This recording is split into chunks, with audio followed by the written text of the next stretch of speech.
Welcome to the live show. Thank you for tuning in. It is currently 9:53 p.m. And of course, today's date is the 5th of May 2025. It is your boy, Genesis. You know what time it is. Welcome back to the channel. We are here for another episode. Okay, there's been some updates, of course. We get new updates every day since Trump is now the commander in chief. Things have been moving very fast, absolutely fast, like lightning speed. Pence rebuffs Trump on tariffs. He talks about Russia, and he also talks about, of course, January 6th. Who is ready for? Some people would say whiny Mike Pence, but I don't know. That's what people are saying. That's not me. Don't shoot the messenger. Listen to the message, okay? That's what some folks are talking about. They're saying whiny Pence, but he rebuffs Trump on tariffs, and also many more to say. Listen to this right here. Mr. Vice President, thank you for being here. And I should note where we are. We're in Boston at the JFK Library because you just received the John F. Kennedy Profile and Courage Award last night. And he got an award. Many people would say, why did he get an award? He got an award for standing up to Trump. According to the award, okay, this is the funniest. Mike Pence gets an award for saying no to Trump. This is how wild life has gotten right now. You get an award for saying no to Trump. Okay. For certifying the election results in 2020. And in your acceptance speech, you invoked the Constitution and you said it's the common ground on which we stand. How has that been a guiding principle for you? Well, it's good to see you, Caitlin. Thanks. Thanks for traveling up here to the Kennedy Library. It was deeply humbling for me to receive the recognition, the Profile and Courage Award last night. As I shared with his family, President Kennedy was an inspiring figure since I was a little boy, and his eloquence and his example inspires me still. And so to be in any way associated with President Kennedy's legacy is something I'll cherish for the rest of my life. But as I shared last night, the thing that I am more convinced of than ever is that as we face challenges in our country at home and abroad, as we resolve differences between Americans, that the Constitution is the common ground on which we stand. And I saw that firsthand over the last 4 years when people literally from every political perspective have stopped me on the street, walked up to me in airports, and simply expressed appreciation for the fact that, as I said last night, that I believe I did my duty under the Constitution on that fateful day to see to the peaceful transfer of power. The American people cherish our Constitution. They cherish our rich traditions in liberty, and I think recognizing that the people of this country will always stand on that common ground, it should be a great source of encouragement to all of us. Well, given that, when President Trump was asked if he thinks that he has to uphold the Constitution, he said, quote, "I don't know." Is there any doubt in your view that the president must uphold the Constitution? Well, we all take the same oath, which is we put our left hand on a Bible and raise our right hand. And we swear to support and defend the Constitution of the United States. And despite our enduring differences about my duty 4 years ago, I believe President Trump understands that well. Honestly, Caitlin, I saw a bit of that clip, and I think the president was simply saying that he didn't yet know what his lawyer's view of that question was. But I served alongside the president for 4.5 years. We had a good working relationship. I'm proud of the record of the Trump-Pence administration, and I believe the president understands what his responsibilities and duties are. And also, I want to say that I have great confidence in Attorney General Pam Bondi and in the team around the president. I think Tom Homan is a great lawman, and as I wrote last week, I commend President Trump and the administration for the strong steps that they've taken to secure our border and reduce illegal immigration by 90%. I think these are important steps. It's what the American people were hoping to see, and I greatly welcome it. But in your view, there's no question of whether the president has to uphold the Constitution. Oh, no, we all take, as my Marine Corps son reminded me a few days before January 6th, he said, you took the same oath I took, Dad. It's the oath that people in the military, people in law enforcement, people in public life take. And I have every confidence the president understands his responsibilities. He didn't say it nearly as clearly as you did this just there, because he was asked about this argument that has been playing out when it comes to, you mentioned immigration, but a lot of this has been playing out not on the southern border, but inside the courtroom and court fights. And when he was asked if he agreed that everyone on U.S. soil deserves due process, he also said, quote, "I don't know, I'm not a lawyer," despite it being guaranteed by the Fifth Amendment. Is it clear to you that everyone on U.S. soil is afforded due process? Well, I think that's one of the genius aspects of our system and of our Constitution is that the protections and the liberties that are enshrined there are provided to persons in America, not just citizens in America. And I have every confidence that the administration understands that. You know, the Supreme Court recently ruled that the president was fully acting within the law to use the Foreign Aliens Act to deport individuals from this country. They called for reasonable due process, recognizing that the safety of the American people is paramount when people are in this country illegally, when people represent a threat to our communities, when they are engaged in criminal activities. There's a different standard. And as I said, I have confidence in the administration. I have confidence in our Attorney General.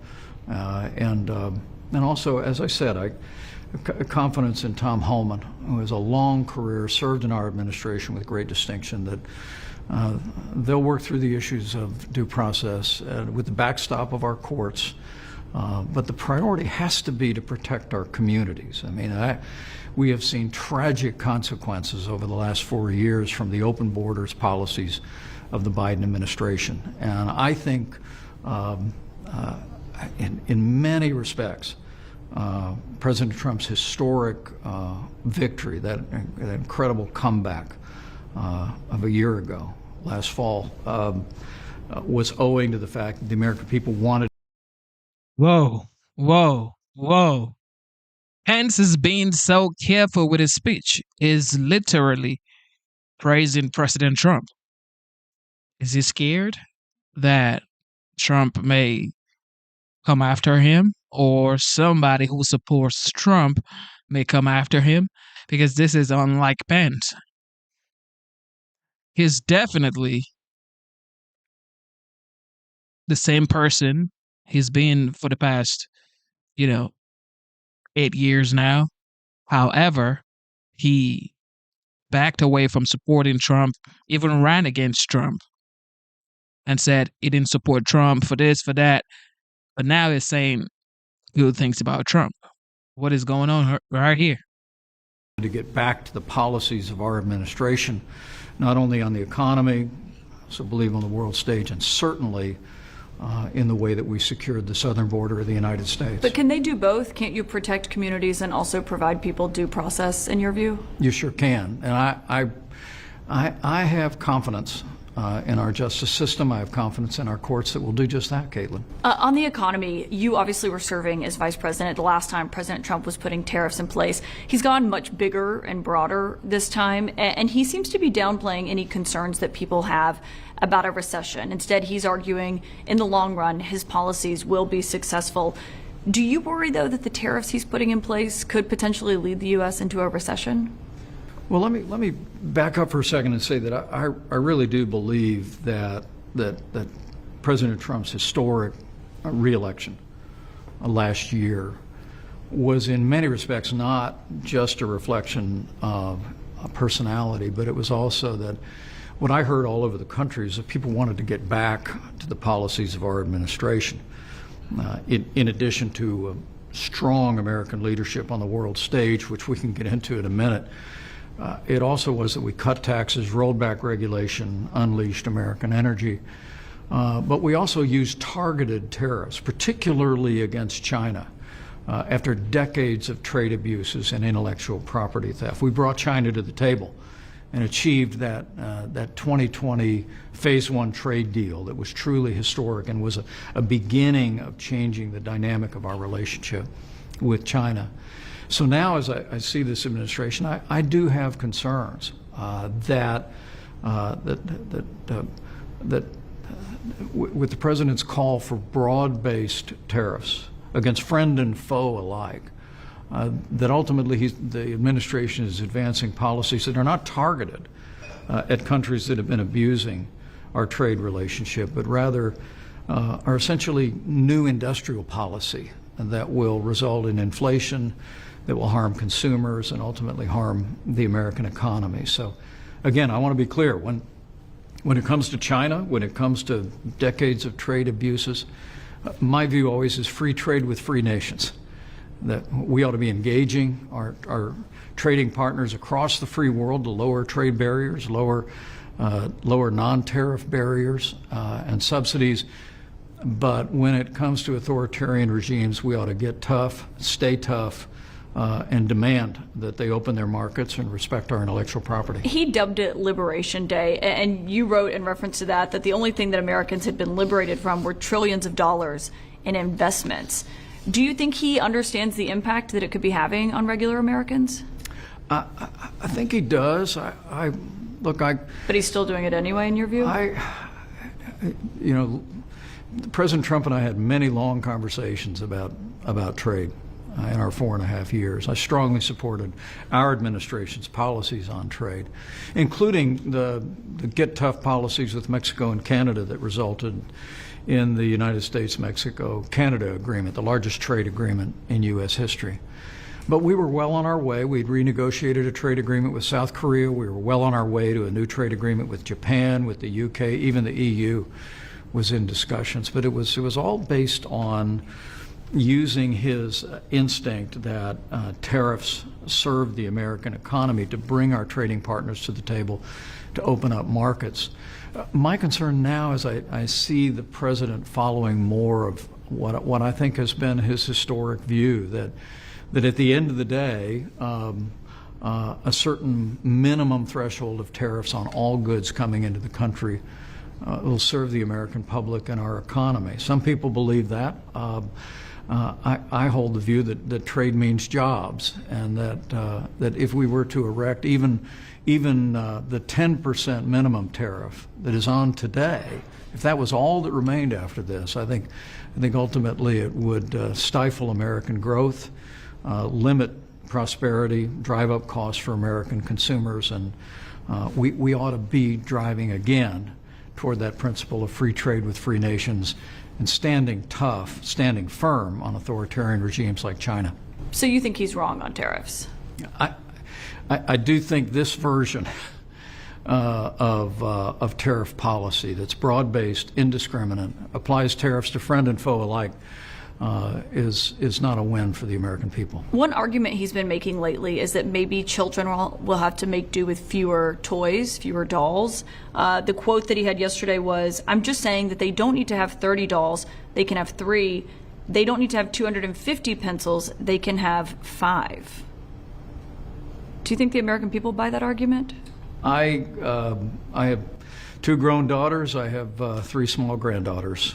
And look, keeping dolls affordable, keeping our kids' toys affordable, that really is part of the American dream. I remember recently the Secretary of the Treasury said that cheap goods was not a part of the American dream. Well, I'm somebody who spent almost my entire life in public service. we lived on our paycheck while we raised 3 kids and put 3 kids through college. Cheap goods are a big part of it. And I think we ought to be candid about that.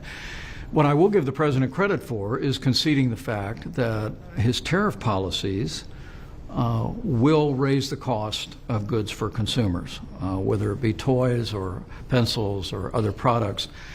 And I appreciate him being forthright about that. I just think the American people but is he being cherish forthright their about freedom that? to cherish their freedom to purchase their goods at the lowest possible cost. And that's not to say that that at the end of the day, there are key industries that are important to have here, but I think the way we generate manufacturing jobs, I think the way we generate high-tech jobs, the way we generate the kind of jobs that will serve America's security and prosperity is by making the Trump-Pence tax cuts permanent, rolling back regulation, lowering the cost of energy across the board, and making America the most attractive place in the world to invest and create jobs. Well, and obviously he came into office promising to lower prices. So if prices go up as a result of those policies, is that backtracking on a pretty big campaign promise? Well, some prices have gone down, as the president has conceded, and prices will fluctuate. But I do have a concern that when the so-called 90-day pause comes off, that even the administration has conceded that there may be a price shock in the economy, and there may be shortages. Caitlin, there were reports over the weekend of maybe a 35% reduction in the number of imports headed our way across the Pacific, I think the American people are going to see the consequences of this. I think they'll demand a different approach, and I think that approach is free trade with free nations. Let's use the leverage, the threat of tariffs, to negotiate down trade barriers with free nations, even while we stand firm with China and others. You have been very outspoken on foreign policy, especially when it comes to the war in Ukraine. You've traveled to Ukraine, met with President Zelensky. When President Trump says that he thinks President Putin wants peace, do you agree with that? Well, I think if the last 3 years teaches us anything, it's that Vladimir Putin doesn't want peace, he wants Ukraine.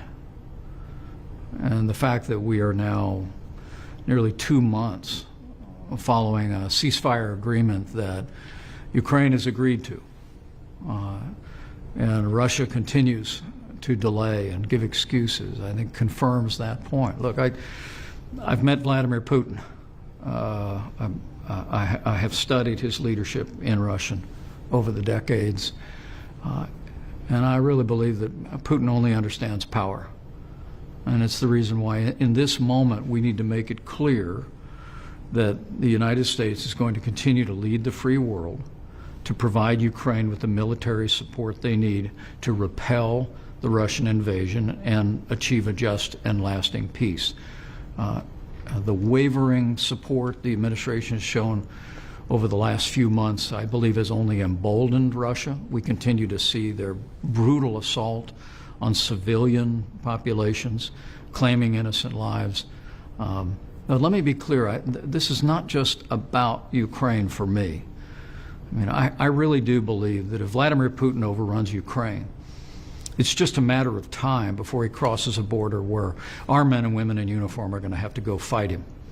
I mean, Latvia, Lithuania, Estonia are all NATO allies, and if Russia crosses those borders, and we have a treaty obligation to engage them militarily. I hold, as we sit here at the Kennedy Library, I hold to that old Reagan doctrine that if you're willing to fight our enemies on your soil, we'll give you the means to fight them there so we don't have to fight them.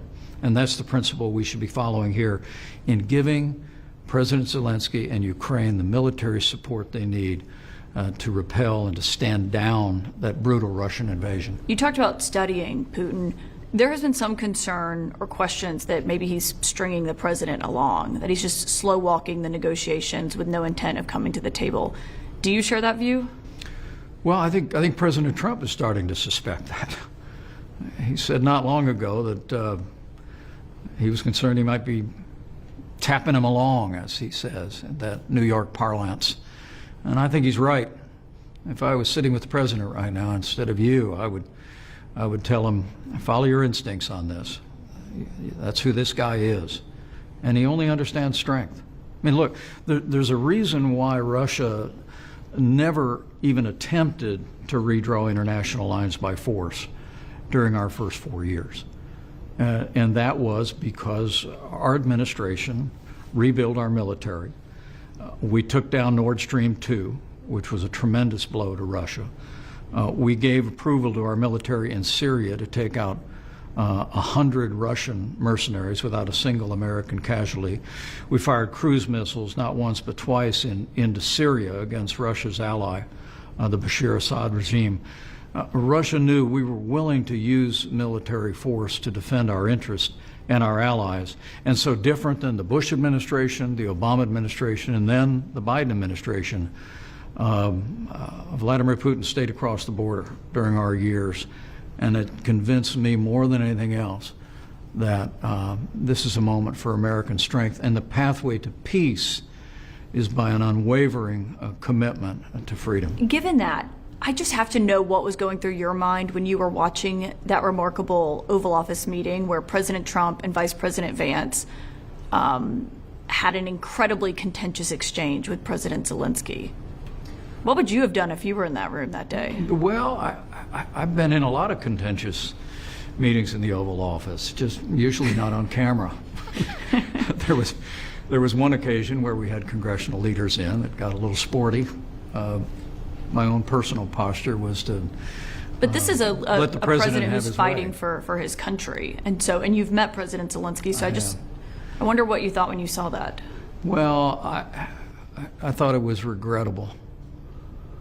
I thought President Zelensky was ill-advised to take his argument before the media in the Oval Office, and I thought it was unfortunate the way the president and the administration responded in that moment. But I'm encouraged all the way through the knee-to-knee meeting at the Vatican that it looks like we put the dialogue back together. Look, this really matters, I believe, for not just for Ukraine, not just for Europe, but for America, for all the reasons that I said, Caitlin. I think it's absolutely essential, and I'm very encouraged that the president secured this historic minerals deal with Ukraine. I think that's going to benefit the American people with rare earth minerals, but more important than that, it sends a deafening message to Moscow that America and Ukraine are here to stay. Yeah. Well, given contentious Oval Office meetings, the new Prime Minister of Canada is visiting tomorrow. The president has been saying that he's not kidding when he's talking about making Canada the 51st state. What advice would you give to the new Prime Minister as he's going into that meeting? Well, I don't know that I would advise the Prime Minister of Canada. I worked with his predecessor, and look, Do you think Canada should be the 51st state? I think Canada's been a great ally of ours, whose soldiers have fought and died alongside Americans in every war since World War I. But I think I'd suggest to him that you come in and let your yes be yes and your no be no, and speak plainly to the president. I think President Trump respects strength. He respects people with conviction and has the capacity to adjust. I expect it'll be a good meeting. Do you think he's serious when he won't rule out military force to retake Greenland or to take Greenland? Well, I think Greenland is enormously important to us and our national security. But the fact that we already have 2 military bases there and the ability to negotiate further is more than enough for us to satisfy that need, and then otherwise allow the people of our 2 nations to discuss any arrangements going forward. Okay, so you don't think it needs to be taken over by military force? I think we can address our security needs in Greenland by other means. Your organization, Advancing American Freedom, publicly opposed the nomination and it turns out, the confirmation of RFK Jr. as the HHS secretary. The United States right now is facing its single largest measles outbreak in 25 years. Do you trust his leadership in a moment like this one? Well, as you know, Caitlin, I'm pro-life. I don't apologize for it. And the very idea that a Republican president would nominate an abortion rights supporter to lead the Department of Health and Human Services was just unacceptable to me. Policies regarding the sanctity of life, regarding conscience protections, all flow through HHS, and I had those concerns. Evidence recently with the Secretary's FDA chief, who said, despite promises that were made in the confirmation hearings, that they have no plans to even look into the harmful effect of the abortion pill on women across the country. And so that was the core of our concern. But I, as I said, I've got 4 grandchildren, going on 5, coming this fall.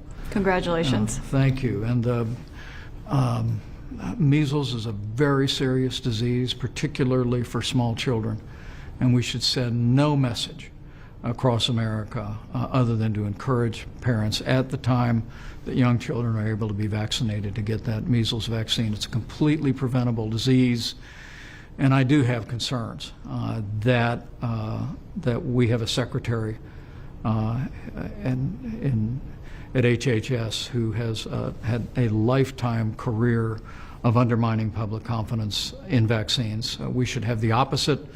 And I hope that we continue to hear voices around the country that speak into this moment for the sake of our kids and our grandkids. I mentioned the reason that we're here and why you were getting this award, and it's because of how you acted and what you did, or to the president's chagrin, did not do on January 6th. And when you were recounting that day during your speech last night, the line stood out to me where you said the only heroes that you saw that day were wearing uniforms, meaning the officers who were there protecting the Capitol and protecting you and others. What should it say to the American people then that President Trump pardoned the people who were convicted of assaulting police officers that day? Over the last 4 years, I've had people come up and thank me for what I did that day. But I've said 100 times, the only heroes I saw that day were wearing uniforms. When we were evacuated down to the parking garage underneath the Senate, I literally saw Capitol Hill police coming and going through that area, some of whom had injuries, and but none of whom flinched. I mean, it was clear that our Capitol Hill police, the security at our Capitol, was caught off guard by the massive riot that ensued, but their courage, their bravery should be heralded for generations to come, because they secured the Capitol and allowed us to reconvene the very same day and complete our work under the Constitution. I will tell you, I was deeply disappointed to see President Trump pardon people that engaged in violence against law enforcement officers on that day. The President has every right under the Constitution to grant pardons, but in that moment I thought it sent the wrong message. J.D. Vance is now in the role that you had as vice president, and when he was on the campaign trail, I asked him if it gave him any pause to take this job, given how your relationship with the president so changed. He told me he was, quote, extremely skeptical that Mike Pence's life was ever in danger. He said, I think in politics, people like to really exaggerate things from time to time. Would you like to respond to that? Well, I would just say I'll leave that to the judgment of history. But do you feel like your life is in danger? There was never a moment that I've felt physically threatened in that day. I have great confidence in the Secret Service, and I had great confidence in the Capitol Hill police. It's one of the reasons when they evacuated me from the Senate floor, Caitlin, that I just went to my office across the hallway because I was confident that they would secure the building quickly, not knowing the sheer size of the riot that was unfolding. But I've always told my kids the safest place in the world is to be in the center of God's will. And I knew I was where I was supposed to be, doing what I was supposed to be doing. And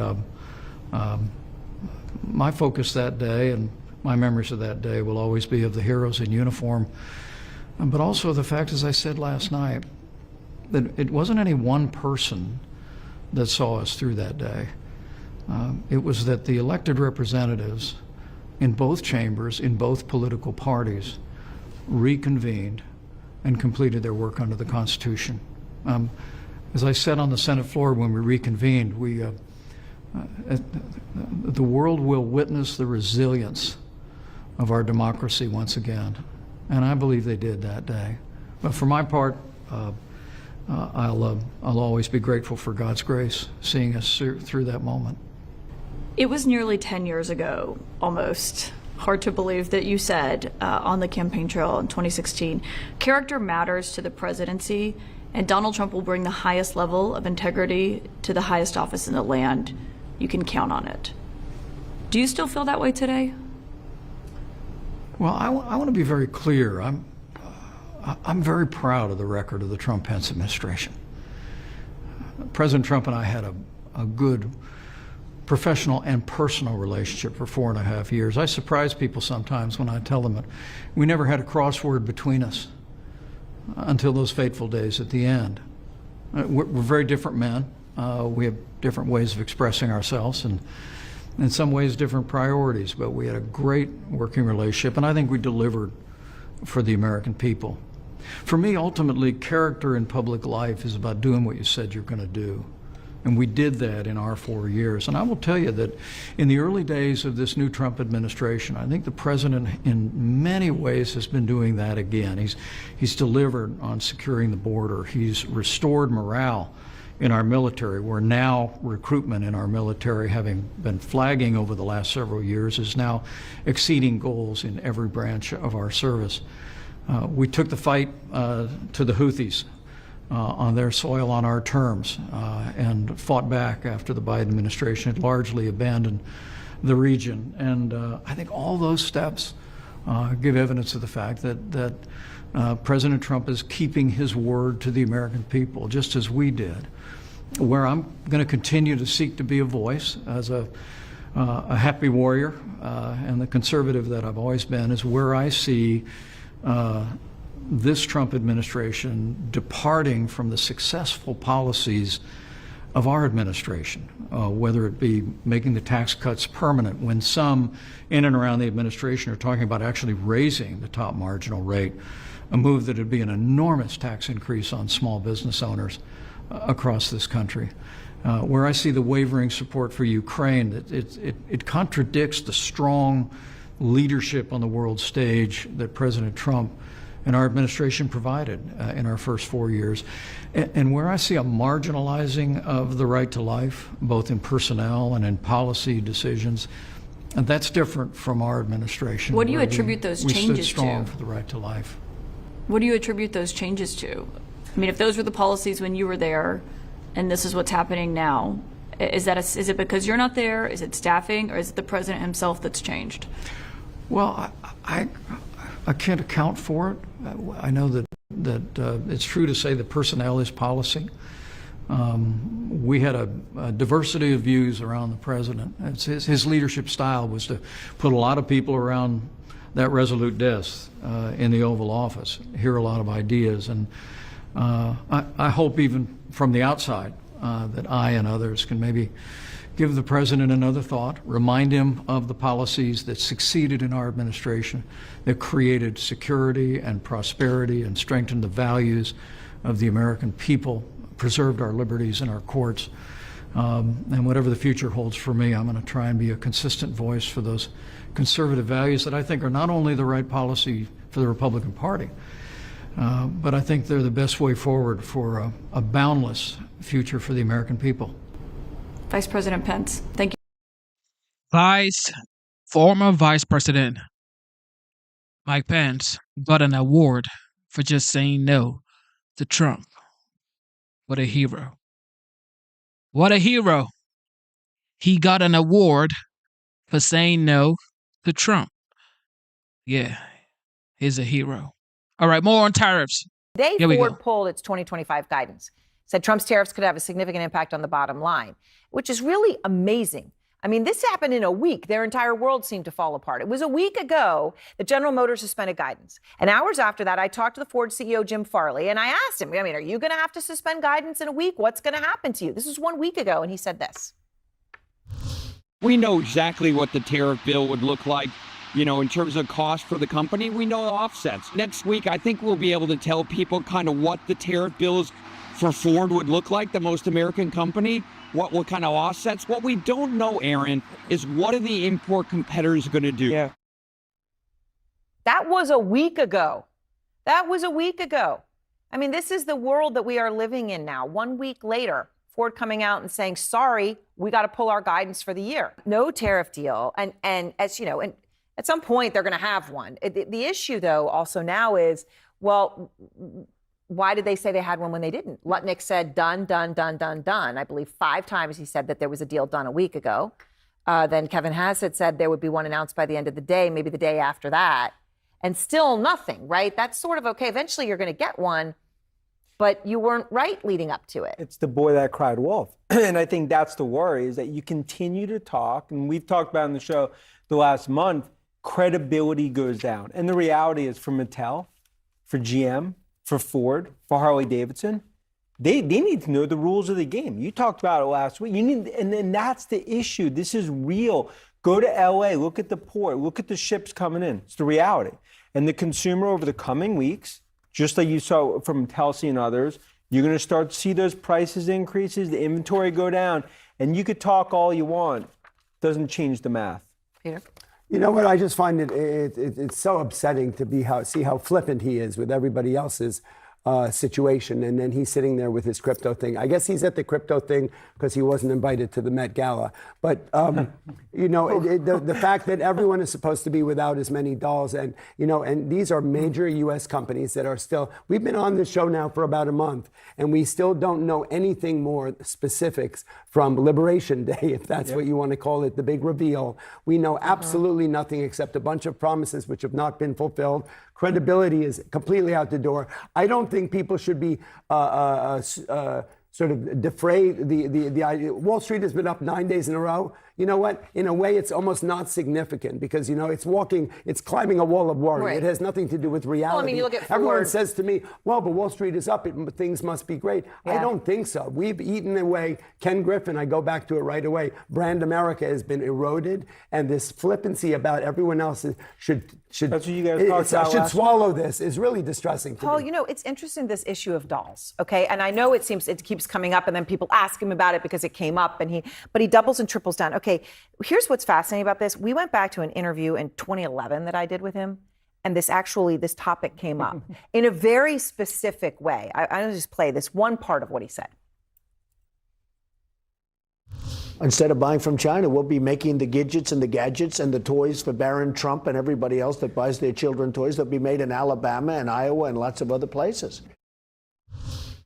I mean, there it is. Barron Trump's toys will be made in Alabama and Iowa and lots of other places. It's not a new idea, and it's toys, right? It's actually having toy manufacturing in the U.S. Right. I mean, it's just not profitable to be made in the U.S. I mean, back in the financial crisis, we looked to actually make a game, and we tried several producers in the U.S. Oh, so you tried to do it? We did. We couldn't, so we did it through China. It would have been $30 delivered per item in 2010.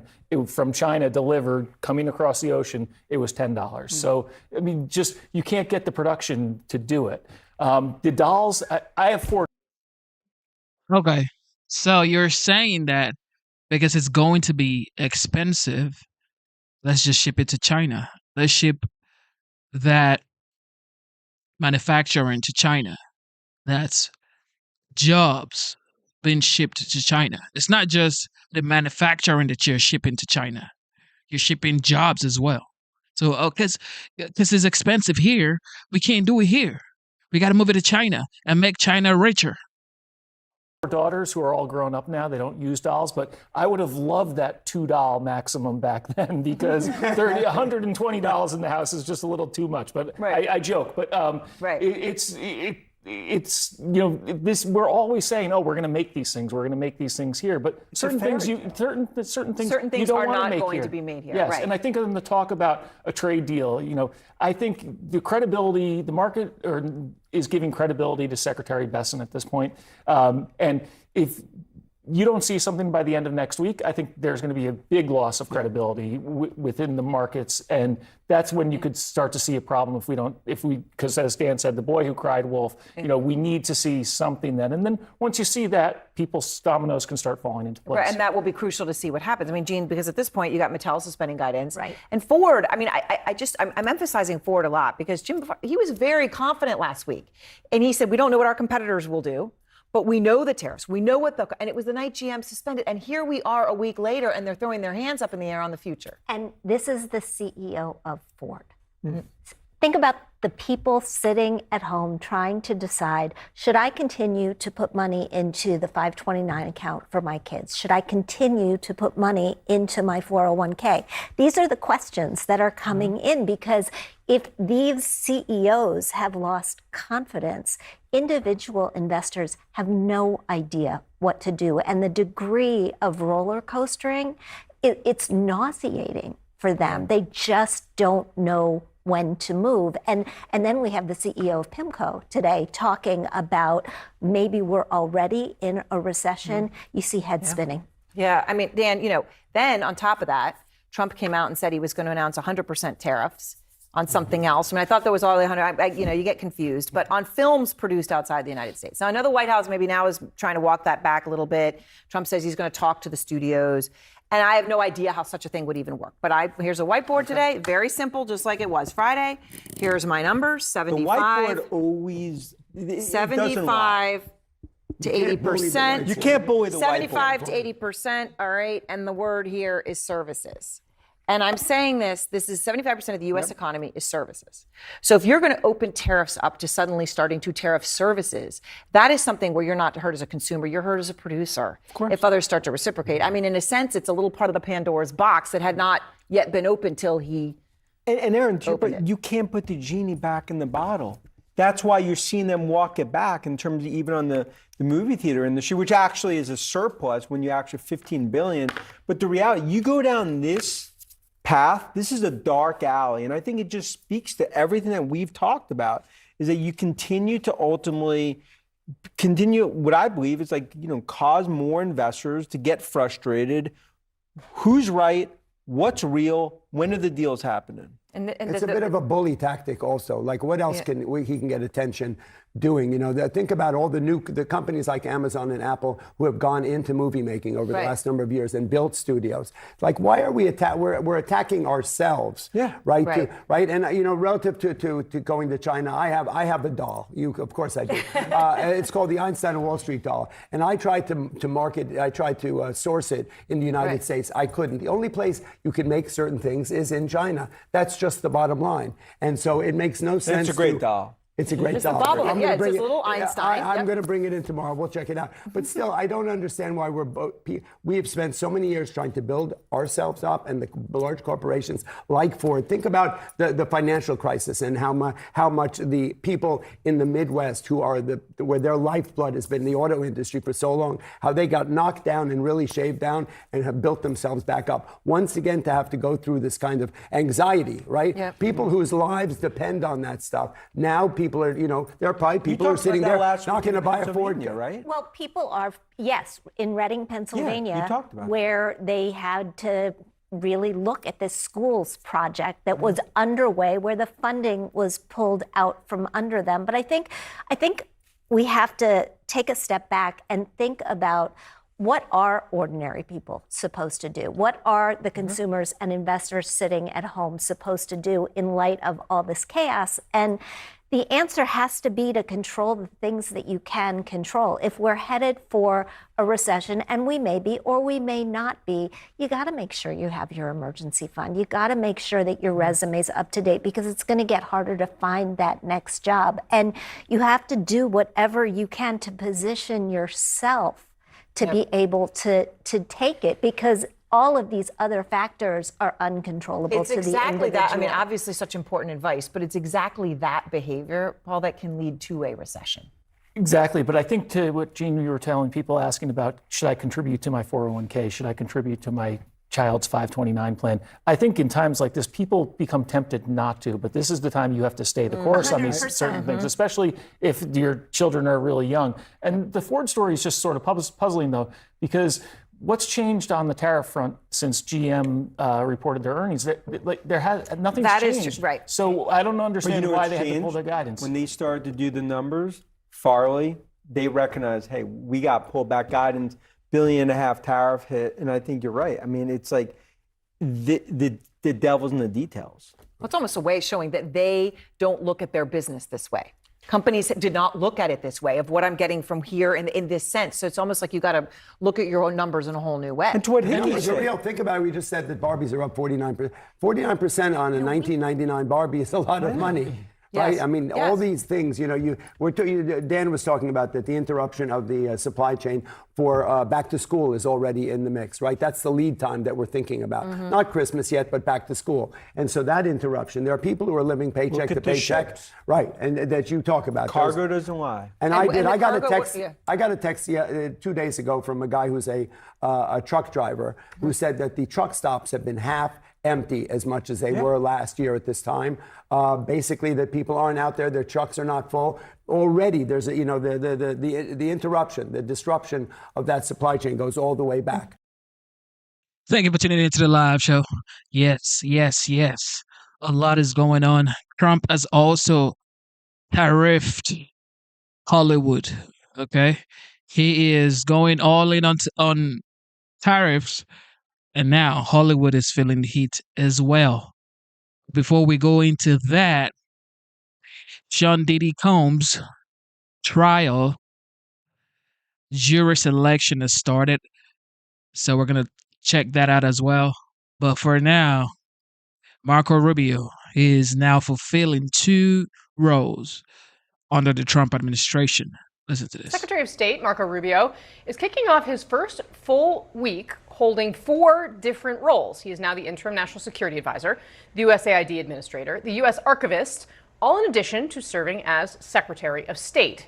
Rubio's various roles raising some eyebrows on Capitol Hill over the weekend, just raising questions about how one person can balance it all.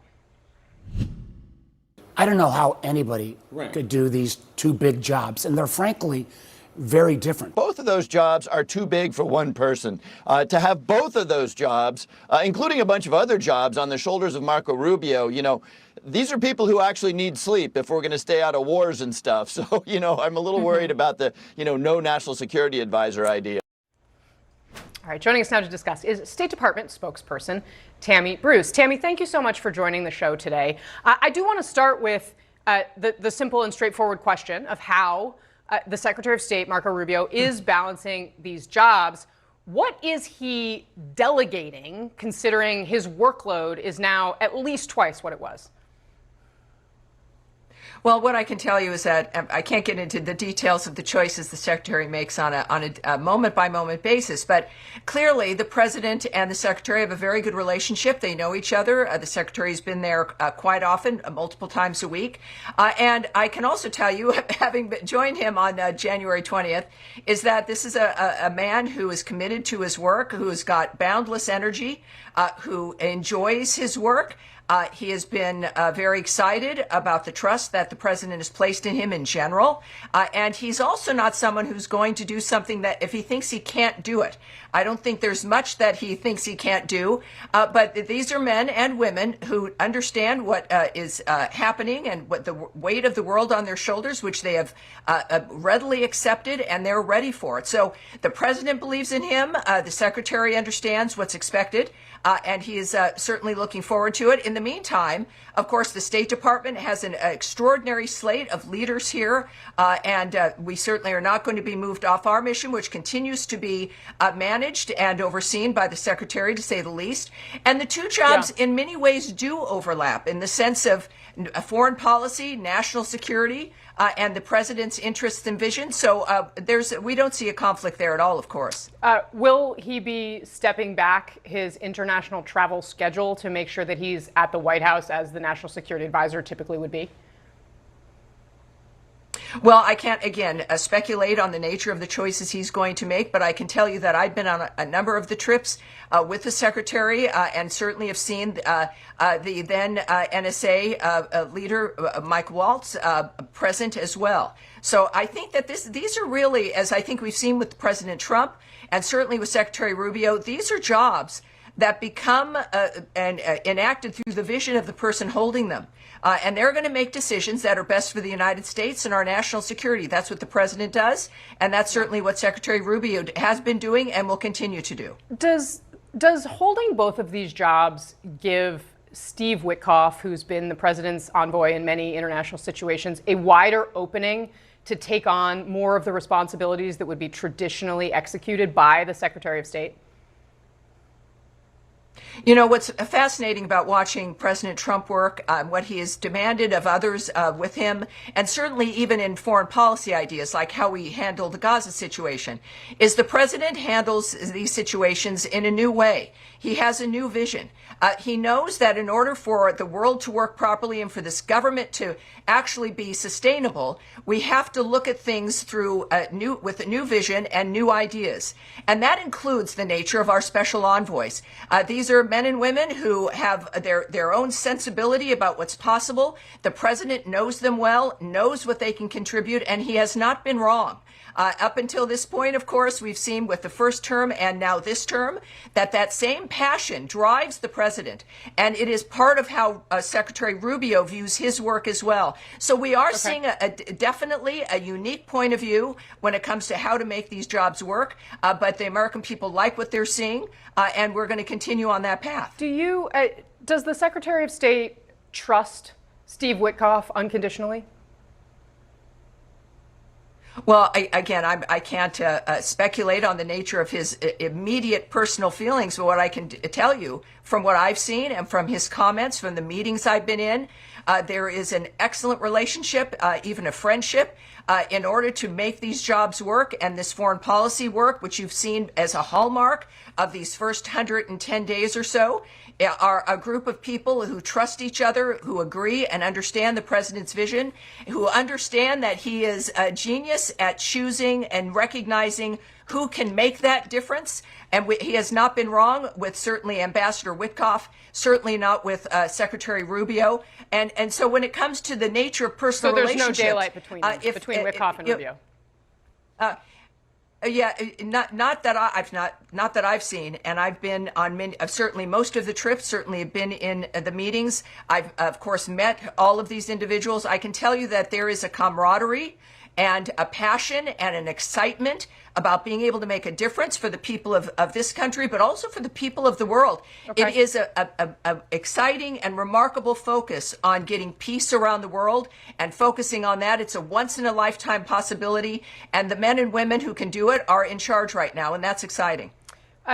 Was the secretary surprised to hear President Trump name him as a possible successor to President Trump in 2028? I can't speak to that when it comes to the nature of his own feelings. I do know that, of course, the secretary is completely focused. As you might imagine, you report on this every day. The nature of what's happening in the world. He has this job, and he does have a couple of others, and he's focused on getting the job done and also making sure that people understand the power here at home of foreign policy, of President Trump's vision, but also a traditional point of view about diplomacy, that meeting face-to-face matters, traveling to meet with our partners matters, and that our relationship with certain countries, certainly to the south of us, have got to go beyond borders, that it's about trade and it's about security, et cetera. And that's his vision. It's an overall global vision. Speaking of countries to the south of us, does the secretary believe that immigrants who are deported to these other countries are entitled to due process under the Constitution?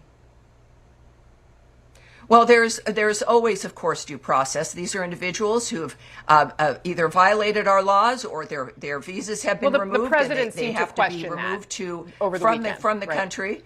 Well, let me speak again about the nature of the State Department and the process that's happening here.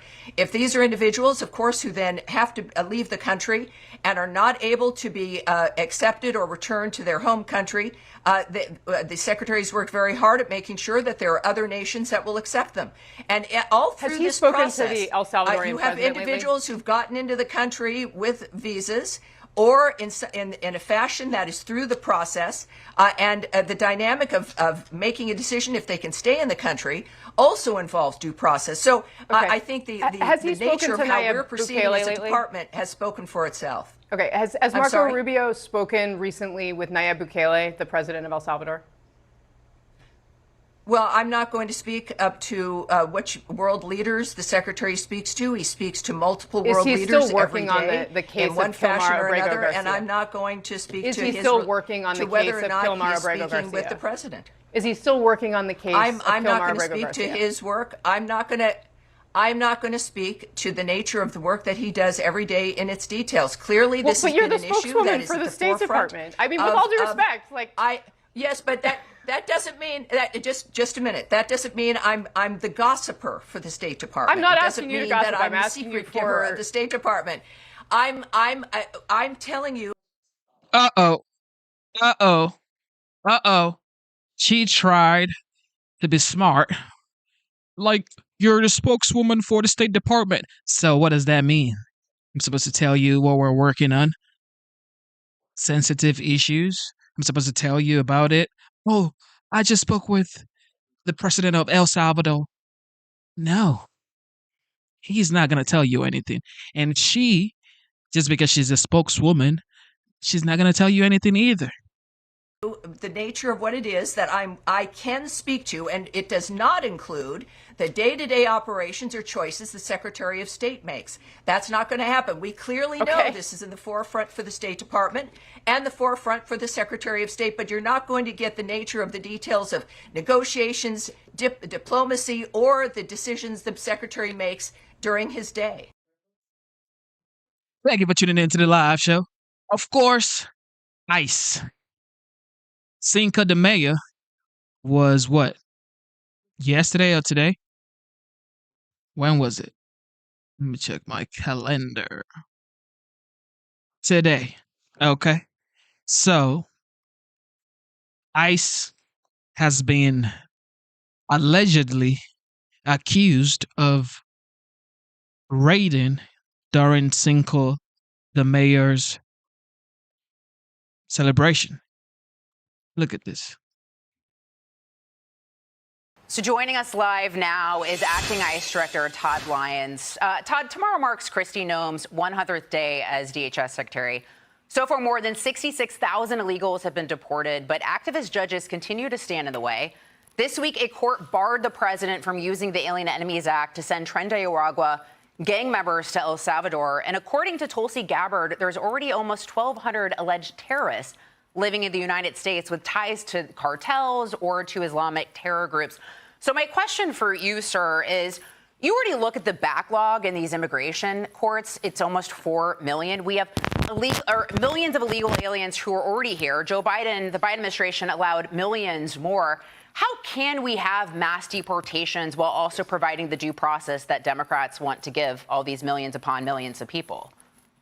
Hey, Lisa, thanks for having me. Yeah, no, I think one of the biggest things, especially on the Secretary of Noem's leadership, especially in this, you'll see tomorrow at this first 100 days, is the whole of government approach that President Trump and the administration is giving us to go after these foreign actors that are in our country illegally committing crimes and terrorist act. You know, you bring up the backlog of almost 4 million people.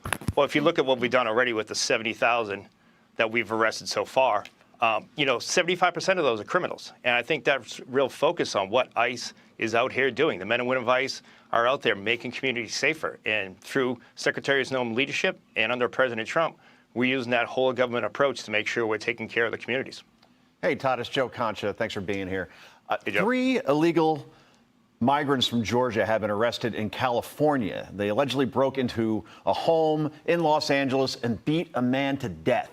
We know all 3 men had ICE detainers on them. What can you tell us about these criminals? Well, Joe, I think, you highlighting this case is something really important for the American people. So out of those 3 individuals, 2 came here illegally, crossed the border. 1 was released by an immigration judge on a $3,000 bond. The second one was released on a promise that he would check into an ICE office. He never did. The third individual was a tourist visa, and he overstayed that. The bad thing about the third individual is he was arrested and had 2 ICE detainers on him in the past, 1 for burglary and 1 for a drug charge. Had those sanctuary jurisdictions worked with ICE, this person would have been in our custody and removed from the United States. Wow. Yet they were still allowed to stay here in the U.S. and commit crimes. So you have 3 individuals from the nation of Georgia who didn't know each other, who have now met up in the sanctuary state of California in Los Angeles and killed an innocent person. You know, this just highlights exactly why, you know, local jurisdictions and law enforcement agencies need to work with ICE. We've got to get rid of these public safety threats out of our neighborhood. Indeed. Yeah, it's outrageous, and it happens over and over again. This is the latest example. Todd, Guy Benson here. Tomorrow is Cinco de Mayo. We've seen some blue cities and counties afraid that local parades and celebrations might be targeted by your agents at ICE. So Philly and Chicago and a location in Oregon have actually canceled their Cinco de Mayo events because of this. Are those concerns valid? What can you tell us? Guy, those are not valid at all. That's just, I mean, it's a bad narrative that's being spun in the press, right? It's a talking point that a lot of elected officials and a lot of other networks like to use. ICE is not out there rounding up people that are here legally. If you're in the country legally and you have not committed a crime, then by all means, go to a celebration. We're not, ICE isn't targeting U.S. citizens for deportation. This is a false narrative about what the men and women truly do in ICE. You know, and that is really what's taking away from our public safety mission, and it's taking away from our law enforcement mission. These false narratives are just not protecting the communities, but they're stoking fear when they don't need to. ICE would not go into a celebration like that and take any type of enforcement action. Todd, it's Alicia Cunha. Thank you so much again for being here. Democrat Congresswoman Alexandria Ocasio-Cortez went after border czar Tom Homan and ICE during a town hall Friday night. Watch. If ICE knocks on your door, they do not have carte blanche to enter. Point blank period. You have the right to turn them away. When we first did one of these seminars, Tom Homan, then acting director of ICE, said that he was going to threaten to refer me to DOJ because I'm using my free speech rights in order to advise people, and he may want to do it again today. And to that I say, come for me. And she's not the only Democrat who's telling people not to cooperate with ICE. Wisconsin Governor Tony Evers has made similar comments. Here's what he had to say just last week. Trump administration official, in not so many words, apparently threatened to arrest me for distributing guidance that asks state agency employees to consult with an attorney if federal agents show up at state buildings with legal documents. And as disgusted as I am about the continued actions of the Trump administration, I'm not afraid. I've never once been discouraged from doing the right thing. So, Todd, with all of that in mind, how is the agency responding to this kind of pushback? Well, you know, at least one thing I'll say is the fact that we're going to continue to do our job, right? If people want to stoke fear and they want to, you know, stand on those platforms and say that it's wrong to work with ICE, well, then shame on them. Prime example is this story we led with out of Los Angeles, right? These were 3 individuals that shouldn't have been here. One that was already detained, where a police department said this person was a public safety threat, yet they released him. And then this individual went out and killed an innocent person. So for these elected officials, I say shame on you. ICE is a viable law enforcement tool. The men and women of ICE are out there doing a specific mission, much like the DEA, much like the ATF. We're using our immigration authority to remove these public safety threats. And you know what? If these jurisdictions don't want to work with us, like I said in my Fox interview earlier this week, then we're going to come and we're going to take care of those public safety threats. President Trump and Secretary Noem are now allowing the men and women of ICE to let us do our job again.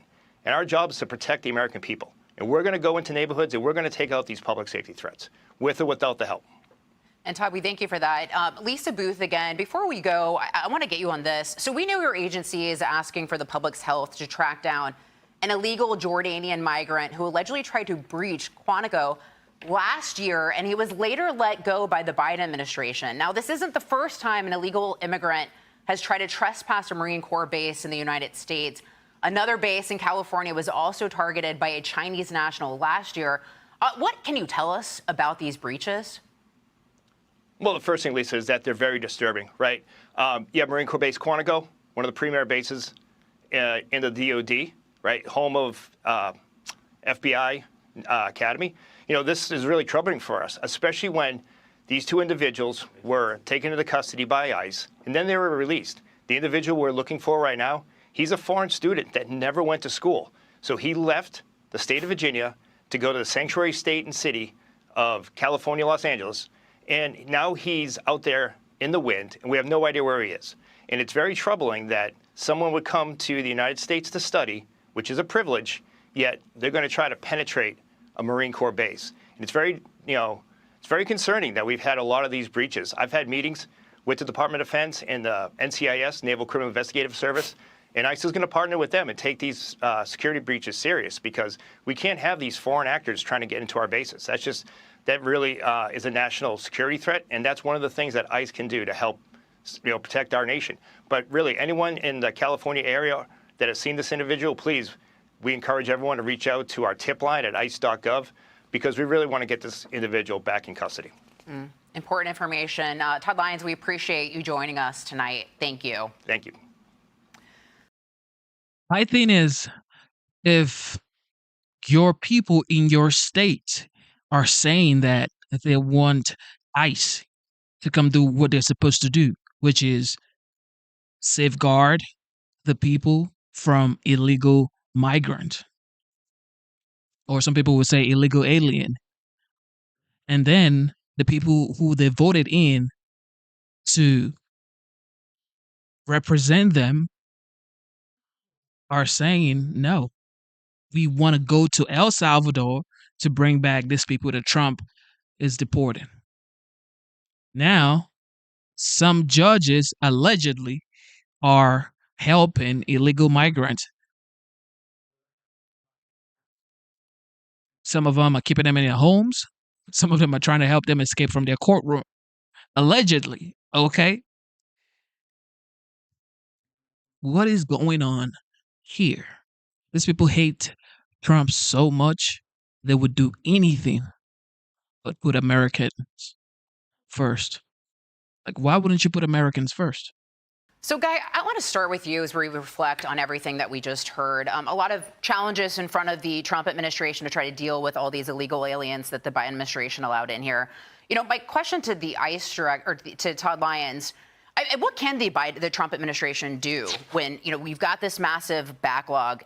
Can you even allow for due process when you've got all these people to deport? Right. It's so frustrating when you hear people prattling on about due process when it comes to deportations, but they didn't care at all about the rule of law or due process for 10 million illegal border crossings on the way in. That doesn't mean that due process is not important. It is.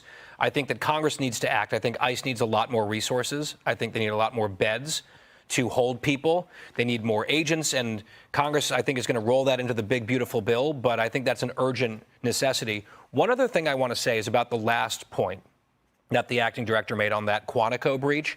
I am still blown away by that story. 2 Jordanian nationals, one of whom had just come up through the border illegally. They somehow hooked up, met up, and ended up posing as Amazon delivery men at Quantico. And they were told to stop in their truck, and then they didn't. They were then detained, of course, and then cut loose by the previous administration. I cannot believe that. The fact that that guy is still in the wind is extremely disturbing. And I have no idea on God's green earth how he was let go to begin with, but he was, and it shows you how shockingly reckless the previous administration was. So, Joe, why were they so shockingly reckless? That is a great mystery to Guy's point. Like, you try to look at the logic around, say, the Biden administration allowing more than 12 million people into the country illegally. Maybe there was an end game around there somehow to eventually make them citizens and they become Democratic voters, right? Here, what possible motive can you have when someone breaches CIA and then you say, oh, well, slap on the wrist, get out of here?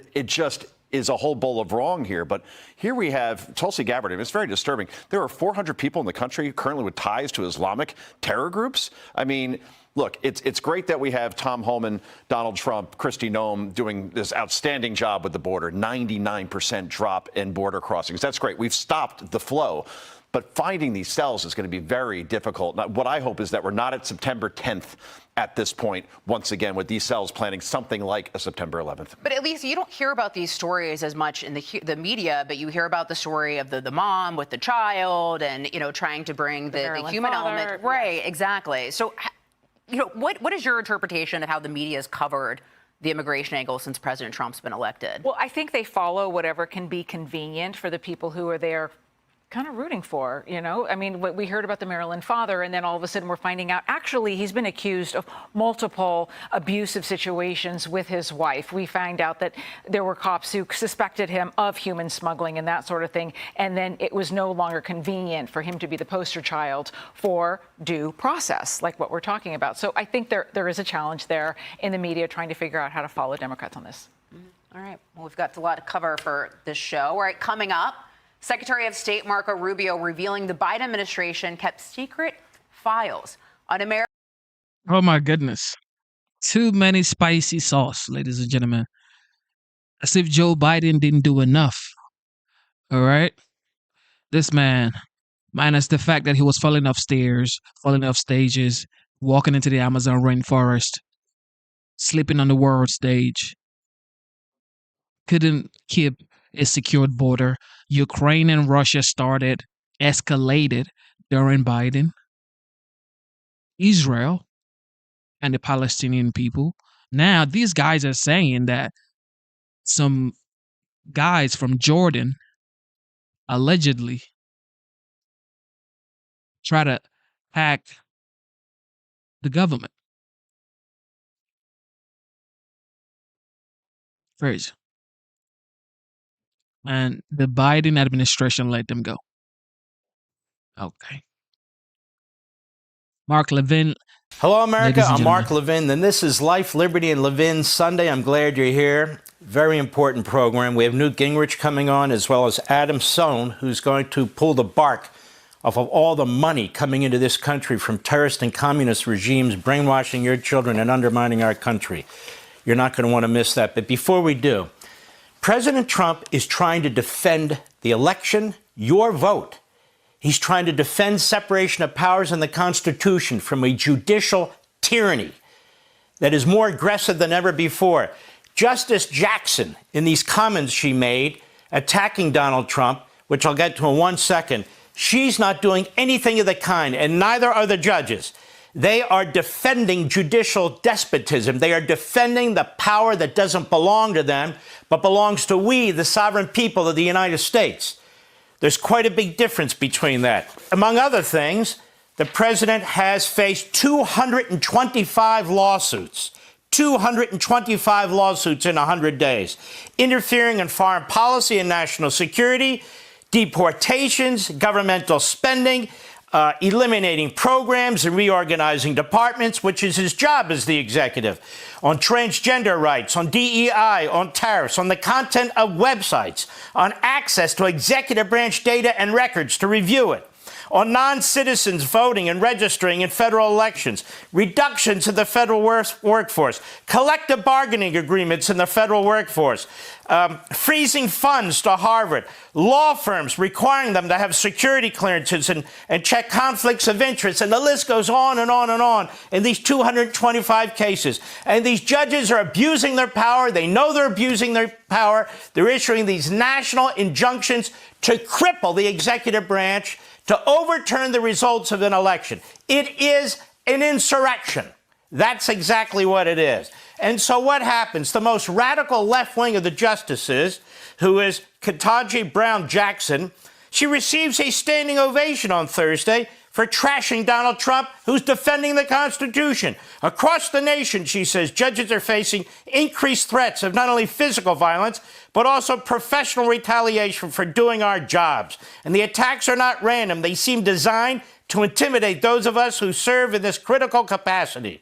Although she didn't mention President Trump, Jackson's remarks were addressed to, quote, the elephant in the room following repeated attacks on the judiciary by the president, as they say. She went on for 18 minutes. Now, I want you to remember something. Justice Jackson never opened her mouth when the court was under attack by Biden, when justices were under attack, when people are in front of their homes chanting and yelling. Not once did she open her mouth when her Democrat radical left-wing friends, whether it was Biden or in Congress or anywhere else, were trying to change the makeup of the court, the construct of the Supreme Court. Not once, as a private citizen, as a lower federal judge, as a Supreme Court justice, did she open her mouth. Remember this? When Schumer attacked Kavanaugh and Gorsuch, she said nothing. Go. I want to tell you, Gorsuch, I want to tell you, Kavanaugh, you have released the whirlwind, and you will pay the price. She said absolutely nothing. There's a direct threat, don't you think? Donald Trump has never said anything like that, ever, about any judge, let alone a Supreme Court justice. And Schumer, the gig is up. He explained exactly what they were doing. They were packing the courts with progressives, leftists, Democrats to do exactly what they're doing. Check this out from less than a month ago. Go. There are those who believe that we are in real time living through an assault on the constitutional order. Do you believe that we are in a constitutional crisis right now? Yes, our democracy is at risk because Donald Trump shows that he wishes to violate the laws in many, many different ways. The good news here is we did put 235 judges, progressive judges, judges not under the control of Trump last year on the bench, and they are ruling against Trump time after time after time. And we hope that the appellate courts, when it gets up there in the Supreme Court, will uphold those rulings.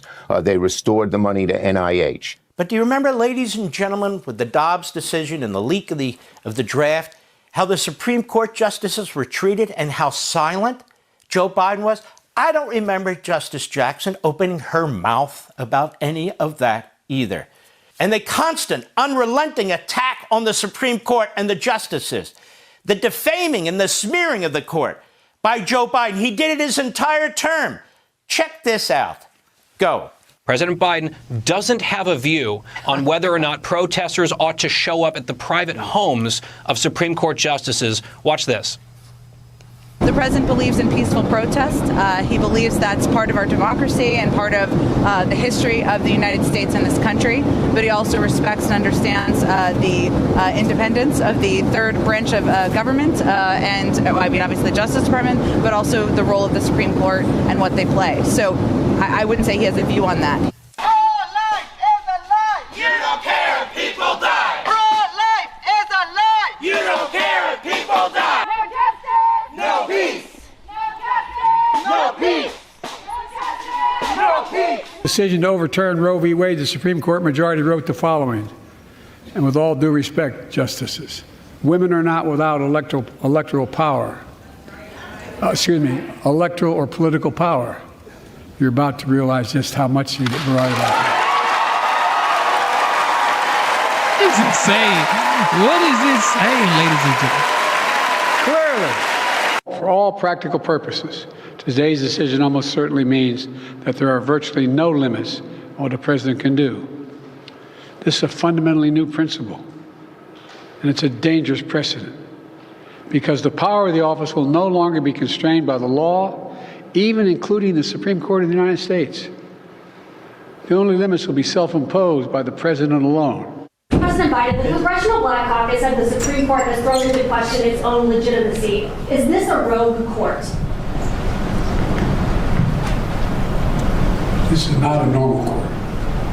Well, ladies and gentlemen, it was even worse than that. Here I have in front of me the Presidential Commission on the Supreme Court of the United States. Now, it was almost 300 pages long. Why is a president putting a commission together on the Supreme Court of the United States? Read your Constitution. He has no ability to do anything on the Supreme Court of the United States. Congress has power to limit or increase the number of justices on the court. That's the only power they have when it comes to the Supreme Court. Of course, they create the lower courts and have a lot more power with regard to them. But a presidential commission on the Supreme Court, this was an intimidation tactic. And it was done through an executive order 14023. And they issued the report in December 2021, almost 300 pages, endless number of advisors, endless number of topics. They're investigating the Supreme Court of the United States to intimidate it. To intimidate it. And that's all they do. And Justice Jackson never opened her mouth as a lower federal court judge or as a Supreme Court justice. And neither did all the clapping seals judges who were applauding her a few days back. CNN, Biden calls for major Supreme Court reforms, including term limits and so forth. July 29, 2024, he called for major Supreme Court reforms, including, in addition to term limit, binding code of conduct for the High Court. It's a separation of powers, by the way. Politico, June 2024. The president appeared at a star-studded fundraiser in Los Angeles that raised record sums, about $30 million. And Biden rips into the Supreme Court, calls appointments one of the scariest part of the second Trump term. And it's more than that. Here we have Biden says Supreme Court is out of control, orders HHS to protect abortion rights. It's out of control. July 8, 2022. Biden issues Supreme Court warning. Biden urged to take a blowtorch to the Supreme Court after the Roe ruling. That is 2022. It's not just related to Roe. You've got it related to the student loans. You've got it related to immigration. Political. Biden rips into the Supreme Court. What else? Newsweek. Biden steps up attack on the Supreme Court. Biden's dangerous Supreme Court criticism unprecedented, experts say. More. BBC. Biden criticizes extreme Supreme Court and push for reform. You know, President Trump has never done any of this.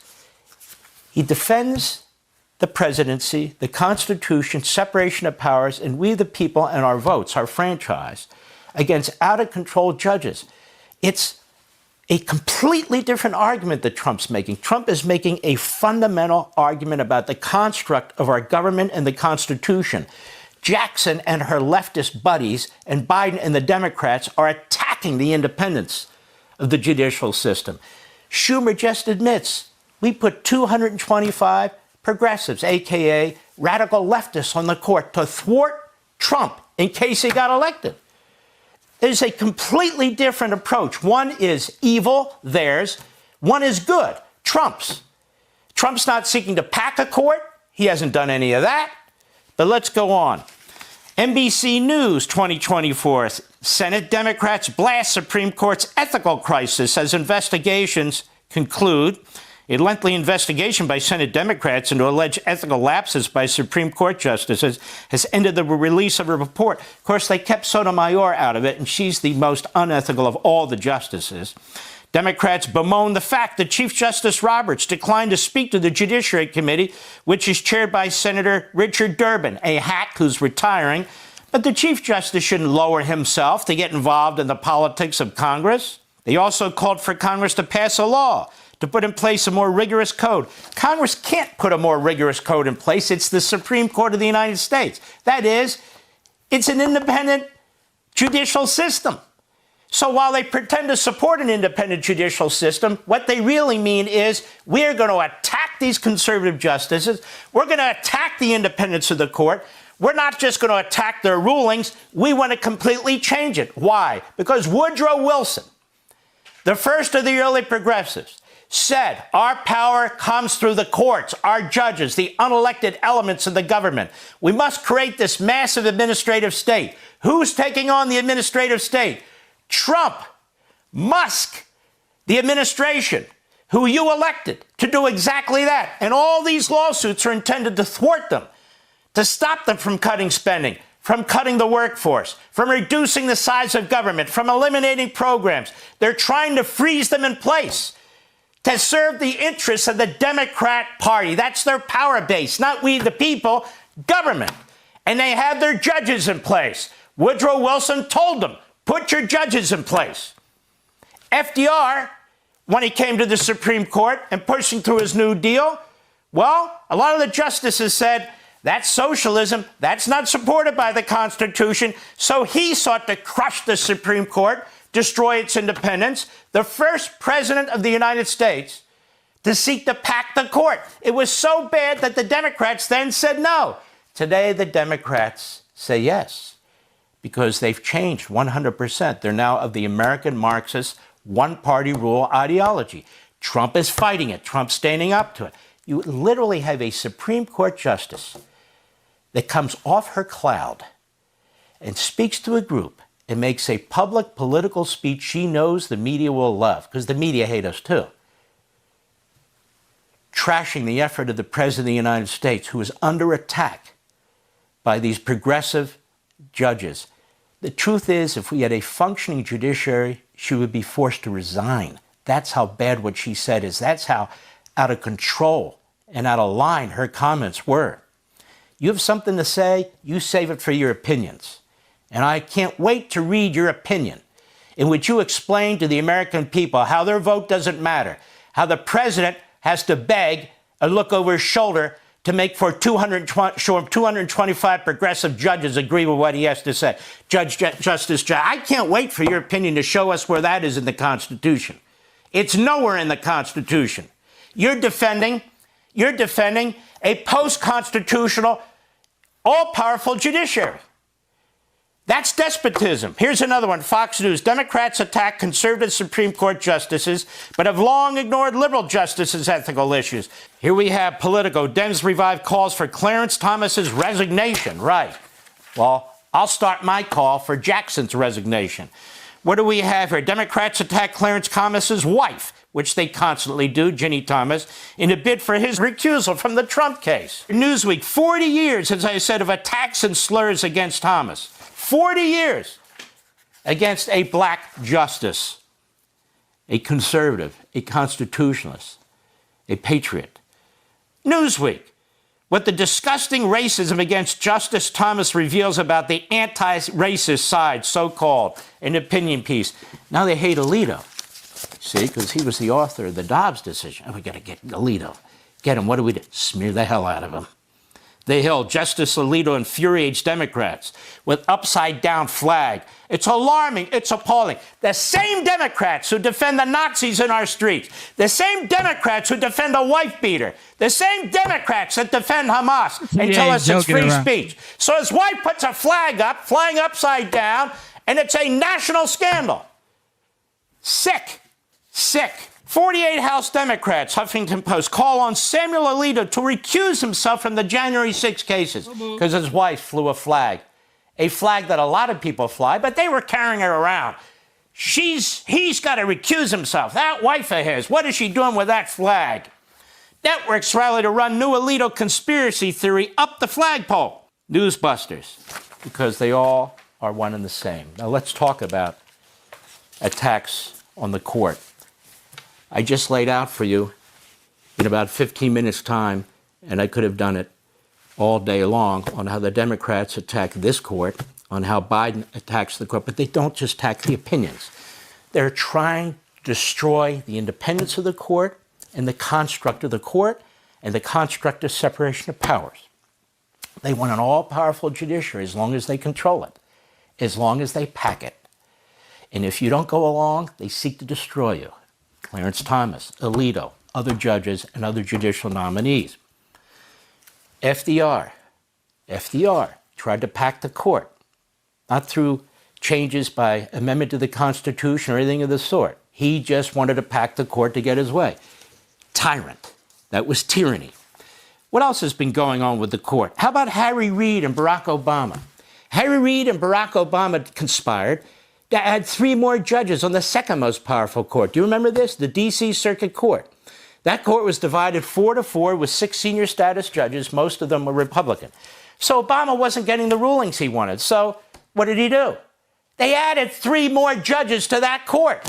And it didn't deserve those judges based on their workload, but Obama wanted to control the court. And so the Democrats to this day control the D.C. Court of Appeals, the appellate court, because Obama and Reid put 3 Obama leftists on that court where they sit today. What else did Harry Reid do? Harry Reid removed the filibuster from the nominations of lower court judges. The nuclear option, they called it. Never been done before. Now, Mitch McConnell returned the favor when he came to the Supreme Court, and that's won in his favor.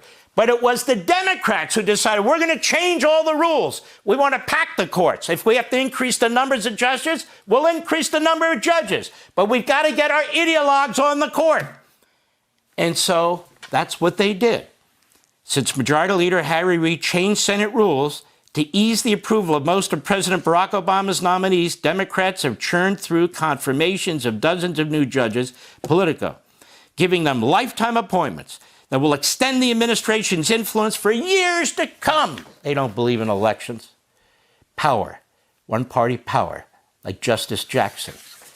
Is Obama trying to pack the court? This is in the Hill. Yeah, and they did. They packed the D.C. Circuit Court. Justice Jackson thinks this is all great because she never said a damn thing. But when Donald Trump is trying to defend the office of the presidency, separation of powers, the Constitution, from what Chuck Schumer and Obama and Biden did to the judiciary, he's the one we have to fear. This is a battle between we the people and the ruling class. I've said it over and over again. Donald Trump must win this fight, and we must be heard. Hey, Sean Hannity here. Anyway, here with reaction, Homeland Security Secretary Christine. Thank you for tuning into the live show. You know what time it is. It is currently 11:23 p.m. And of course, today's date is the 5th of May, 2025. Everybody, thank you for tuning in. Subscribe to the channel. Join the memberships. It is $4.99. God bless you. Christian Noam, of course, talking about self-deportation. And this is supposed to be a safe way to self-deport and potentially get another opportunity to come back to the United States. Listen to her. No. Secretary, great to have you. Thank you. Let's talk about this new idea, this new program. I had actually thought of it way back on my own. Why don't we give them a way to self-deport, and then they might one day have a chance to come back? And you decided to sweeten the pot a little bit, but the amount of savings will be massive. Tell us about the whole program and the savings. Yeah, absolutely. These illegal aliens that are in our country have the opportunity to go on the CBP Home app, and we will facilitate them finding their way back to their countries. We will pay for their plane ticket. When they get there, we will verify they are who they said they are and that they are, in fact, back home. And then they will be paid $1,000 as an incentive to go there and to be able to help facilitate their housing or their clothing or their food for the period of time that they're back in their country until they can get themselves settled. And listen, Sean, that's really what this whole situation is about. We spend about $17,000 arresting, detaining, and deporting an illegal alien right now today. If we have the opportunity to purchase a plane ticket and send someone home with a stipend like this, it saves us thousands and thousands of dollars. And it also is a much safer situation for officers and for those in communities. And it gives that illegal an opportunity to come back to the United States of America. Remember, if they wait until we arrest them and deport them, they don't ever get the chance to come back to the United States. They don't ever get a chance at the American dream. So those individuals that are here illegally need to realize this is their opportunity to do things the right way. I don't think people fully grasp or understand the costs associated with illegal immigration. Texas just started keeping records. On health care alone, they are spending tens and tens of billions of dollars. The state of California, hundreds of billions of dollars over the years, health care for illegal immigrants. I don't know why the taxpayers seem to be willing to put up with it, but it's also impacting the educational system, the criminal justice system. It's putting ICE agents at risk, and we have to pay to hire these agents to track them down, find them, and then deport them and then put them through a legal system. So, I mean, do you have any expectations how many people will be signing up for this?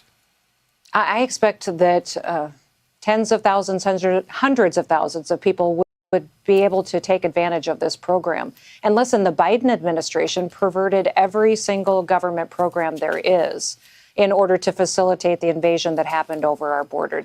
They gave them free housing, free food, free child care. They gave them free medical care. They treated them better than they treated American citizens. And they jeopardized our community's safety by allowing these folks that are dangerous criminals into our communities. And Sean, every day they're here, they're getting more and more dangerous. They're recruiting more members. They're getting stronger. They're getting more set into their ways. and facilitating more of this violent activity. I just wish CNN would spend a little bit of time talking to Laken Riley's mother. I wonder when the last time is that they did an interview with those individuals, with Jocelyn's parents. So when's the last time that they actually interviewed a victim? And that's another thing that the Biden administration did, is they actually shut down the one office within ICE, within the federal government, that was there to support victims of illegal criminal activity, the Voices office. We just reopened that so that these families, these angel moms, can have a resource to really help them get some comfort, get some information on the crimes that perpetuated against their families. It really is a shame what the Biden administration did to destroy America. Let me get your reaction, Tom Homan, referring Congresswoman AOC to the Justice Department. She had a webinar, Know Your Rights, and as part of it recommended that illegal immigrants ask for warrants, deploy phones to record ICE searches, tips on how to differentiate between ICE people and others. Is this what you see, and I'm sure you've looked at it, is this aiding and abetting in your view? I think the Department of Justice absolutely should look into this situation. We've seen not just those that serve in public office be willing to break the law to facilitate the invasion that has happened and allow criminals to stay here. We've also seen judges take radical action to help protect these criminals. It's time that we stand for what's right. The American people are sick of these people abusing our system to try to promote an agenda. And remember, the Democrats are using fear to control people. They're out there motivating people by fear, and they're standing alongside known terrorists in order to endanger our future. So I think it's entirely appropriate that the Department of Justice look into these situations.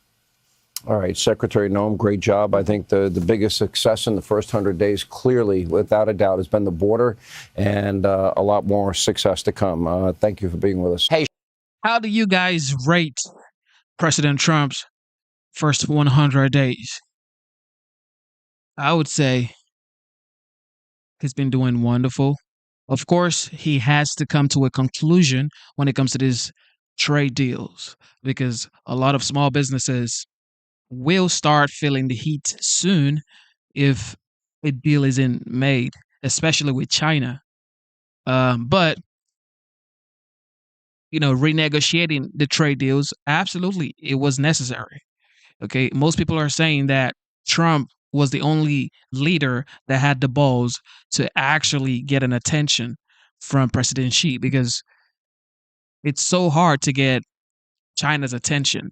The fact that China wants to renegotiate trade deals with the United States is because they know the United States is the largest consumer in the world.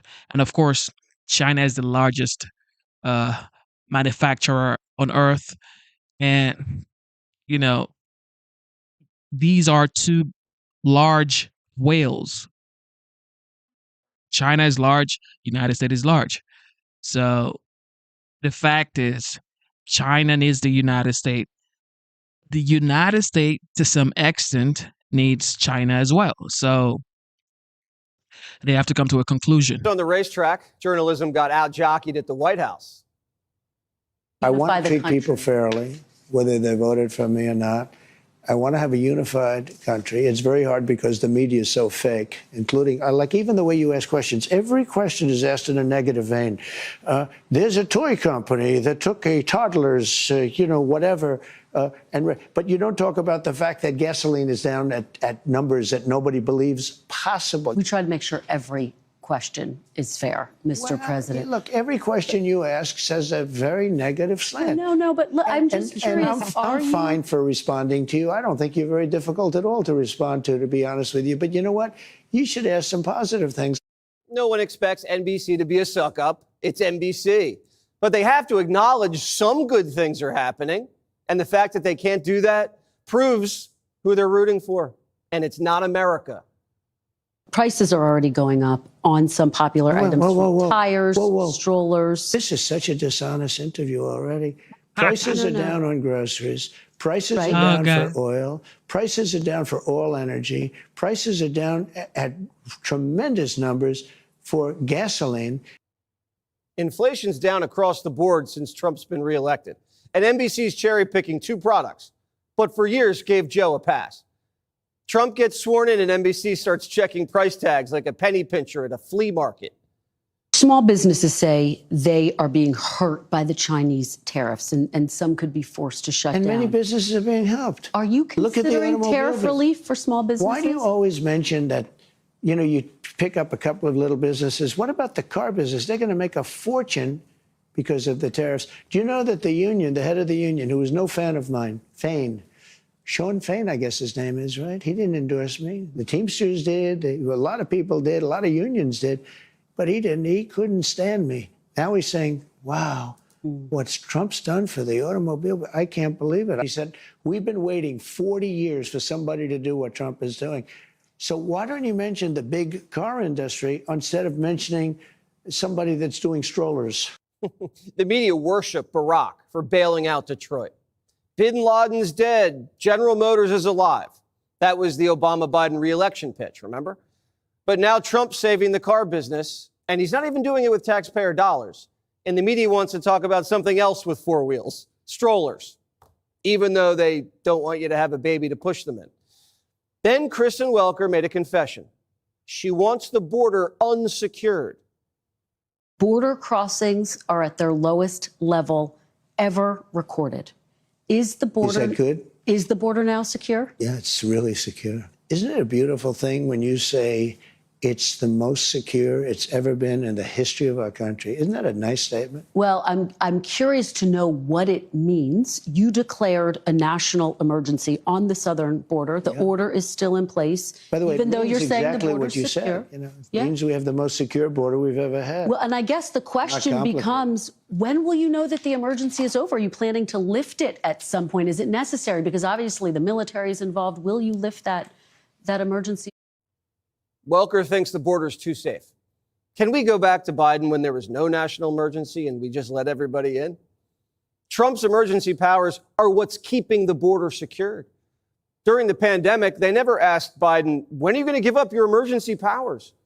But Trump's only allowed to yield power for what, 100 days? He's fixing things too quickly? Your Secretary of State says everyone who's here, citizens and non-citizens, deserve due process. Do you agree, Mr. President? I don't know. I'm not a lawyer.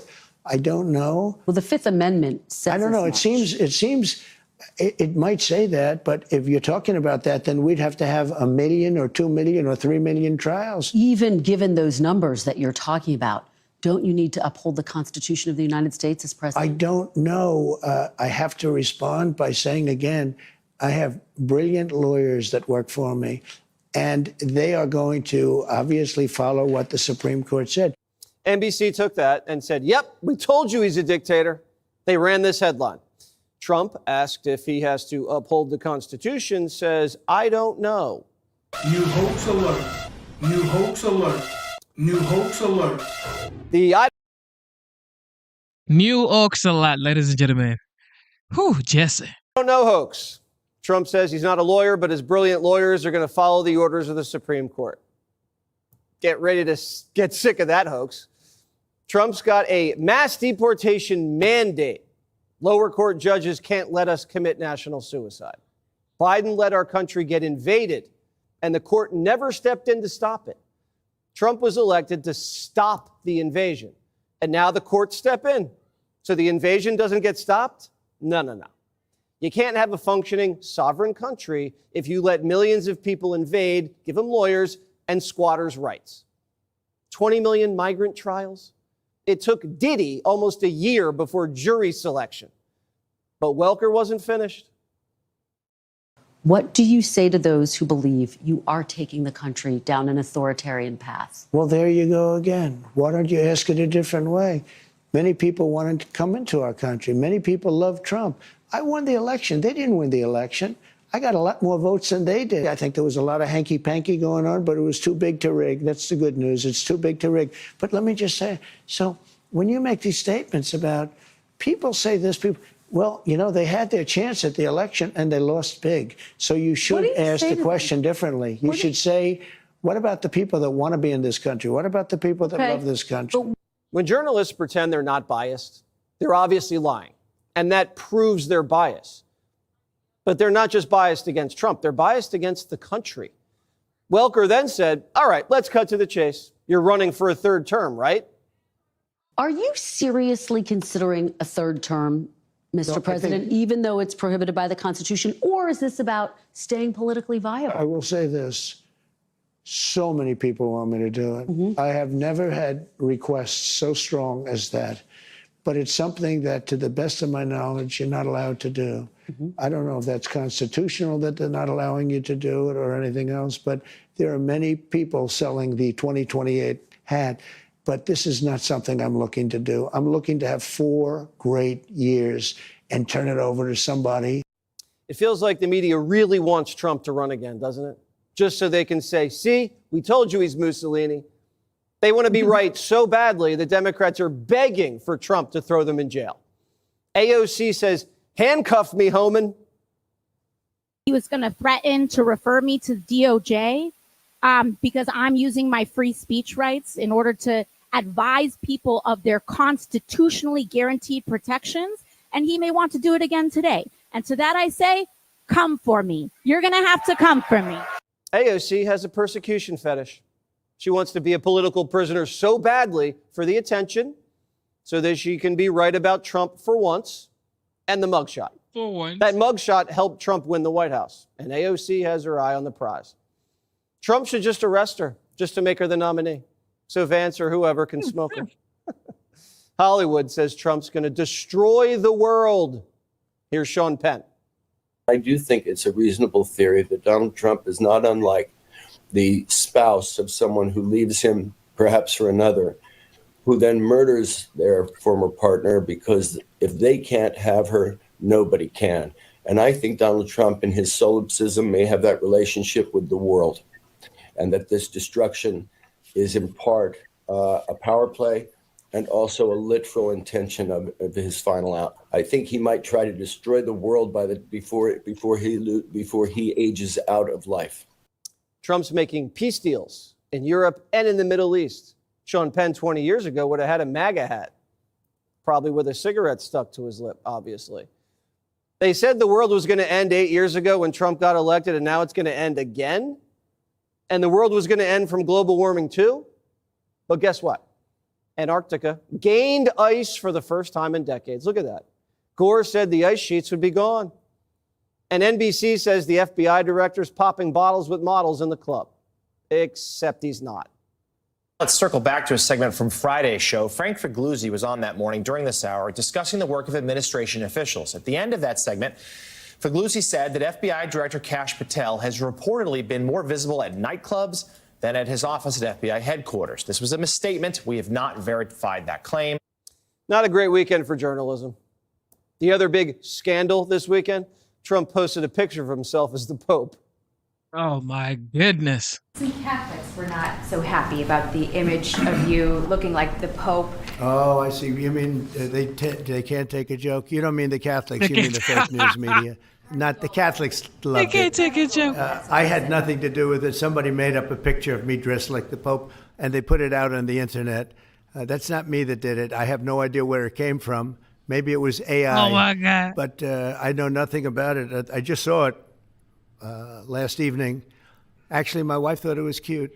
She said, isn't that nice? I think it's the fake news media that, they're fakers. Melania thought Trump looked cute as Pope. Now that is love. Yesterday, the White House posted a juiced up photo of 47 with a red lightsaber. May the 4th be with you. Happy May 4th to all the radical left lunatics who are fighting so hard to bring Sith lords, murderers, drug lords, dangerous prisoners, and well-known MS-13 gang members back into our galaxy. You're not the rebellion, you're the empire. Trump has a special place for him. He's bringing back Alcatraz. It represents something very strong, very powerful in terms of law and order. Our country needs law and order. Alcatraz is, I would say, the ultimate, right? Alcatraz, Sing Sing and Alcatraz, the movies. But it's right now a museum, believe it or not. A lot of people go there.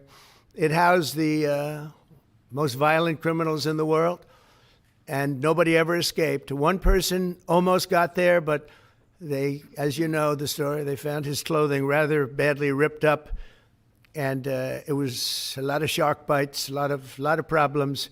Nobody's ever escaped from Alcatraz. The media and the Democrats woke up today and were forced to talk about Alcatraz.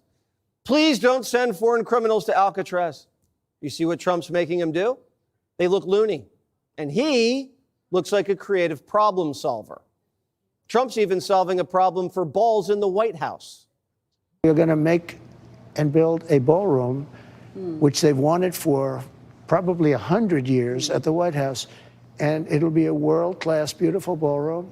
A ballroom that could cost millions of dollars. He says he will pay for it himself. You will fund it. Yeah. I'm not going to ask the government for money. Would a dictator do that? I don't think so.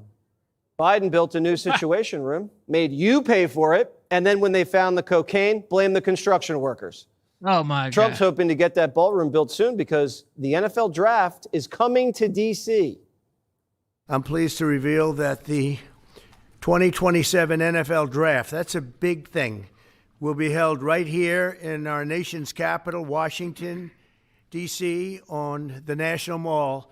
And you get a little glimpse of it. I was just saying to Roger, I don't think there's ever been anything like that. That's a good idea. In fact, maybe we could use it for other things also. I have an idea. It's going to be beautiful. It's going to be something that nobody else will ever be able to duplicate that, I don't suspect. It's very exciting. So we have a military parade and the NFL draft coming to Washington.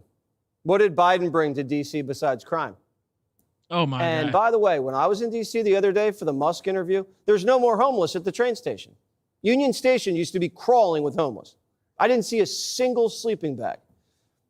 Even Trump's old enemies say he's doing a good job. And he's actually friendly, unlike Barack.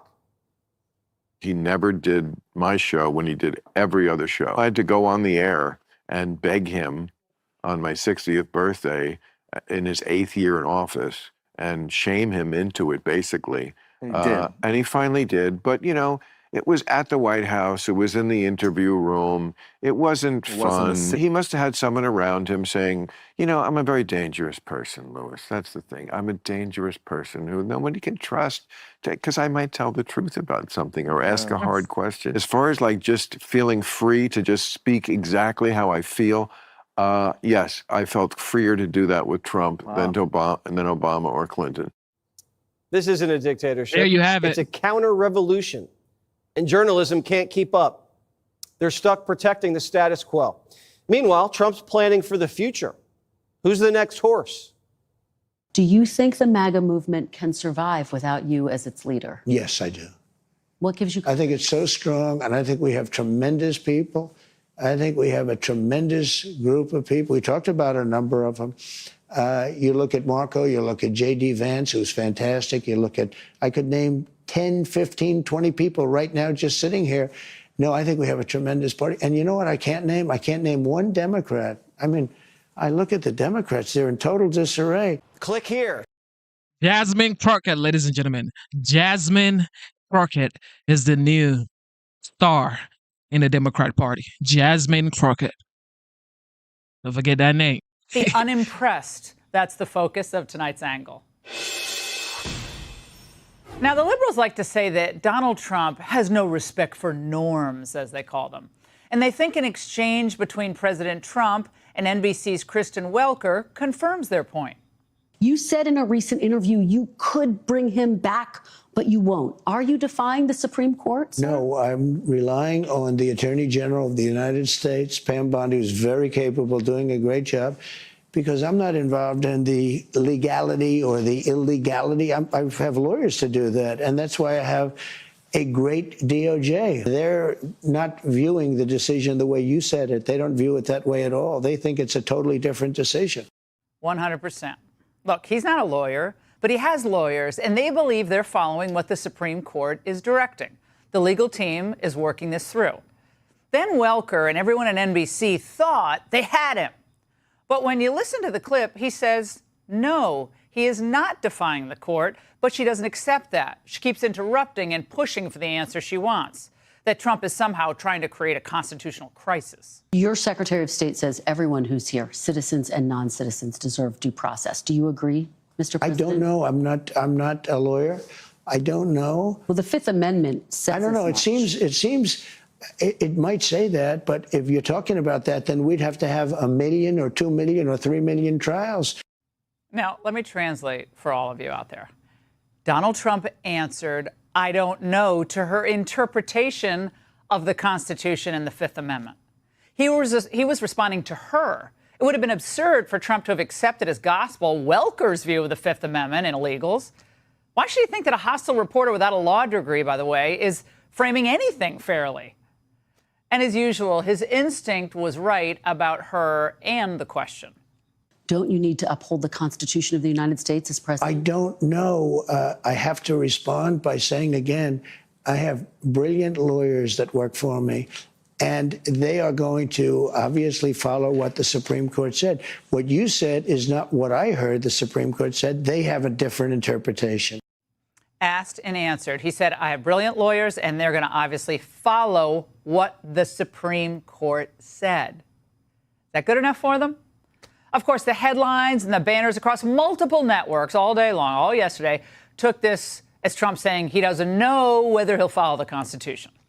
Donald Trump kind of playing fast and loose with what the Constitution and the Supreme Court require him to do. This is really a scary moment. He's already demonstrated his willingness to disobey court orders. President Trump has also raised eyebrows for casting doubt about his responsibility to uphold the Constitution. Raised eyeballs. Now, after watching these media types closely for far too long, frankly, watching their feigned and farcical outrage over Trump, the only question to ask is, are there any serious journalists left at these networks? Because from these interviews, it seems they are clearly not interested in learning anything. They're only interested in presenting their narrative and getting to an aha moment. I think tariffs are going to be great for us because it's going to make us rich. But you said some dolls are going to cost more. Isn't that an acknowledgement that some prices will go up? I don't think a beautiful baby girl that's 11 years old needs to have 30 dolls. I think they can have 3 dolls or 4 dolls because what we were doing with China was just unbelievable. We had a trade deficit of hundreds.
Campaigned on a promise to bring prices down on day Well, I don't know. When one. you say strollers are going up, what kind of a thing? I'm saying that gasoline is going down. Gasoline is thousands of times more important than a stroller someplace. But what do you say to... Well, of course, the media, they think that the Americans are too short-sighted and ignorant to understand that any disruption we're seeing now or will see is temporary. That the prize at the end of all of this is trade stabilization and a reindustrialized America that will lead to really sunny days ahead, much more long-term sustainability. Now, he's talking ultimately about the survival of the United States vis-a-vis. Trump Organization is selling hats that say Trump 2028. Yeah. Are you seriously considering a third term, Mr. President? It's something that, to the best of my knowledge, you're not allowed to do. There are many people selling the 2028 hat, but this is not something I'm looking to do. I'm looking to have 4 great years and turn it over to somebody ideally a great Republican. To establish some type of mental health charity for these pundits who are masquerading as reporters. They keep trying and they keep failing. But listen closely. Read between the lines. They do not sound like they actually preferred a closed border. They liked an open border. Watch. You declared a national emergency on the southern border. When will you know that the emergency is over? Are you planning to lift it? The big emergency right now is that we have thousands of people that we want to take out, and we have some judges that want everybody to go to Some court. of them. Of course, the radical judges are the huge problem here. He's right. How do we remain a country when the president cannot remove people who are here illegally? It's a good question. But the NBC anchor doesn't care to grapple with good questions, real questions, because she believes the emergency is not that we have millions here under fraudulent asylum claims, taking up school spots, taking up funds from local budgets. She believes the emergency is that Trump wants to do something about it. So for the press, deportation is the crime, not the act of entering the country illegally. Now, if the border is open to millions of illegals, if some terrorists slip through, if some rapists make it in, well, those are just the necessary costs of being us. A superpower that has more money and more privilege than we deserve. They believe it is immoral to pressure China on trade. They think it's immoral to hit Europe with tariffs, even as they protect their own industries. So is it any wonder that public trust in the media has cratered over the years? According to Gallup, it's at the bottom of the barrel, ranked just above Congress. So you may ask after hearing all this, what is the point of doing these interviews? Well, unlike Joe Biden, who hid and was hidden from the media, President Trump obviously believes it's important that the American people hear directly from him. Exactly. So it's like you're saying Trump is not following the law because he's not giving these folks due process. But then they came into the country illegally. The act of coming into the country illegally is illegal. But Trump is the bad guy? Well, I don't know, man. What are you guys going to say about Laken Riley? In New York last year, an illegal immigrant set a woman ablaze in the subway. Nobody said anything. But now Trump is the bad guy. Even with questions from the establishment media that are blatantly slanted. And when the public sees how willing the reporters are to simply lie about Trump's intentions or purposely misconstrue them, I think you realize once again that the press really isn't interested in the truth at all. They prefer advancing their own narrative instead of reporting on real-world problems. And with each interview, they're writing their own professional obits. And Trump, he just keeps chugging along. And that's the angle. Hey, thank you for tuning in to the live show. You know what time it is. All right, here we go.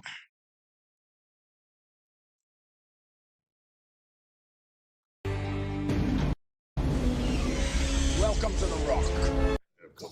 Yeah, Alcatraz, one of the stuff of Hollywood movies like The Rock may be back in business. President Trump is seriously floating the idea of reopening the notorious island prison to house America's most violent offenders and even illegal immigrants. Oh, man. It's been shut down since the 1960s, but President Trump sees it as a way to combat what he calls radicalized judges. Check it out. Our country needs law and order. Alcatraz is, I would say, the ultimate, right? Alcatraz, Sing Sing and Alcatraz, the movies. But it's right now a museum, believe it or not. A lot of people go there. It housed the most violent criminals in the world, and nobody ever escaped. One person almost got there, but they, as you know the story, they found his clothing rather badly ripped up, and it was a lot of shark bites. And we'll see if we can bring it back in large form, add a lot. It sort of represents something that's both horrible and beautiful. And Another game-changing idea, the Trump DHS offering to pay for illegal alien self-deportation flights and offer an additional $1,000 stipend to leave. Here's the president on that. We're going to pay each one a certain amount of money, and we're going to get them a beautiful flight back to where they came from, and they have a period of time. And if they make it, we're going to work with them so that maybe someday, with a little work, they can come back in if they're good people. If they don't work, and if we take them out after the date, then they're never coming back. So I want to go to our San Francisco correspondent. That would be Greg Gutfeld. You've been at Alcatraz twice. You think you're going to see this Yes, I was reopened there. in your lifetime? I was there by choice. It was it was our grade school and high school field trip. I think they wanted to scare us straight, but it was San Francisco. Didn't work. Well, I mean, that came out wrong. Straight. But you know what he's trying to do? I think what Trump's doing is he's trying to paint a grim picture for illegals who think they're going to wait this out. You know, is your country really as bad as Alcatraz? Maybe instead of seeking asylum here, you might think twice. He's trying to undo the perception of the incentives that were put in place that caused this unprecedented invasion. So, you know, sending them to Alcatraz is kind of a compromise between El Salvador and the Roosevelt Hotel, where they're staying at now. If you pay them $1,000, okay, that's 2 or 3 days of room and board that they would already get. So you're probably saving money by giving them $1,000 bucks. But what's interesting here is the number one concern that Trump ran on was illegal immigration, and he crushed it. So the Democrats replaced that with judges. So imagine you cross, you know, the finish line of a marathon, you break through the tape, and they say, sorry, that's not the real finish line. It's another 20 miles up there. That's what the Dems did. He solved the actual problem. The Dems, you know, they didn't want to build a wall to keep illegals out. Now they're building a wall to keep them in. And it's through legal means, which we know is more administrative than legal. I thought that we had agreed on the worst first. Didn't we all? I know we all agreed on the worst first. We do. And then the Democrats decided that their worst is way worse than everybody else's. So a Maryland dad, wife-beating human trafficker, didn't qualify as the worst. It's like they changed the boarding system. You know, Group A was the worst first. But no, the wife-beating human trafficker, he's in Group D. They're going to move him back. So it makes no sense. It is interesting how the Garcia case sort of went away after the 18th count of domestic violence. Yes. Then they were like, well, maybe we shouldn't talk about this anymore. Judge Jeanine, reopening Alcatraz, I mean, I don't think it's going to happen in my lifetime. But like, for example, you have to you have to ship everything in, and then you also have to like pull all of the sewage out because there's no way to do it. Let me tell you something. When I was a judge, I used to send prisoners to Sing Sing. If I could have sent them to Alcatraz, it would have been great because I came across some that absolutely deserved to be there. Donald Trump made it very clear it wasn't just for illegals. He talked about domestic terrorists, cartel bosses, serial killers, Americans. Let me tell you, I think the island location, the cold water, the shark-infested water, the isolation it represents, the fact that this is something that you don't want to go to as a defendant, you don't want to be sentenced there. I know it's going to cost money. I know, but it's a maximum security location. You're not going to get visits by your family. They're not going to fly out there, get on a boat and go to Alcatraz. This is the worst thing you can do for a criminal defendant in the United States in terms of sentencing. And I think it's great. I think we need a supermax like this. We don't have anything like El Salvador. And if the goal is to house the worst of the worst, he's got it. Now, we've got jail overcrowding in California. All right, we need more room. So that's one of the reasons, the historical continuity of this thing. And the surveillance technology that we can now utilize with drone surveillance and tunneling that we've got down because of what's going on in Gaza. We figured that out. I think that this is a symbolic deterrent, and it's legendary. And in the end, I think that when it's only reachable by boat and helicopter, they're going to understand. There's no conjugal visits here, boys. Your girlfriend ain't showing up. I wish here that President Trump would try to keep Rikers open. Yes. Because when they close that, there's not going to be enough places to put all the criminals in New York. Well, it's good to be back around the table. Hope everybody Right, they're going to behave that's now. A couple things, and I frame the way I think about all of this in the context of DOGE and other government efficiency. One, do we have a need for more maximum security prisons? I don't know the answer. We may. And based on some of the things that you've said, Judge, today and other instances, we probably do. We certainly may have a need here in New York. Two, what would be the most efficient location and the most efficient building costs for that? I would hope that we would apply that. I think that's what Mr. Musk and his team would want. In light of all of that, it just strikes me as hard to believe that Alcatraz, which for those who have seen it, it's a beautiful piece of real estate.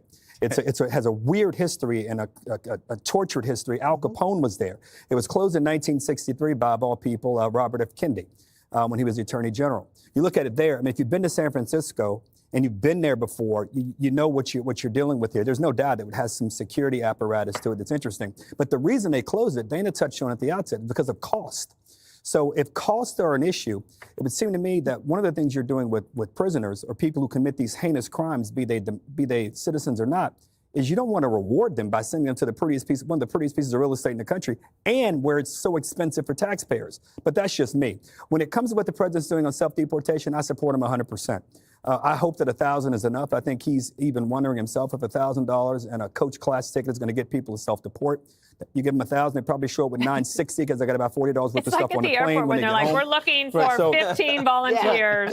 So, but now I think it's 1,200. I give him. I think what Greg said it best. I think we may not agree on all the details the way Greg described, but he's right in terms of this is a paradigm to undo the incentives to come to the country that were readily and abundantly apparent back before President Trump became president. Hopefully this works. If it doesn't, hopefully they try something different. As I said, I'm always for trying bold things to get bold outcomes. And deportations of criminals in the worst first, it has to be foremost in the president's mind, as it has been now for its 112, 105 or 106 days. I think one of the things, Jesse, on the self-deportation that is helpful, and that he said it, and he made the stronger point, and I think they need to emphasize this, is that if you take us up on this and you do the right thing and you go back, then you could have a legal path to get back here. So that might be the incentive. That's just a trick, Dana. Hey, you're off message. What is the message anyway? I don't know. What is the message? The message is Trump forces everybody into his frame. The Democrats woke up on Monday. They didn't want to talk about illegal immigration. No. They had no plans to talk about Alcatraz, but they're talking about Alcatraz and they're defending criminal migrants. Please don't send them to prison. It's exactly what Trump's trying to do here. And he looks like a creative problem solver. And then what Greg said, you have migrants now thinking, I don't want to come here, and other migrants who are here saying, now I think I should leave. Mm-hmm. No one has ever escaped except Sean Connery. I think, no, it's true. And Sean Hannity. Yeah, no, there's Frank Morris and the brothers. Frank Morris and the brothers, I forgot. I thought it was Nick Cage. He has a mandate for mass deportations. You cannot let the rule of law become a suicide pact. If you have 20 million illegals here, you cannot have 20 million hearings. So he has to either invoke more wartime powers acts like he has, or the Supreme Court has to narrow due process, because right now it's a disaster. The pandemic, what did the courts say? We couldn't even go to church. Not that I was going to church, but if I had wanted to go to church, I wasn't allowed to go to church. The courts can't step in and say, you guys have to leave the country. These are emergency powers that need to be invoked because this is a national emergency. We had a demented president who allowed an invasion, and the courts never stepped in. Now we have a president with a mandate who's trying to stop the invasion, and the courts are stepping in to stop the president from stopping an invasion. That is crazy. Judge, I've said it 100 times. We need to stop people from going to law school. The president needs to sign an executive order Jesse, people like to put a 10-year ban on people going to law school, just so we can figure out what the heck is going on. You know, the other option for the president is just have Congress pass new laws. That's the most effective way. Yeah. Good luck waiting for that, Harold. Well, but that's how society. That's how our it's world not works. wrong, but it's unlikely. Click here to. How would you rate Trump's first 100 days? Ladies and gentlemen, put it in the chat. How would you rate Trump's 100 days? All right, for the liberals, here we go. Now, the president, as you know, is facing a series of court rulings on deportations, including a unanimous one from the Supreme Court that he must facilitate the return of Kilmar Abrego Garcia, who was wrongly deported to El Salvador, without the due process which is guaranteed to everyone in this country under the Fifth Amendment. Now, the term due process basically means ensuring people are treated fairly and their rights are protected and the government follows correct procedures when dealing with someone in a case. And though officials, attorneys, and courts are constantly defining and redefining just what due process means in any particular case, it seems the president has doubts or is unsure about the entire concept of it. Here he is over the weekend on NBC's Meet the Press. Your Secretary of State says everyone who's here, citizens and non-citizens, deserve due process. Do you agree, Mr. President? I don't know. I'm not a lawyer. I don't know. Well, the Fifth Amendment says I don't know. It seems it might say that, but if you're talking about that, then we'd have to have 1 million or 2 million or 3 million trials. Well, keeping them honest, that's not actually accurate. Migrants typically get hearings, not full trials, and they're handled by an immigration court, not the regular criminal court. Due process for migrants could simply be a brief hearing before a judge or magistrate, the kind that a bipartisan immigration bill called for, funding many more of. The president, as you know, made sure that bill died on the vine during the campaign. In any case, the Constitution is clear on this. According to the Fifth Amendment, no person shall be deprived of life, liberty, or property without due process of law. That's the Constitution. Again, you can argue over just what constitutes due process, as lawyers and judges have over generations, but saying I don't know to the entire notion is not really an option for the President of the United States. It would be as if the president said that he didn't know he needed to uphold the Constitution, which is what he did go on to say, actually, just a second later in answer to a question from Kristen Welker.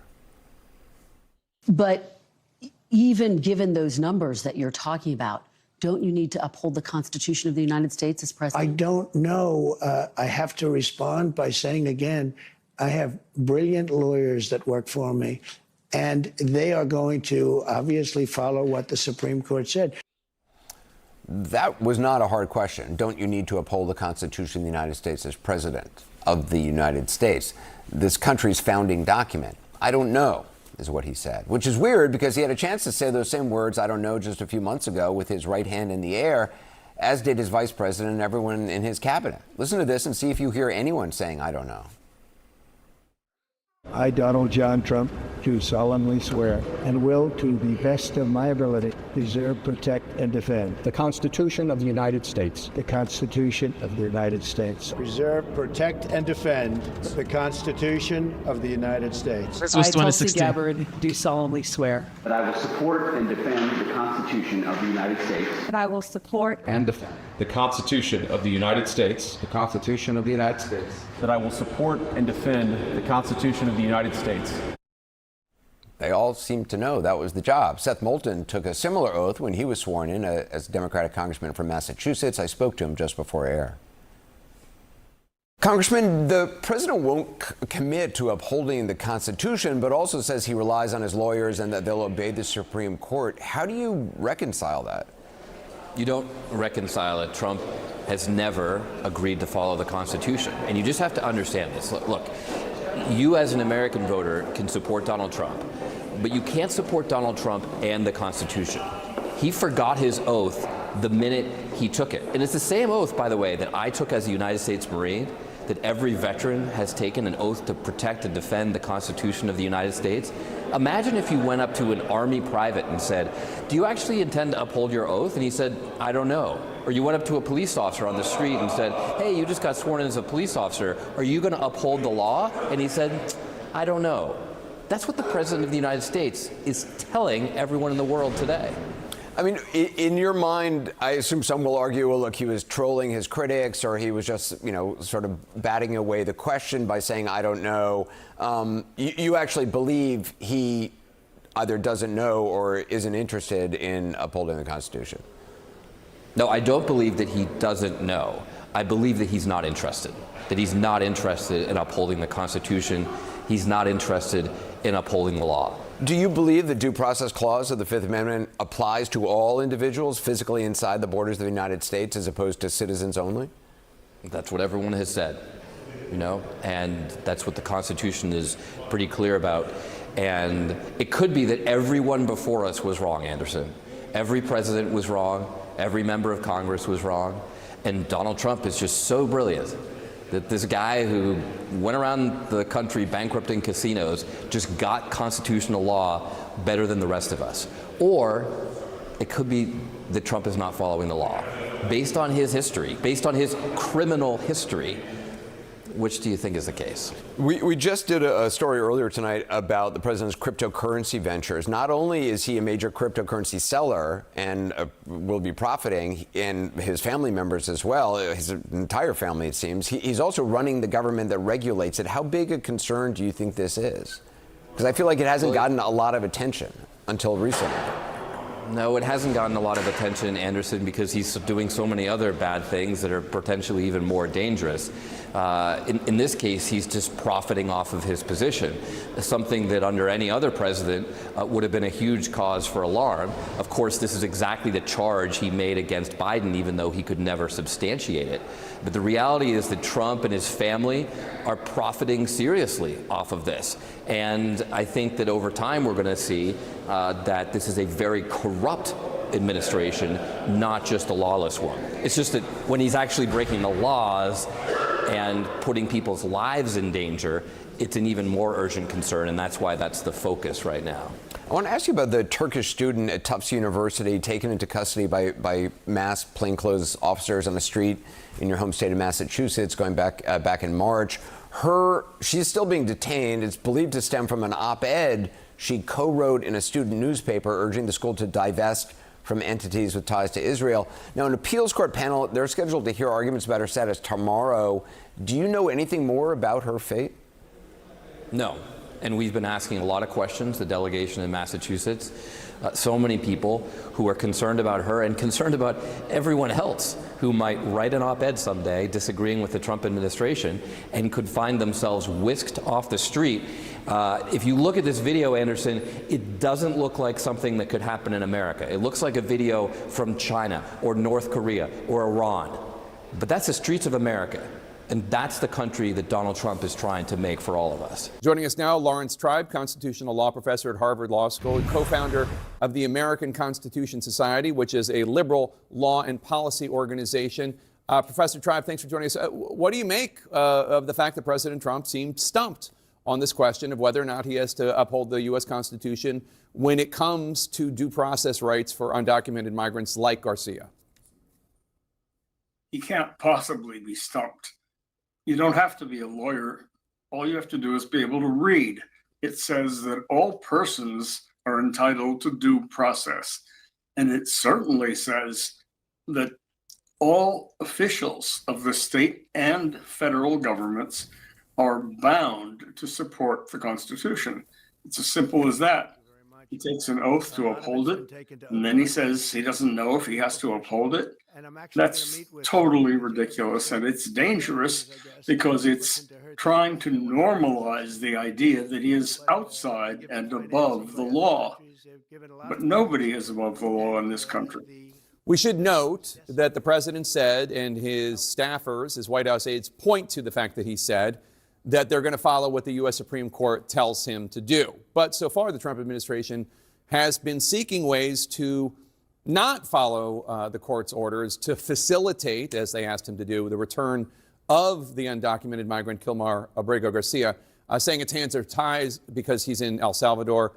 Do you think we're going to see more cases like this where the administration presents its own interpretation of court orders to claim compliance? I'm afraid so, because it's not just an interpretation. When the court says 9-0 that he's got to facilitate the return of Garcia, and then Stephen Miller, who, by the way, isn't a lawyer, says, "Oh, Mr. President, that doesn't mean you have to do anything," that shows that they can just turn the thing upside down. It's an Alice in Wonderland world where if they don't want to do what the Supreme Court tells them to do, they pretend the Supreme Court told them the opposite. That's not the world that any of us grew up in, and it's a world that is made for dictators. But this country is not ruled by a dictator. It's all very simple. And so it doesn't need a law degree to understand. Yeah, and you mentioned White House Deputy Chief of Staff Stephen Miller, who's obviously very influential. He put out a definition of due process on Twitter or X this morning. He said, quote, "The right of due process is to protect citizens from their government, not to protect foreign trespassers from removal. Due process guarantees the right of a criminal defendant facing prosecution, not an illegal alien facing deportation, unquote. Response? My response is that he doesn't know what he's talking about. Due process, as Justice Scalia said, protects all persons in the country, aliens, citizens, all persons. And if you say, well, it doesn't protect the people that the president thinks are violent criminals or illegals or whatever he wants to call them, that begs the question, who determines whether somebody is deportable?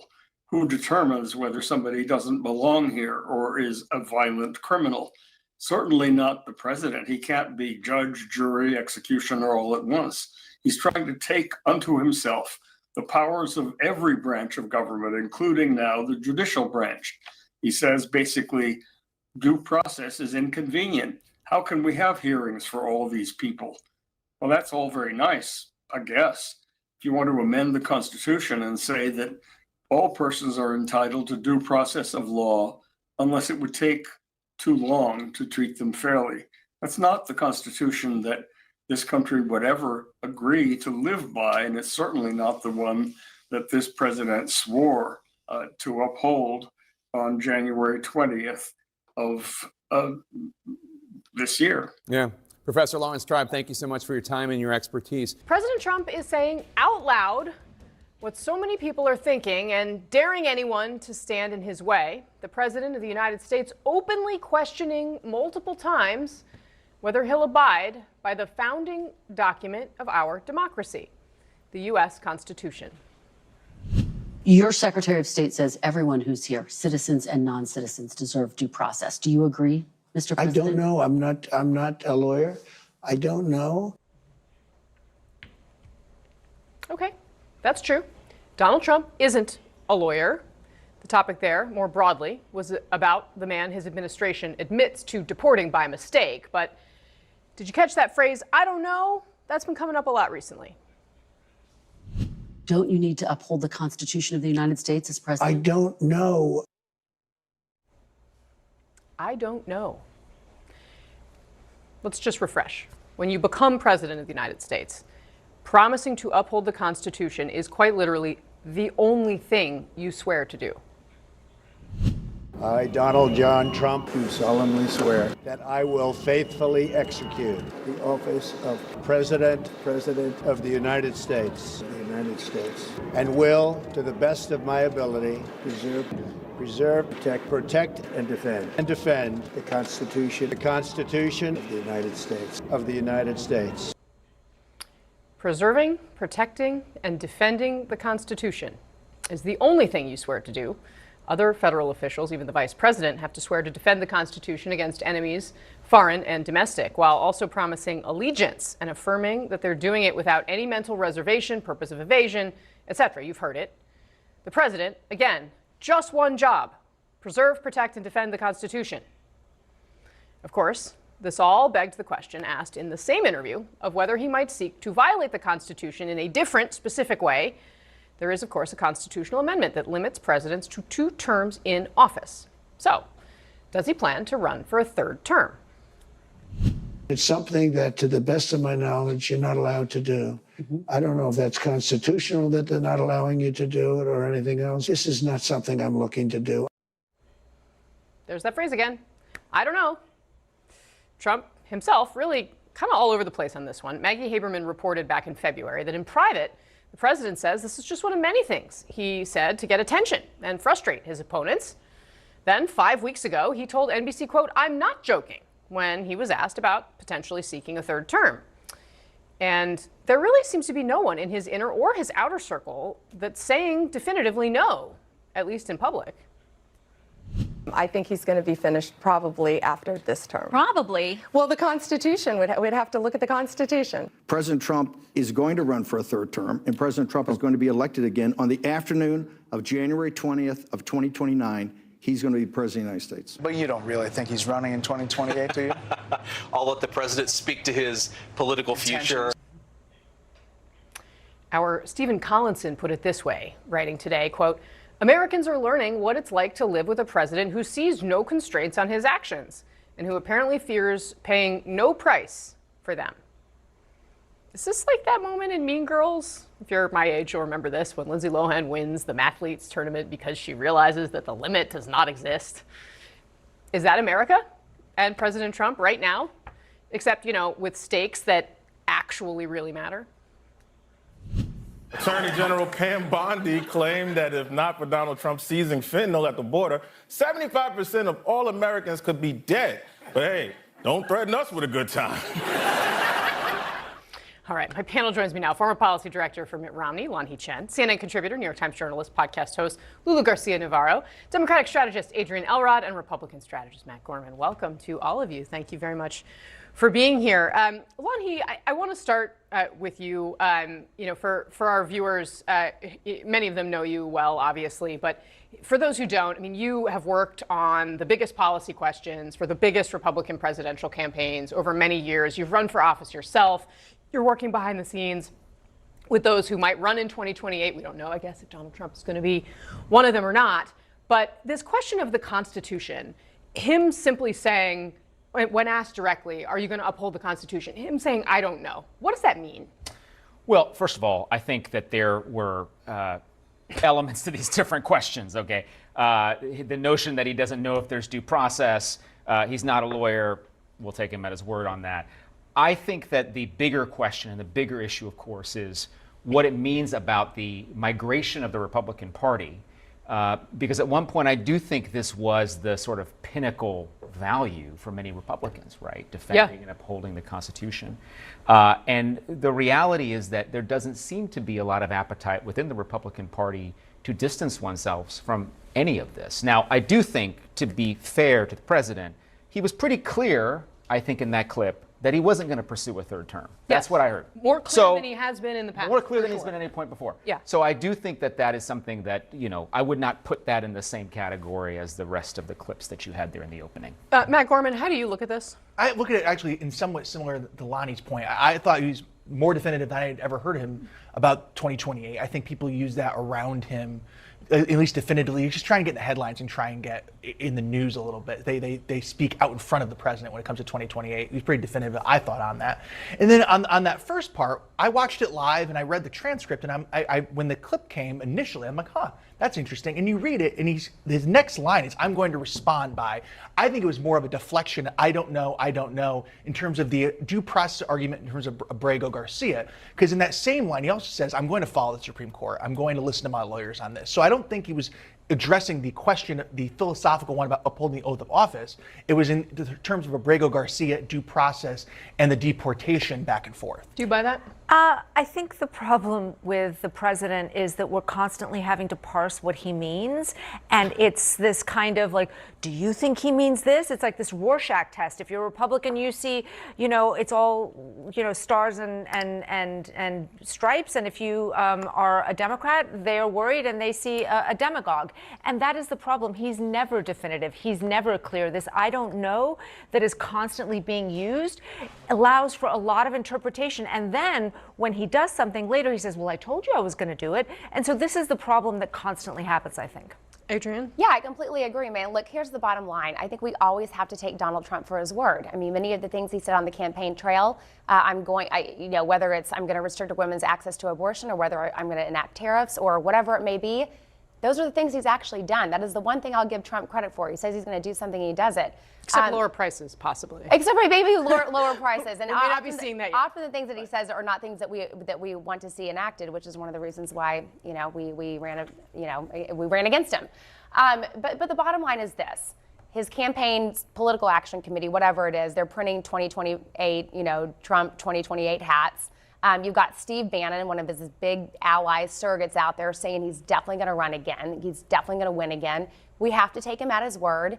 And it's a shame, and it's a disgrace. You don't see more Republicans out there speaking out against this. Let's look at a slightly longer version of what Trump had to say specifically on this third term question. Because, again, as our panel has astutely pointed out, we tied it together there. There's him saying he doesn't know if he's going to uphold the Constitution as part of the immigration deportation situation. And then there is this piece about his political future. And he did talk about other Republicans who may succeed him as well. Let's watch. So many people want me to do it. I have never had requests so strong as that. But it's something that, to the best of my knowledge, you're not allowed to do. I don't know if that's constitutional that they're not allowing you to do it or anything else, but there are many people selling the 2028 hat. But this is not something I'm looking to do. I'm looking to have 4 great years and turn it over to somebody. You look at Marco, you look at J.D. Vance, who's fantastic. You look at, I could name 10, 15, 20 people right now just sitting here. Matt Gorman. I mean, you look at take him at his word. That's pretty definitive. I mean, he's talking about successors. He went on a extended riff about J.D. Vance and Marco Rubio in particular. One of the big takeaways from that interview was how definitive he was in 2020, how introspective he was on people who would be his successor.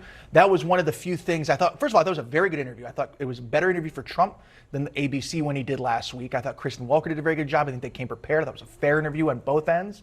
And I thought that was one of the highlights of it. I'm curious, though, because when he says it's not something I'm looking to do, you could then say, oh, everyone was asking me, and then I'm going to do it. I didn't want to, but, the people really want me to run again. I mean, again, I don't think it's as definitive as you're making it. But it wasn't not allowed to do. It was also, the agency was not just him. It was not something you're allowed to do. I've also never heard him really muse about his successors either. Yeah. It's the first time when you hear him actually naming J.D. Vance, Marco Rubio, whoever the 10 or 15 others are. We can have a little pool maybe afterwards about who those 10 or 15 are. But obviously, I do think, I thought this was pretty definitive, certainly more definitive than I've heard. And, he even talks about the 2028 hats because I'm sure he knew people would raise this as an issue. And he says, look, it's not something I'm looking to do. So I don't know, for me, fairly definitive, but. The thing that I thought was super fascinating, though, is the raising the specter of Marco Rubio. There is not a lot of love lost, according to many people, between J.D. Vance and Marco Rubio. There are very different groups within the White House who support the vision of both of those men, and it's sort of pitting them against each other a little bit. I thought was very Trumpian. Well, we have two people who I'm interested in both of your takes on whether there's already a shadow primary going on between Marco Rubio and J.D. Vance on the Republican side. I think it might be a little dramatic. I think we could be seeing the ticket, but let's be clear. I think J.D. Vance is in the catbird seat on this because he's the sitting vice president. However, I could tell you better. Working for Tim Scott, the former president of the United States was challenged in a relatively competitive primary. JD would be too if he decides to run. Look, every politician at the end of the day, when they reach that level, would love to be president, I'm sure. And I think either Marco Rubio or J.D. Vance would be fantastic presidents. But the reality is that right now, they're serving the president of the United States. You're right. And they're focused on that. A civics test. When presidents raise their right hands, they pledge to preserve, protect, and defend the Constitution of the United States. But Donald Trump is apparently keeping his options open. Don't you need to uphold the Constitution of the United States as president? I don't know. I have to respond by saying again, I have brilliant lawyers that work for me, and they are going to obviously follow what the Supreme Court said. The exchange was over deportations and due process, which several judges have ruled Trump's actions are indeed unconstitutional. But this is a notable moment in politics, since for the right, for decades, they have made America's document the centerpiece of its governing and moral philosophy. This is a pocket copy of the Constitution and Declaration of Independence. I've spent 40 years of my life studying this. Because I believe in this document written by the hands of wise men raised up by God to that very purpose. The Constitution starts with the 3 most important words outside the Bible: we the people. Didn't you take an oath to this, the Constitution of the United States? Doesn't this supersede everything else? Our Constitution is the supreme law of the land. Every decision that I make starts with asking the questions, is this constitutional? This is not a prop, and I don't carry it a prop. Joining us in our 5th seat at the table is attorney Dante Mills. He is a law professor at Temple University. Dante, I don't think it requires a law degree to understand what the Constitution says. Is it just me? It seems like that's kind of a cop-out for just the plain text, which actually, if you're conservative, that is how they read the document. The simple answer should be, I will follow the Constitution, especially if you're the president of the United States. But I want to have a logical conversation. And there's a quote that Donald Trump said. He said, I was elected to get them the hell out of here, and the courts are holding me back from doing so. That shows his rationale. He thinks that the courts are acting against him, but the court's job is not to advance or to fight against the presidential policy. It's to make sure that they interpret these laws with fairness. And the one thing the courts do that I think President Trump is missing here, the courts determine or look at, what if you're wrong? What if they're not a criminal? What if they're not a gang member? What if they're not an immigrant? They're an American citizen, and you put them in jail anyway, and all of that has happened. The impact of that far outweighs the time it would take to just have a hearing. And that's what due process is. So here's the deal. We've let 20 million something people into the country illegally. And now what a lot of folks want to do is use the court system to try to stop as much as possible the rapid deportation of illegal aliens from the country. What the president said in the interview was very clear. He was unsure on these deportation cases because of the unusual circumstances, but he was going to defer to his brilliant lawyers and said, quote, we are going to follow what the Supreme Court says. There is no outrage here that's worth it. But we have been invaded by millions upon millions of people.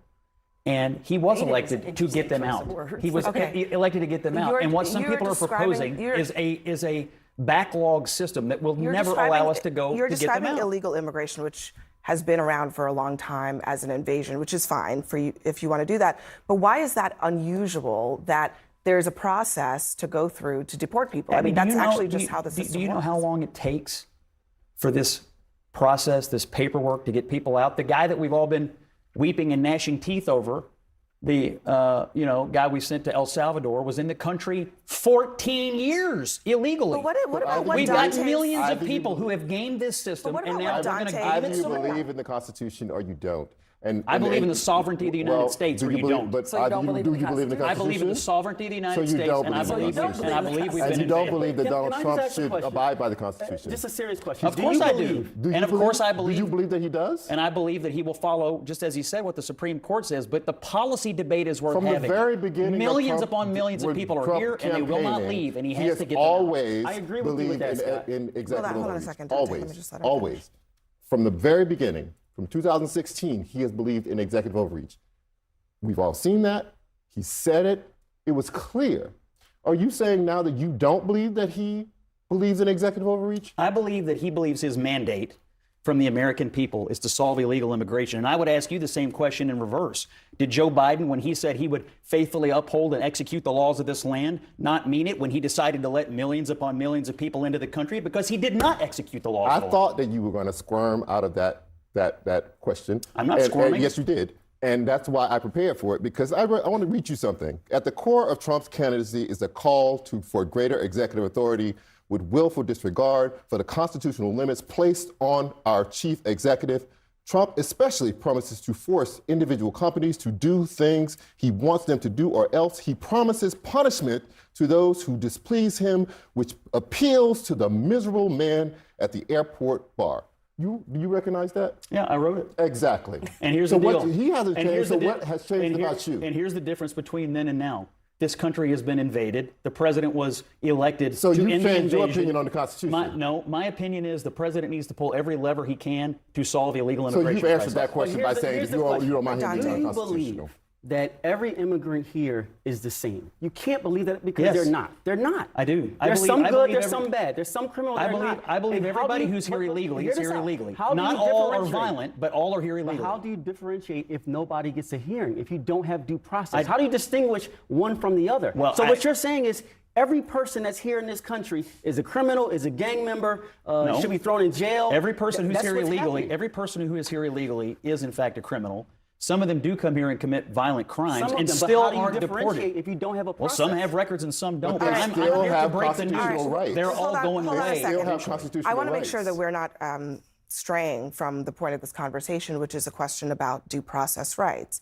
And so I'll just ask really quickly, do you believe that undocumented immigrants have to have due process rights, that that's constitutionally what they are entitled to? I'm unsure of what that means in the context of some of the cases that we've been dealing with in the news lately, because I've been looking at these people who have been here for 14 years, have been through numerous immigration courts. All right, well, I have a question about what does that mean? All right. Yes, I agree, but what does it mean? Let me bring the Supreme Court into this since you brought them up. This is what 2 different Supreme Court justices have said about this issue in the past.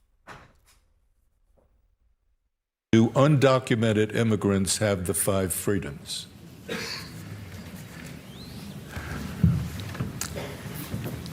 Oh, I think so. I think anybody who's present in the United States has protections under the United States Constitution. The 14th Amendment, it doesn't speak of citizens, as some constitutions grant rights to citizens, but our Constitution says person. And the person is every person who is here, documented or undocumented. Batya, I wonder why it's so difficult to understand a pretty simple concept. If Trump wants to deport illegal immigrants, he can do that, but he ought to do it legally.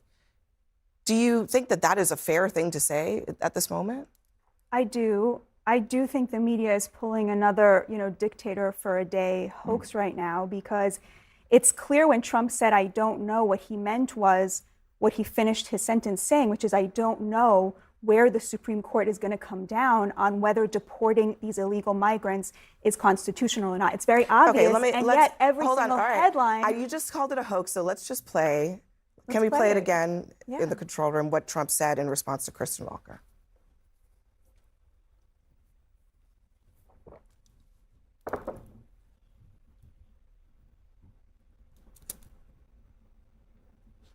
We're getting it up right now. Can I make another Don't you need clip? to uphold the Constitution of the United States as president? I don't know. I have to respond by saying again, I have brilliant lawyers that work for me, and they are going to obviously follow what the Supreme Court said. What's wrong with that? So the Supreme Court is going to decide what is constitutional and what is not. And Trump just committed 100% to following what the Supreme Court says. I want to make one more very quick point. There's another clip. Do we have the other one where he talks about whether citizens deserve due process? If we do, let's play that one. Your Secretary of State says everyone who's here, citizens and non-citizens, deserve due process. Do you agree, Mr. President? I don't know. I'm not a lawyer. I don't know. Well, the Fifth Amendment says. I don't know. It seems it might say that, but if you're talking about that, then we'd have to have 1 million or 2 million or 3 million trials.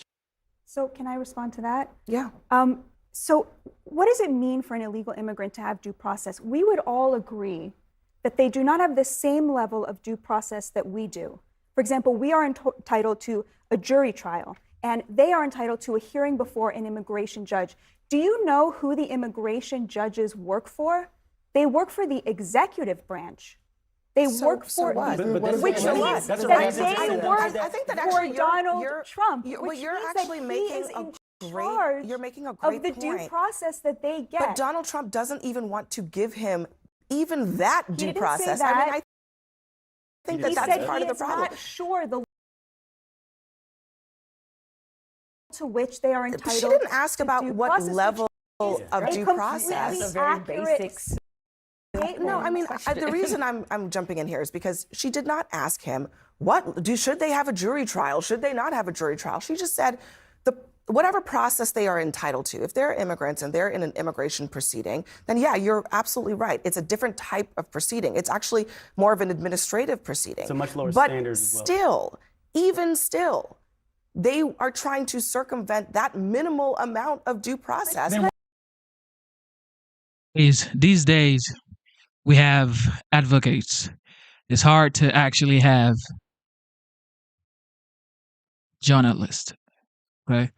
Everybody just advocates for their party, really never say the way it is. But it is what it is. Thank you for tuning in to the live show. All right, we're going to start with billionaire investor Warren Buffett announcing his retirement as CEO of Berkshire Hathaway, surprising a lot of people at the company's annual shareholders meeting Saturday. Now, the Wall Street icon has led Berkshire Hathaway since its founding in 1965. He will stay on as chairman of the board. Now, Buffett said when he steps down at the end of the year, the company's vice chairman, Greg Abel, would take over pending board approval. Buffett designated him as his successor several years ago. Now, just before Buffett announced his retirement, he finally shared his thoughts about Trump's tariffs. Buffett called America's trade war, quote, a big mistake. Trade should not be a weapon. I do think that the more prosperous the rest of the world becomes, it won't be at our expense. The more prosperous we'll become, and the safer we'll feel, and your children will feel someday. Now, Buffett's comments come as a new round of tariffs took effect Saturday. The tariff on imported car parts will hit the U.S. auto industry hard because all American car manufacturers import at least some parts to build their cars. And experts say the tariffs could add around $4,000 to the cost of any vehicle. CNN's Julia Vargas Jones is at the Port of Los Angeles with the latest. Good morning, Omar. Look, these tariffs might not affect anyone who's shopping for a new car right now, but it will affect those who might need repairs on their car, who need parts to come from overseas. You know, none of the 10 million cars produced in the United States are made with 100% American parts. They all use at least some parts from abroad. This is happening, of course, as we're hitting another milestone. This week, all the shipments that came from China pre-tariffs on that day of April 9th have now arrived in the United States, a lot of them through this port, the largest in the nation, the Port of Los Angeles. And now everything that comes in here will be subject to that 145% tariff. We heard from the executive director here that has already caused a drop of 35% in imports, in arrivals through here, because business owners are saying, I'm just going to wait and see what happens with these tariffs before I buy any more merchandise that might be subject to these tariffs. One business, though, that is actually booming at this time is something called bonded warehouses. It's being used as a bit of a loophole by business owners because it is a completely legal way to store your goods in U.S. soil, but without paying the tariffs or any taxes on it until you withdraw it. Take a listen. The other benefit is maybe you find a buyer, maybe you sell your product at a higher price and you find a buyer who's willing to pay that higher price. You can still house it here until you find that buyer. So it's just giving everybody a pause to try and figure out is it their new price structure? I think right now we're waiting to see if the tariffs are going to come down. That's the biggie, the tariffs on the Chinese products. Now, this wait and see, Omar, is in itself a gamble. They're hoping that talks with China will go well and that will lead to a drop in these tariffs. But the whole time that this merchandise is in these warehouses is also not hitting the shelves, and that could cause a whole other host of issues. All right, thank you, Julia. Joining me now is the Washington bureau chief for the Atlanta Journal-Constitution, Tia Mitchell. Tia, so let's start on the economy. Any talks of a recession aside, how much real estate does President Trump actually have here in terms of let's wait and see, trust me on this, until a trade deal actually needs to get done? Yeah, I think he ran on an economic message. A lot of people voted for him based on that economic message, and he promised results on day one. So I think there are some people who voted for Trump. They're willing to give him time, but they are disappointed that some of the things he promised have not happened. We've seen members of Congress willing to give him a longer runway. But I think that the polling is showing us that the patience is starting to wear thin, and it may not have as much of an effect on Trump as it may Republicans who will be on ballots in the coming weeks and months. Yeah. And, part of his talk on tariffs and the sort of the confrontational posturing he's had at times with U.S. allies, I think has helped fuel some of the new leaders. The Canadian Prime Minister Mark Carney, for example, his political fortune sort of turned around and he wins the election. And he's expected to meet with Trump this week. Does Canada come from any different position of strength than it did when maybe Trudeau was meeting with President-elect Trump a few months ago? I think Prime Minister Carney comes in with strength because he kind of has a mandate of his own, so to speak, based on the election last week. And I think he wants to play nice with Trump. I think all of our allies and all of these countries that are trading partners want to play nice and want to see if there can be a deal, because what President Trump has shown is if he personally likes you, then he's willing to do things that benefit whatever your interests are. So I think that's going to be the prime minister's posture. But I also think if he believes that the U.S. policy under President Trump is going to be harmful to Canada, I think he's a little bit more empowered to speak out, to be critical than maybe Prime Minister Trudeau felt he was able to do. It's an interesting contrast because, yes, when Trump was first elected, there was this revolving door of European leaders, Canadian leaders coming through to play nice. And here Carney gets elected on essentially being able to fight back against President Trump. And, you know, we were just talking about Warren Buffett announcing and speaking out against the, weaponizing trade, essentially.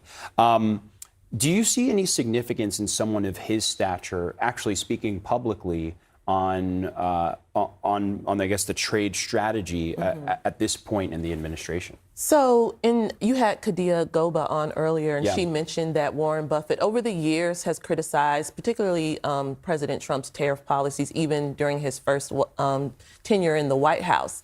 I think even more so now, what President Trump has shown us is that he's not as willing to just go along with the business interests, to their line of thinking on things like tariffs and international trading and free markets. He's much more isolationist, and we know that business communities, business leaders want, free trade amongst the nations, because at the end of the day, Warren Buffett's company is an international company with investments. Even if they're not investing outside of the U.S., they have, the supply chain and all of that. So I think President Trump is just not as worried about angering the business community, the business lobby, the Chamber of Commerce types. He's just moving forward with, I want to say a tariff policy, but it's been a little bit inconsistent, but still moving forward with what he thinks he should do, not necessarily listen to these other folks. Yeah, and his relationship, I think, too, with Congress is interesting because he has a slight Republican majority in the House. He has a majority in the Senate, but as you mentioned, some of these, or a lot of these folks, will be up for re-election or potentially re-election in just a few months' time when the campaigning will really begin. We just sort of got a hint of his budget blueprint, the recommendations he makes to Congress, but I think it does speak to where his interests are.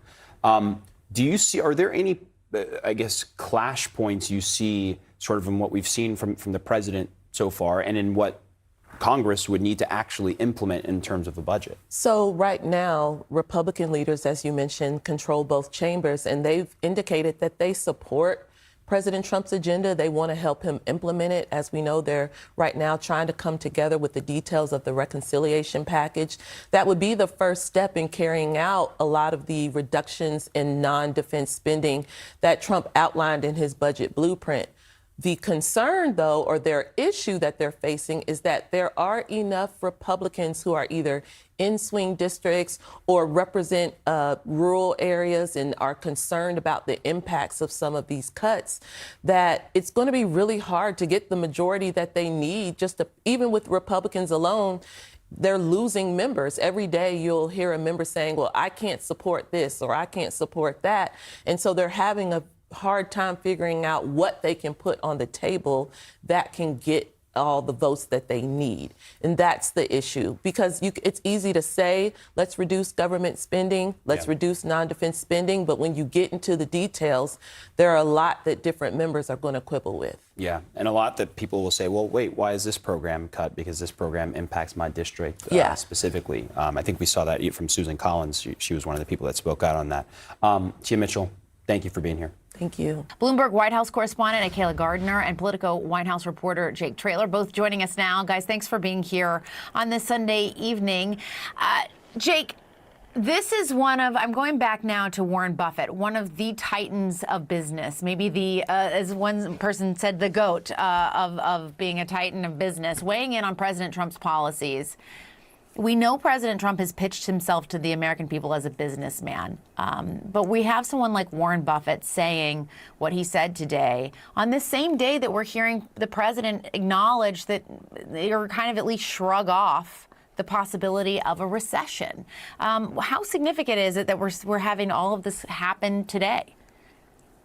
Yeah, we're seeing Warren Buffett, arguably one of the most, if not the most influential figure on Wall Street, and has been for decades, sign off from his career, and at the same time finally weighing in on these tariffs that have kind of plagued the country over the past couple of months now. I've spoken with dozens of Wall Street individuals who have expressed very similar sentiments to what Buffett shared today. I think if anything, we saw Buffett fall in line with what many are saying on Wall Street. And I know we played some of the sound earlier at the top of the show, but Buffett saying that we should do what we do best, and they, being the other countries, should do what they do best. I think that right there, in reference to trade and the importance of trade, sort of encapsulates what we've heard from folks on Wall Street, from consumers across the markets. And as you said, we're seeing this play out in real time. A couple of days ago, tariffs for fast fashion are hitting. Now car parts entering the United States.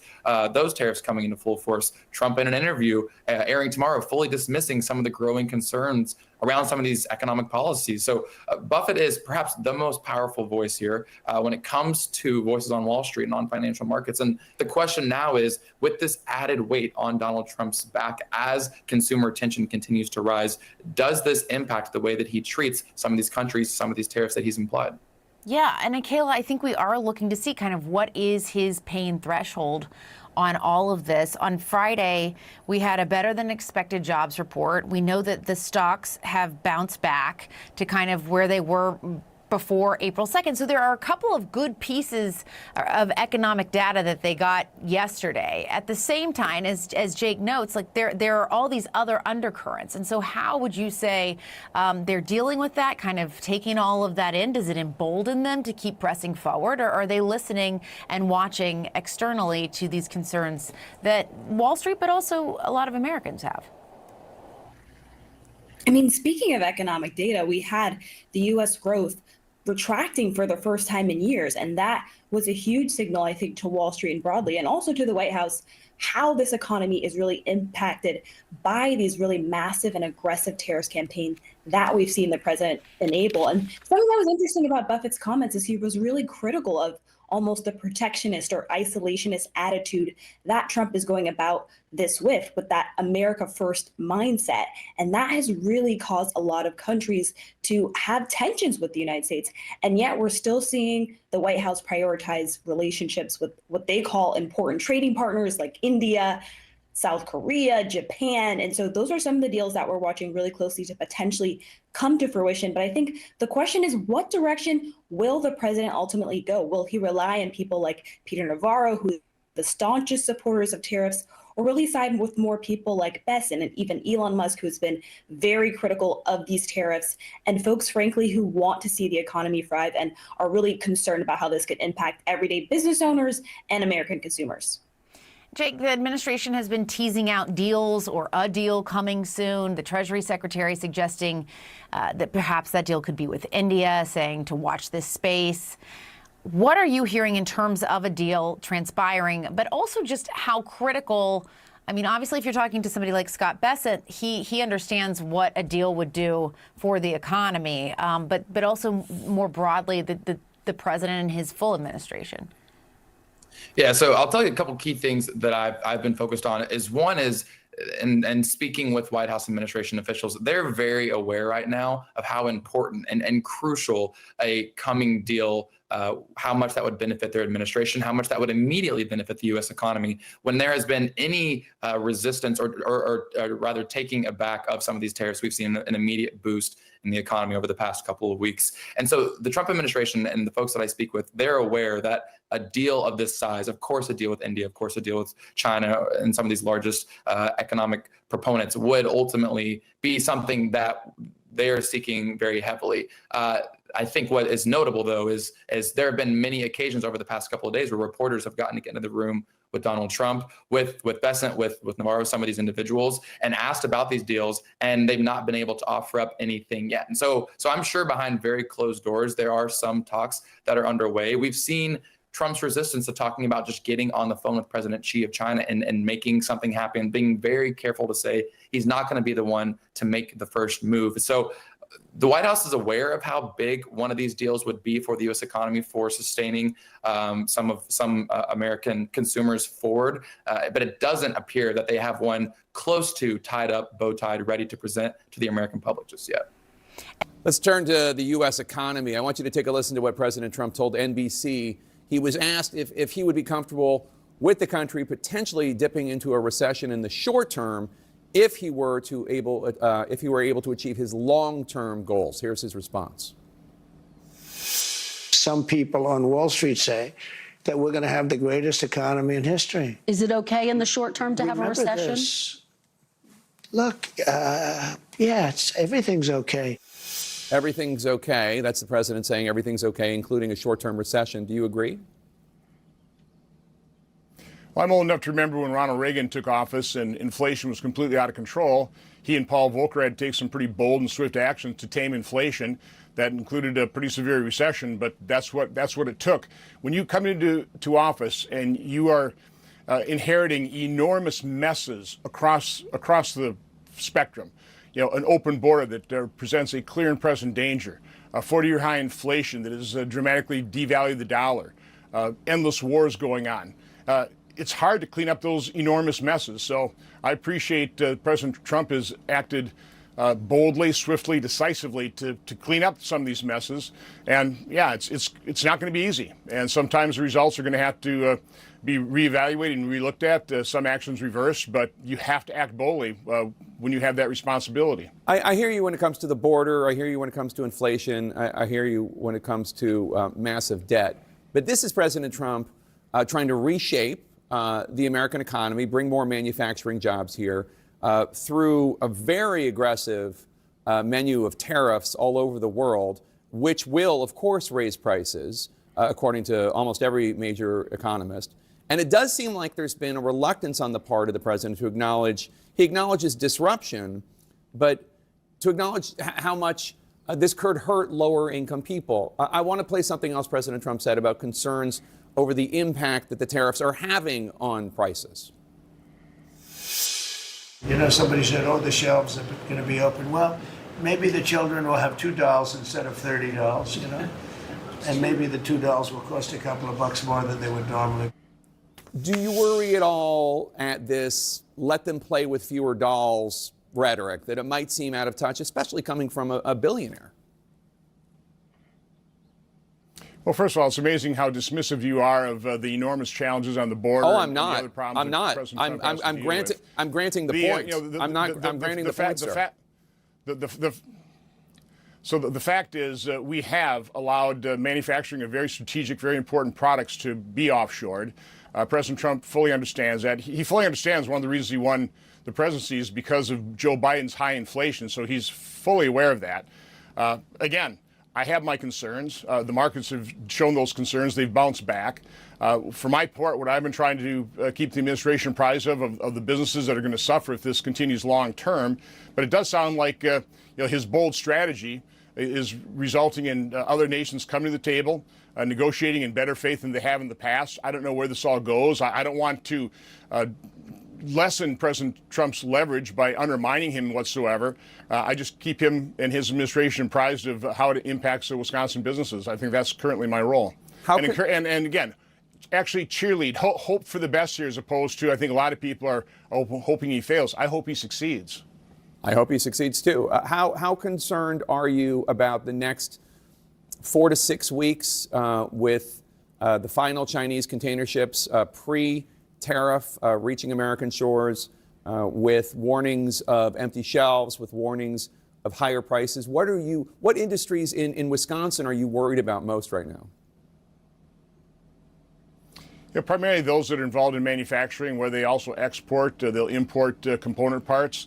They're competing against foreign companies that won't be subject to those type of tariffs.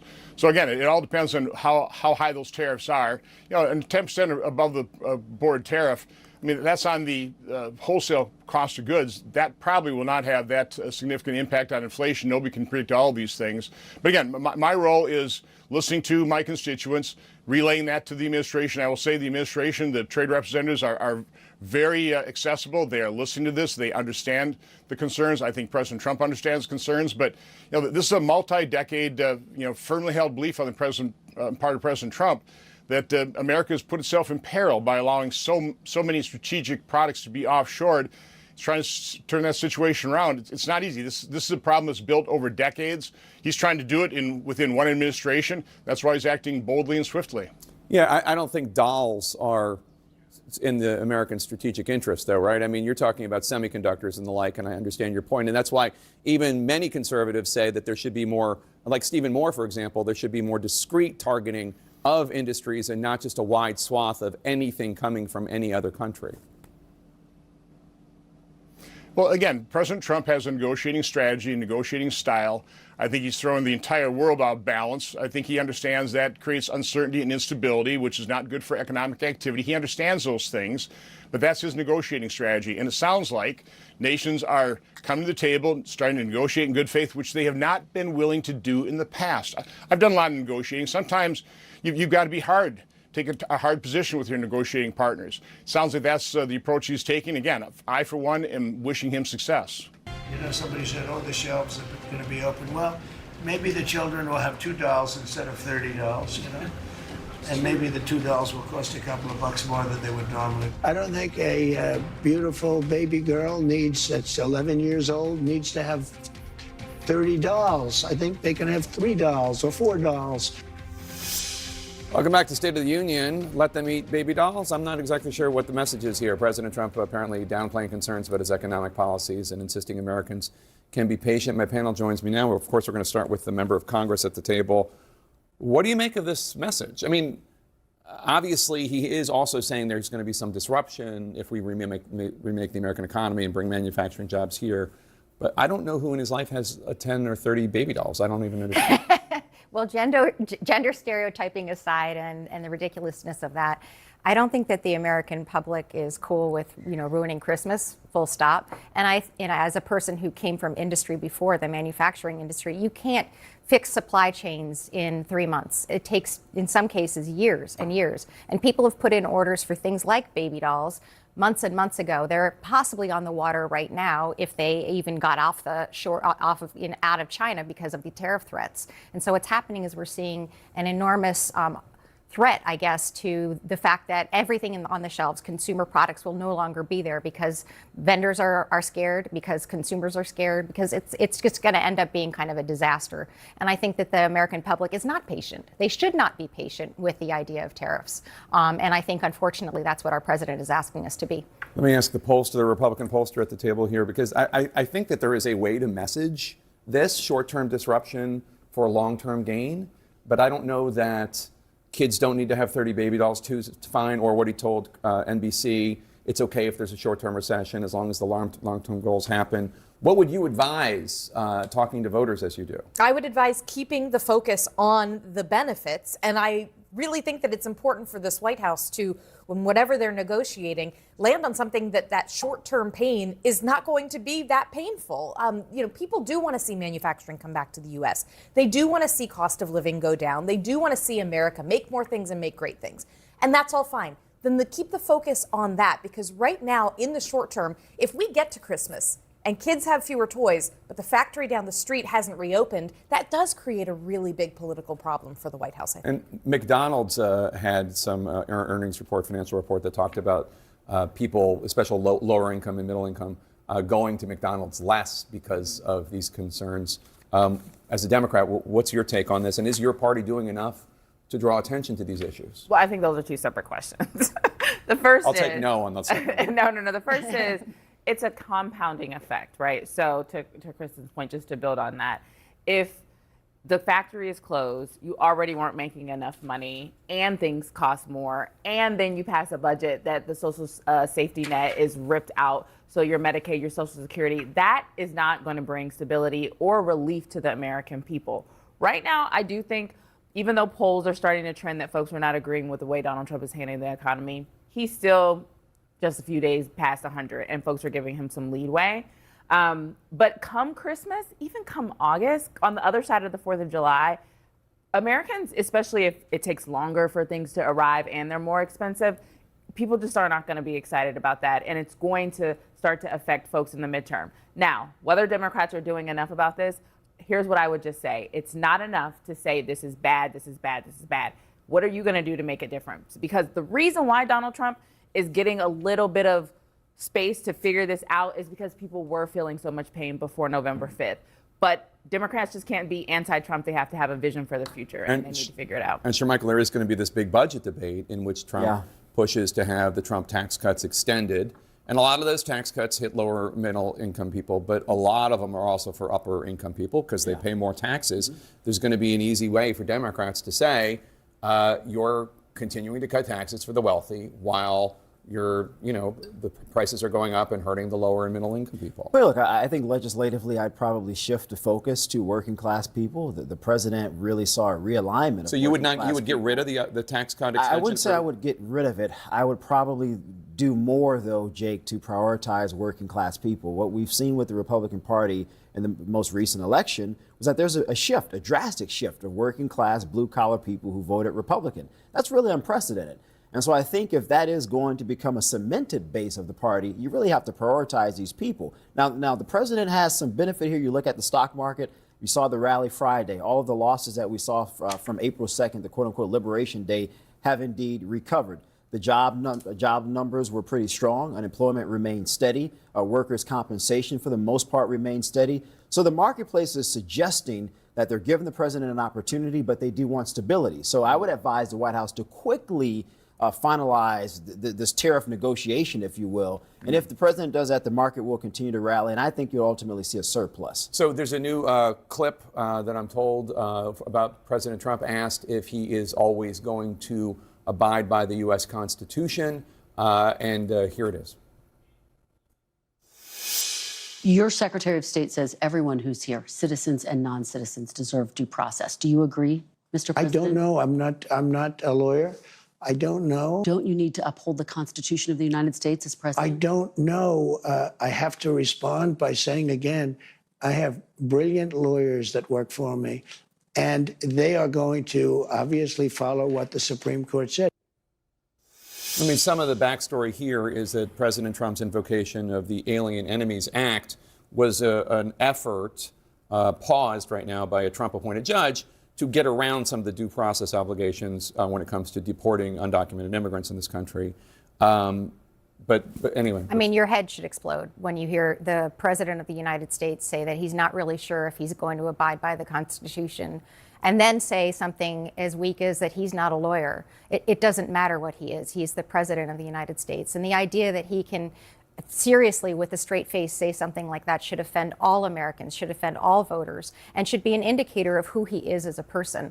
And I think one of the things we were talking about earlier was sort of a legislative responsibility. The reality is right now it's not just the president who's behaving as though the Constitution doesn't matter, so is the legislature. We every week after week, are passing less than 5 or 6 bills, and they're ridiculous bills that mean nothing. We have so far had 5 laws come into being as a result of the last 100 days. We are anemic as a legislative body, and we refuse to actually do our constitutional job, which is to do the things like tariff policy. Instead of doing that, my Republican colleagues have literally voted on the ability to not vote on tariffs. And that's where we are right now as a legislature. All right, thanks one and all for being here. Really appreciated it. President Trump planned a victory lap this week to mark 100 days back in the White House. But much of that was overshadowed by several key setbacks, including a major staffing shakeup in the White House, with National Security Advisor Mike Waltz ousted, moved to a new role, and yet another position added to Marco Rubio's plate as his influence grows in the administration. Then there were the major legal roadblocks, when when a Trump-appointed judge ruled that the president unlawfully invoked the 1798 Alien Enemies Act to quickly deport migrants whom the White House alleges are gang members. And another judge permanently blocked his order to punish a law firm that represented Hillary Clinton. And this morning, fears of a recession as new auto tariffs kick in amid new news that the economy contracted in the first quarter. So let's break this all down with an excellent panel this morning. Politico's Dasha Burns, Zolan Connell-Youngs of the New York Times, and Anna Palmer of Punchbowl News. Good morning, you all. Thank you for being here. Let's talk about this big news of the morning, which is this auto tariffs that are kicking in, about 25% import tax on most auto parts coming into the United States. It could average, according to CNN analyses, about $4,000 per vehicle, and that's not the only tariff about to kick in. Others, certain packages that are under $800 are now subject to U.S. tariffs. Also, many Chinese goods, Americans could soon feel the impact. Dasha, you cover the White House. We've been hearing time and again there's going to be a deal. There are going to be these trade deals. They have not come out yet. What is happening behind the scenes? Yeah, I mean, we heard from Peter Navarro that they could do 90 deals in 90 days, and we haven't seen one yet. Behind the scenes, they are working on this. They've got Secretary Scott Bessent as the driving force here, which has been a relief to a lot of folks on Wall Street. They would see him as an adult in the room. He has a lot of street cred on Wall Street. But they need to get a deal done, because that is what so many of these, both voters and Wall Street and the stock market is waiting for. They have to show something. Yeah, and that's what Republicans are clamoring for, too. They want something to be announced. But look, there was some good positive job news over on Friday, saying that the jobs were about 185,000 new jobs in the month of March. However, there was also bad news that the economy contracted in the first quarter. We learned that last week, in no small part because of Donald Trump's tariffs and his economic policies. Another quarter, that means that we're in a recession if we see the economy contract again. So is Trump concerned about a recession? Well, he was asked about that in an interview airing this morning. There are many people on Wall Street say this is going to be the greatest windfall ever happened. And that's my question, Remember the this. long term. Yeah. Is it okay in the short term to have a Remember recession? this. Look, everything's okay. What we are, I said, this is a transition period. I think we're going to do fantastically. So, not concerned about a short-term recession. We also have to remember that the economy, in many ways, is what got Donald Trump elected. This was a primary issue for voters. You square comments like that in that interview, as well as another interview he did with ABC News, almost indicating, actually, people did vote for me and trust me with this issue. Put that up against his comments during the campaign that he would bring down prices on day one in coming into office. He set high expectations for immediate change on this issue, and now it comes as there's a lot of anxiety and economic frustration forthcoming with these tariffs as well. You're going to continue to see the president and his top aides try to reset expectations here for voters coming. But if consumer prices continue to go up, I mean, that could lead to real backlash And that against the White House. Resetting is happening a little bit too late. I mean, one of the things that I heard from his advisors is they were trying to get him to lower those expectations a little bit sooner, to explain to his voters what they're trying to do, that there might be some short-term pain. They're starting to use that language now, but that is not how he messages, either on the campaign trail or in the Oval. They didn't make it on the bumper sticker, short-term pain. But just maybe in a few years, things will be great. Well, and he's still trying now to say that this is actually Joe Biden's economy, right? I mean, this is that is at not. At what point is it his? Right. I mean, at what point does he own it? And I think when you and I speak to Hill Republicans, they're very concerned about what is happening here. If there's another quarter where the country GDP contracts, this patience that we've seen and kind of the willingness of Republicans to go along with Donald Trump on Capitol Hill, I think gets to be much, much harder. We already saw it with this tariff rebuke, 49-49, almost lost. It was a messaging bill. They should have lost, but there were two absences. Right, but for that, they would have lost. And I think that is just a showcasing that where Trump is on tariffs and the economy is not where congressional Republicans are. No question. And look, that's not where the American public is either. I mean, you look at poll after poll, and there just really is nothing that is less popular than his tariffs. I mean, every single poll essentially bears that out, that they are among his most unpopular policies. Look at just this impact of Trump's tariff policies on your personal finances. 59% of Americans say it hurts and then you drill down into the numbers about partisan breakdown among voters. Republican voters, okay, 64%. Yeah, that's above average. Sure, that's certainly a clear majority. But independents, which of course, independents determine elections. 58% of independents have a bad opinion of Trump's tariff policy. Yeah. Okay. There we go. Here we go. Same CNN. Listen.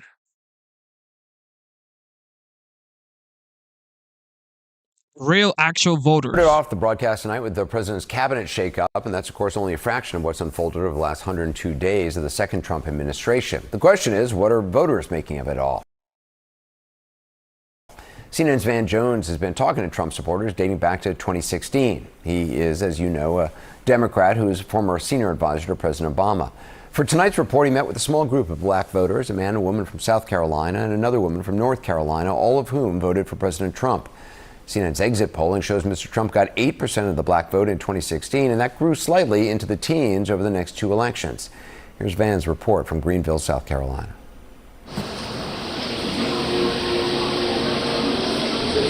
There they are. You do well. And here we are in South Carolina with 3 Trump voters. You weren't always a Republican. No. Actually, I come from a family that was like super Democratic. My first time voting, I voted Democrat. I voted for Joe Biden. What about Trump appealed to you? Am I allowed to cuss? Yeah, you can. I mean, part of it is he's an asshole. I like authenticity. You voted for Obama then you voted for Hillary Clinton in 2016, but 2020 you voted for Donald Trump. What made the change? I began listening to someone, her name is Candace Owens, and I read her book, and it just opened my eyes to maybe he's not this person that I have been led to believe that he was. So you voted against Trump in 2016, Yes. but then in 2020 you voted for him? Absolutely. Why? I saw how things were going during his first term, and I was pleasantly surprised, and I was pleased with what was happening. I saw the economy getting better. I saw country relations in certain countries getting better. What are some things that he's doing that you do? Real voters, okay? Americans. Real life, all right? You like? For me, I like the border. I just don't like the idea of someone coming here illegally and getting benefits that can serve my community. So that's the reason why I support him on that border policy. When you think about the border, you think about people coming here who are getting more help than people who live here and who were born here. Yeah. And I got that perspective not from news channels. I got it from social media. TikTok is like a holy grail. We even see it with the things that we learn about the United States government. Outside of the United States, people are showing Americans, hey, look at what's going on. Do y'all know that your government is doing this? Have you seen this? Have you looked at it from this perspective? You know, people, when they think about a Trump voter, they usually think about like a white dude with like a red hat on and a pickup truck, and y'all are not that at all. So Donald Trump's team went in, they took down Harriet Tubman's picture for a quick minute. They're trying to like knock out the black museums. What does that have to do with the price of eggs, and how does that impact you? In some ways, it's a slap in the face. In other ways, I don't care. I care more about how I'm going to take care of my children. I don't think the average American cares about that.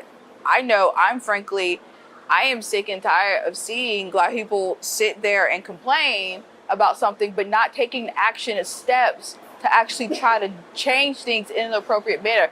Under the Trump and Biden administration, they came to certain agreements with police departments to be less brutal toward the black community. Trump has now ended all that. How does that help the black community? I have a lot of issues with police reform and just with how police officers are treated as a whole. My husband is currently going through the process to become a police officer. The amount of hatred that cops get, even the best ones, I think has become a huge problem, because it has been, especially around election times, when it definitely comes out of like, oh no, the cops are bad, the cops hate you because you're black. They're immediately deemed as evil. This man is talking about running for a third term. Oh, now, what do you think about that? The third term, trolls.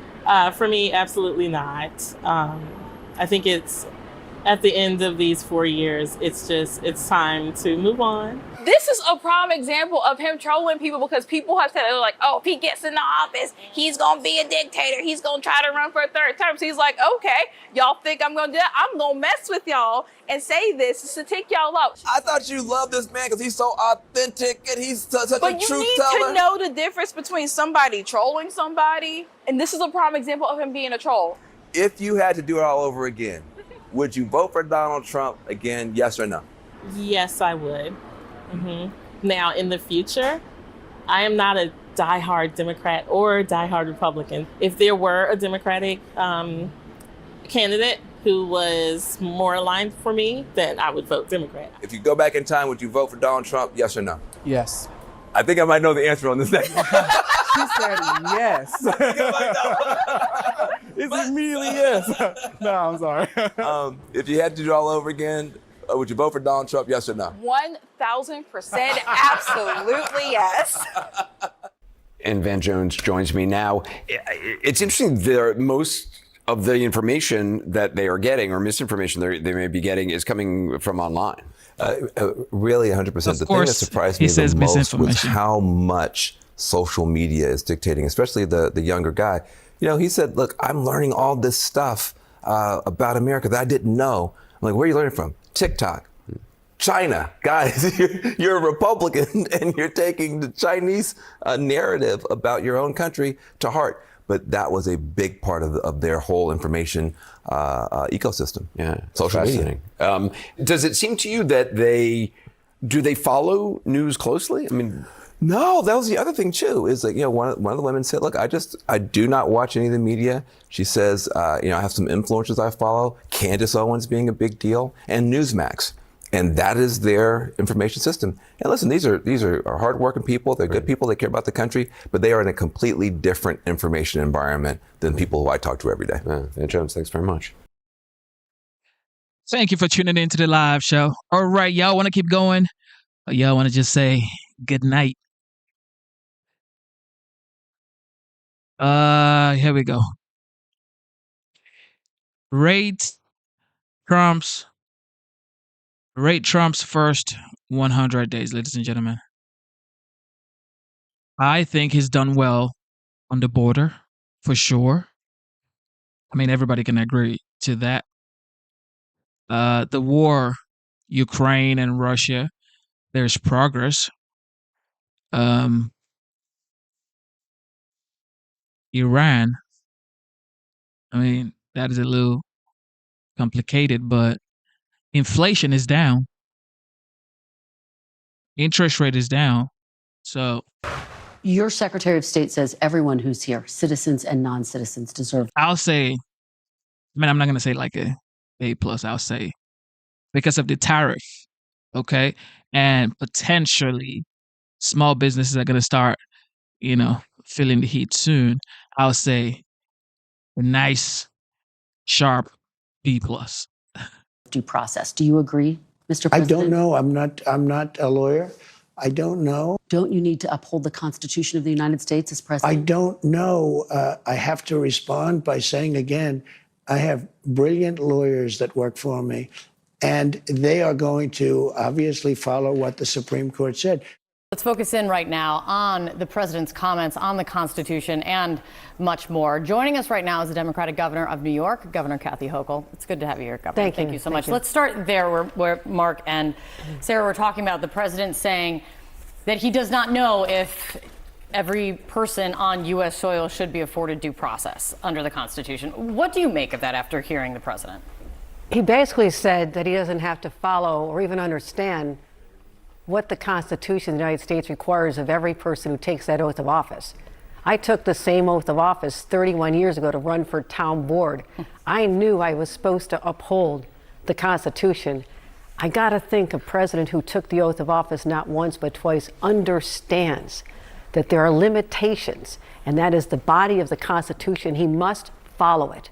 Otherwise, the democracy that we fought for and upheld for 250 years is just going to go down the drain, and we're not going to let that happen. But it was shocking, and it tells you all you need to know about this presidency and this man, that he doesn't give a damn about the U.S. Constitution, and that is frightening in itself.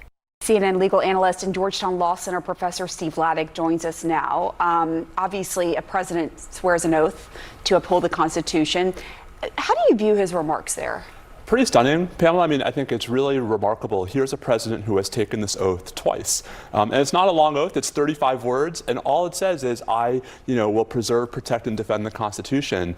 This seems to be a president who is increasingly disinterested in what that means and what that requires of him, as we're seeing in all of these immigration cases.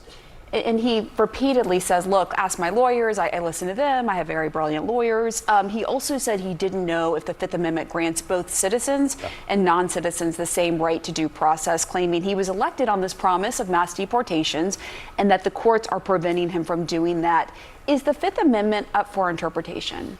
To a degree, but not like this. I mean, the text of the Fifth Amendment literally says no person, not no citizen. That's a conscious distinction.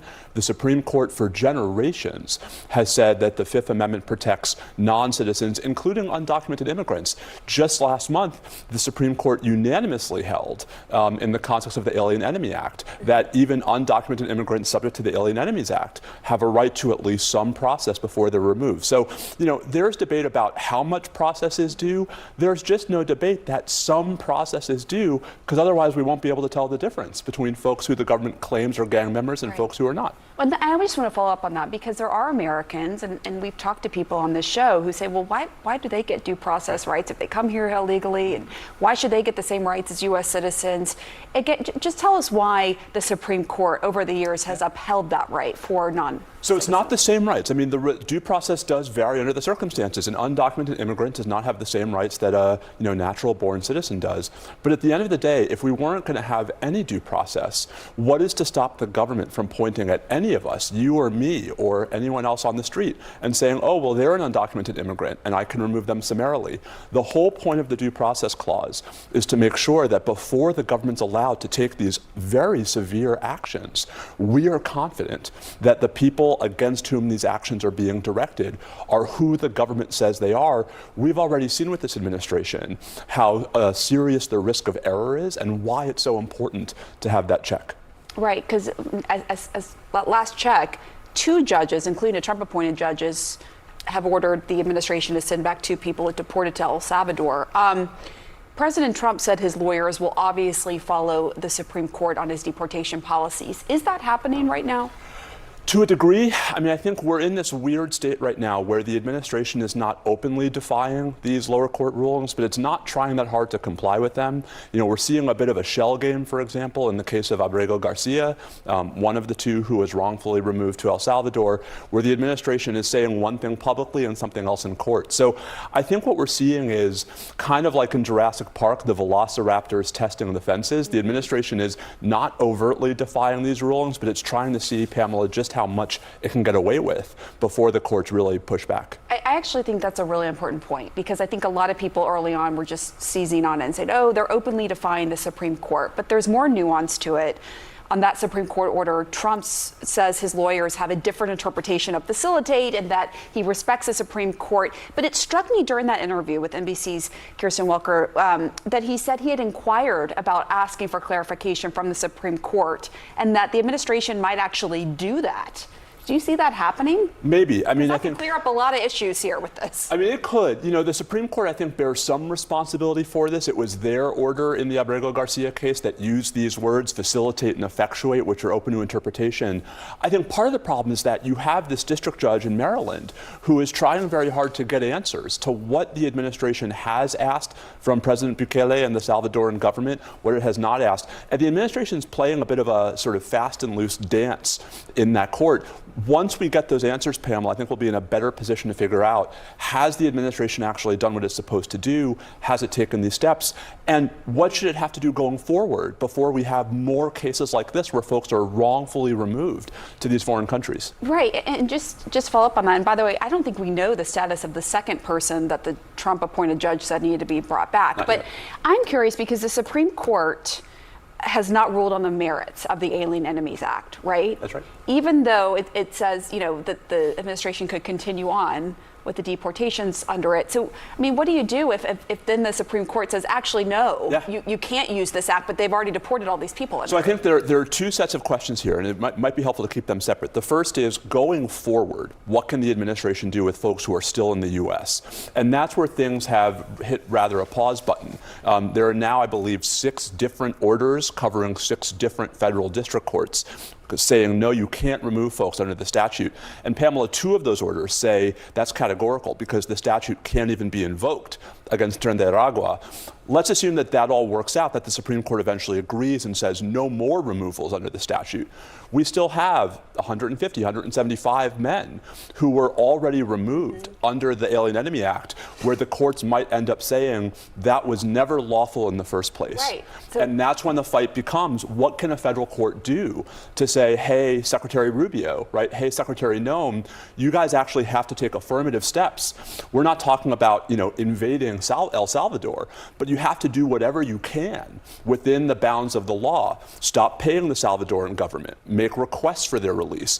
That's going to be the real fight for the cases of folks who have already been removed. And if you look at the Abrego Garcia case, the administration right now is saying, well, there's really nothing we can do. And so that would be very interesting if that happens. And that hasn't been true historically. I mean, I think it's worth reminding folks that before this administration, there had been a long history, not a perfect history, but a long history of administrations of both parties being ordered by courts to bring folks back. And, not always doing it quickly, not always doing it perfectly, but understanding that they had an obligation to do whatever was within their lawful power to do so.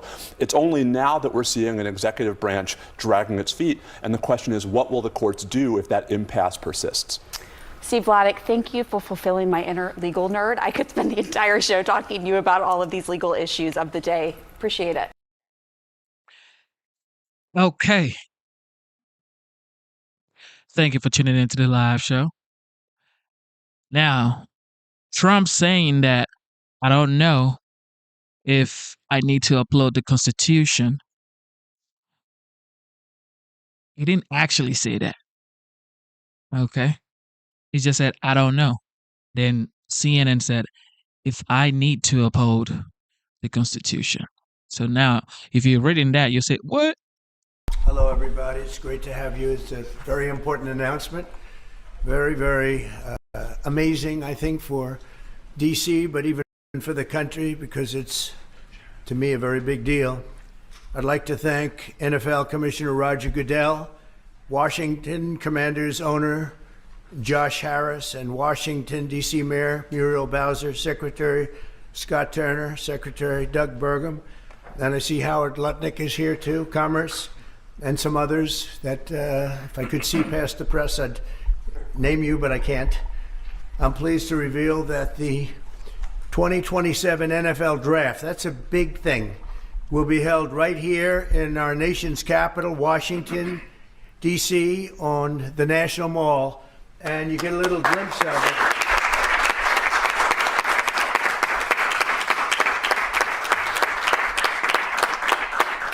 I was just saying to Roger, I don't think there's ever been anything like that. That's a good idea. In fact, maybe we could use it for other things also. I have an idea. It's going to be beautiful. It's going to be something that nobody else will ever be able to duplicate that, I don't suspect. It's very exciting. Every year, hundreds of young football players have their dreams come true as the NFL teams across the land, and you just saw that last week, select the best young players in America to join their ranks. Hundreds of thousands of football fans will travel all across our country to cheer them on in person. We expect, would you say, more than 100,000 people, I think.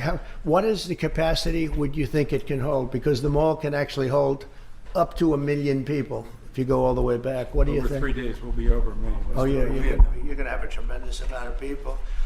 Boosting local businesses and bringing jobs and tourism to the heart of our capital. The draft is a celebration of one of our country's most cherished cultural institutions and the annual highlights for football fans everywhere. Everyone in the world is going to be watching.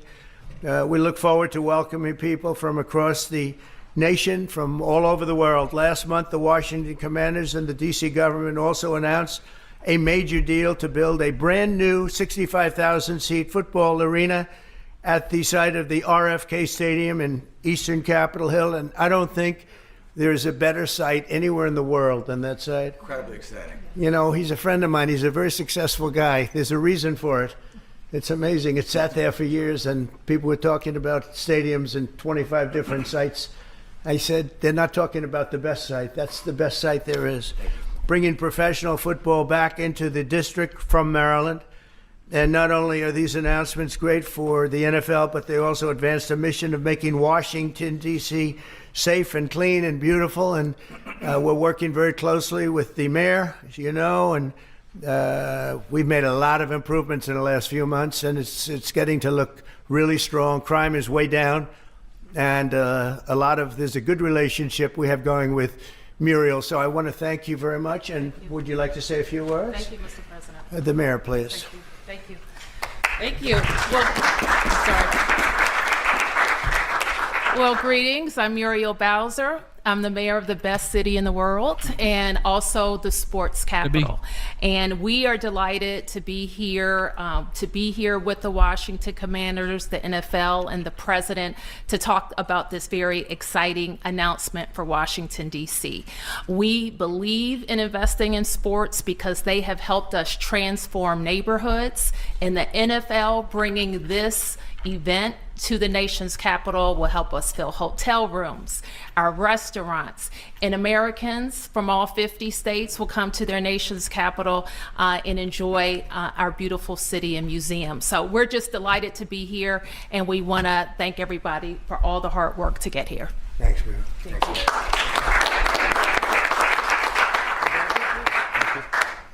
Well, Mr. President, thank you. We're honored to be here in the Oval Office, and to have you announce the 2027 NFL Draft is a special treat. So thank you for your support.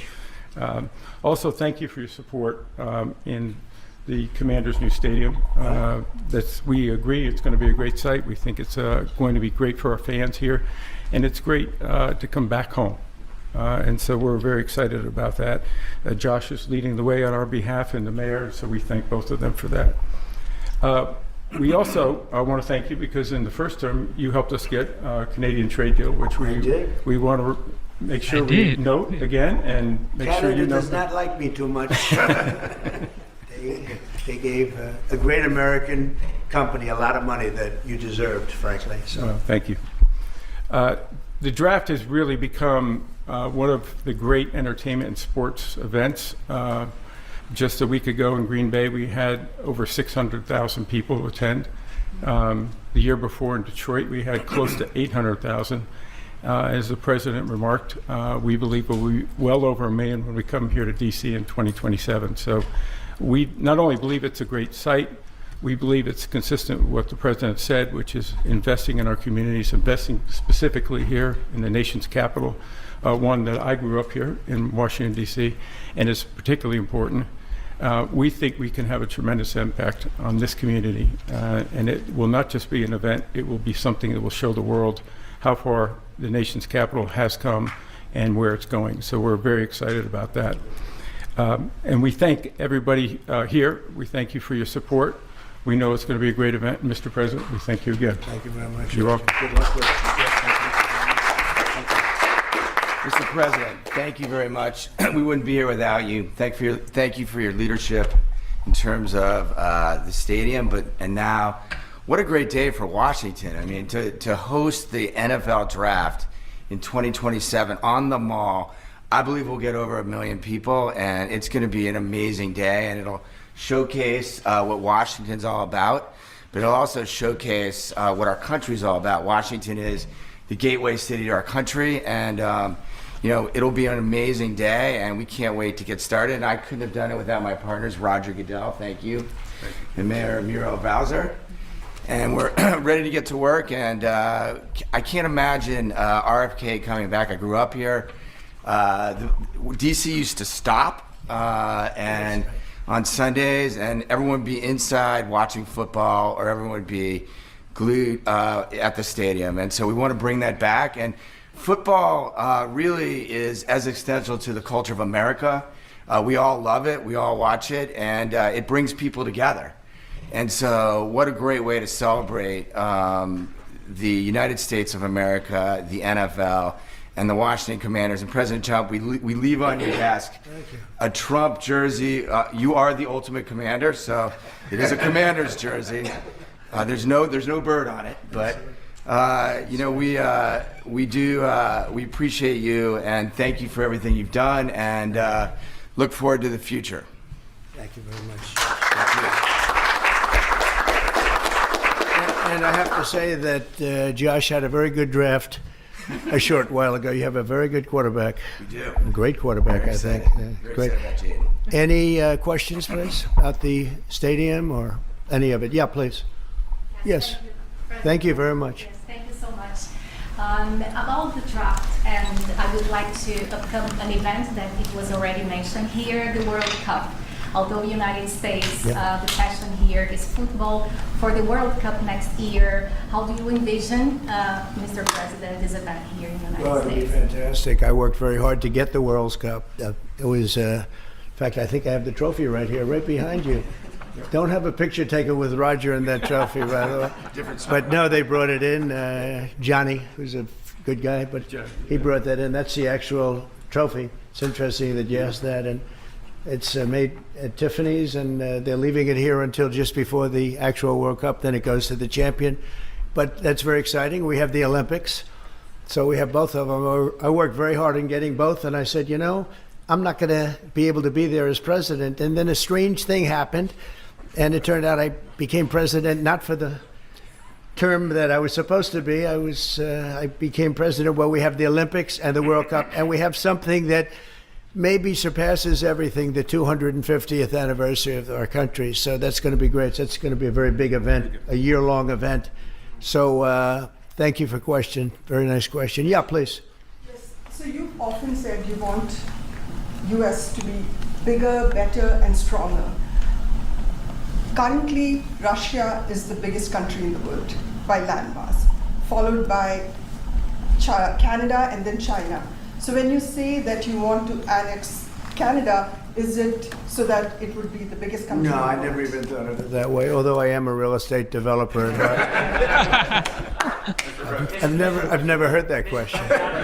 Yeah, please, go ahead. Mr. President, will you have to hire more security and police in order to accommodate the 1 million people coming in for the NFL draft? I think that there'll be something, and I know Roger will work it out, and Josh and all of us will work it out. It's such an honor to have that. I think it'll be great for everybody, great for our country. It'll be something very special. There's no scene like it. There's no site like it.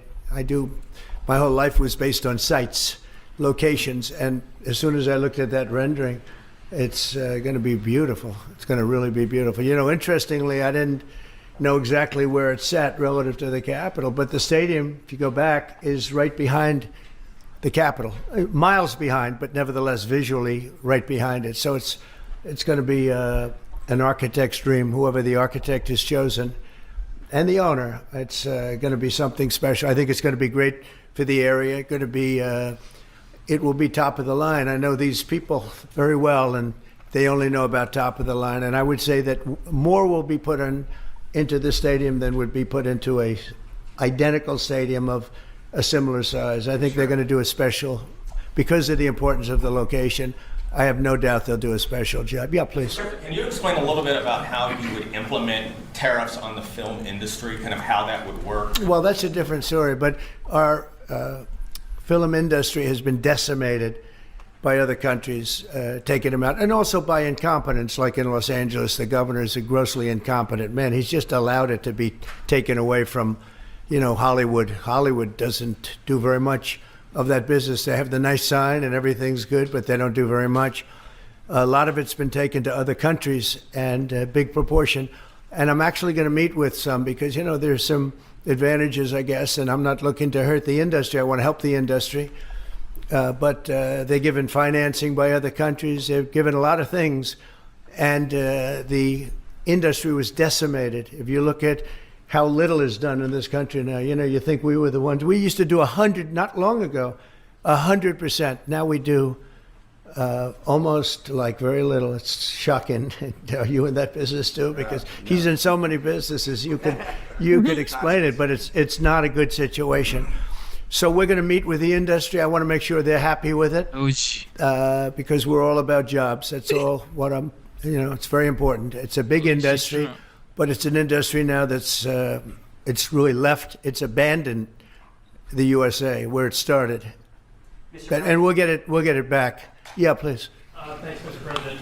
First, I just want to thank you for letting us in here. I'm with Zero Hedge in the last administration. Oh, yeah. And us on social media, so we're really grateful to be in the White House. And this is not exactly sports related, but I've been dying to ask you this question for a long time, which is that 2.5 years ago, the Nord Stream pipeline blew up. Yeah. And despite what people like John Brennan and all the hawks said, you were one person who said Russia probably did not blow up its own pipeline. Yeah, if you can believe. They said Russia blew it up, yeah. And so I'm wondering now that you're president, if you would consider launching a formal investigation into what happened there and who actually did blow it up. Well, probably if I asked certain people, I'd be able to tell you without having to waste a lot of money on an investigation. But I think a lot of people know who blew it up. But I was the one that blew it up originally because I wouldn't let it be built. And then when Biden got in, he allowed it to be built. And it's very interesting. But I think Russia, with the price of oil right now, oil's gone down. I think we're in a good position to settle. They want to settle. Ukraine wants to settle. If I weren't president, nobody would be settling. They're losing 5,000 people a day. Think of it. Here we talk about football. They're losing 5,000 people on average a week, mostly Russian soldiers and Ukrainian soldiers, 5,000 a week, not including people that are, killed as missiles go into areas that they shouldn't be. It's a very terrible thing, and I think we've come a long way, and it could be something will happen, but hopefully it will. As you know, President Putin just announced a 3-day ceasefire, which doesn't sound like much, but it's a lot if you knew where we started from, because they were not. We had a president that for 3 years didn't speak to Putin, and it all shouldn't have happened. This is a war that should have never happened. And you're going to be very disappointed when you find out the real number of people that were killed. It's far greater, many times greater, I believe, but far greater than the numbers that you're putting out. It's a very, very deadly, horrible war. Okay? Yes, ma'am. Thank you, Mr. President. Some Catholics were not so happy about the image of you looking like the Pope. Oh, I see. You mean they can't take a joke? You don't mean the Catholics. You mean the fake news media. Not the Catholics loved it. I had nothing to do with it. Somebody made up a picture of me dressed like the Pope, and they put it out on the internet. That's not me that did it. I have no idea where it came from. Maybe it was AI, but I know nothing about it. I just saw it last evening. Actually, my wife thought it was cute. She said, "Isn't that nice?" Actually, I would not be able to be married, though. That would be a lot. I'd have to the best of my knowledge, popes aren't big on getting married, are they? Oh, Not God. that we know of. No. I think it's the fake news media that they're fakers. My question, though, sir, was about the fact that it was put out on the White House account, even though it was AI generated, it was a joke, it was a meme. Does it at all diminish the substance of the official White House account to have it go out on the Give me a break. It was just somebody did it in fun. It's fine. Have to have a little fun, don't you? Yeah, please, go ahead. Tell me about a program that's just been introduced to give undocumented immigrants living in the United States About me? $1,000 to self-deport. Can you just tell us a little bit? Oh, the new program, yeah. We have millions of people that have come into this country illegally through an administration that didn't know what they were doing. They didn't have a clue. And now we find out officially they didn't because the president was incompetent, but I could have told you that before. And they've allowed millions and millions of people to pour in. Murderers, drug dealers, the biggest drug dealers in the world, actually. Terrorists come in, emptied prisons from many countries, not just South America, all over the world. They emptied their prisons into our beautiful USA. And to get that many people out, 21 million people we think the real number is, but let's say 3 million of them are serious criminals. 11,888 murderers, many of whom murdered more than one person. It's hard to believe we have to even talk about this while we're talking about something so beautiful, but it's something we have to talk about having to do with the country because it's very important. So they came in by the millions illegally into our country. They just flowed in through an open border policy that was insane. And what we've done is we've offered, you know the numbers, but because we're taking them out by the thousands, we're being obstructed. It's very unfair what's happening because the court system it's very unfair. We have to get them out fast. These are bad people. These are people that are killing, and they've already killed many people in this country.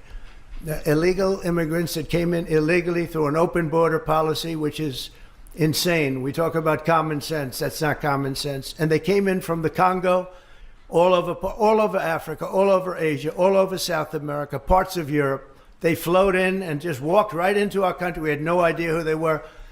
21 million at least. That's probably a low number. You know, you hear lower numbers than that. It's not. That's a low number. But many are really serious criminals and terrorists and people from jails. They emptied out jails. You know, Venezuela, their crime is down 72% because they took all the criminals off the streets and the gangs and they dumped them into our country. So we're getting them out. It's a very difficult thing with the courts because the courts have all of a sudden, out of nowhere, they said, maybe you have to have trials. We're going to have 5 million trials. Doesn't work. You wouldn't have a country left. But hopefully the Supreme Court will save it. But what they've done is a very, very serious thing. You know, past presidents took out hundreds of thousands of people when needed. You look at Eisenhower, you look at many of them, and they took people out and they didn't go through any of this. But what we thought we'd do is a self-deport, where we're going to pay each one a certain amount of money, and we're going to get them a beautiful flight back to where they came from, and they have a period of time. And if they make it, we're going to work with them so that maybe someday, with a little work, they can come back in if they're good people, if they're the kind of people that we want in our company, industrious people that could love our country. And if they're not, they won't. But it will give them a path to becoming, to coming back into the country. If they miss that limit, they're going to be taken out of our country, and they will never get a path to come back in, and it'll be a much tougher process.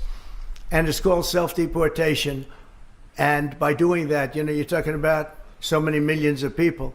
By doing that, we've taken out thousands of terrorists, drug lords. What we've done is amazing, and Tom Homan and Kristi Noem have done an incredible job. They really have done an incredible job, but it's a hard job. So we're going to have a self-deportation where they deport themselves out of our country, and we'll work with them, and we're going to try, and if we think they're good, they have the people we want in our country, they're going to come back into our country. We'll give them a little easier route.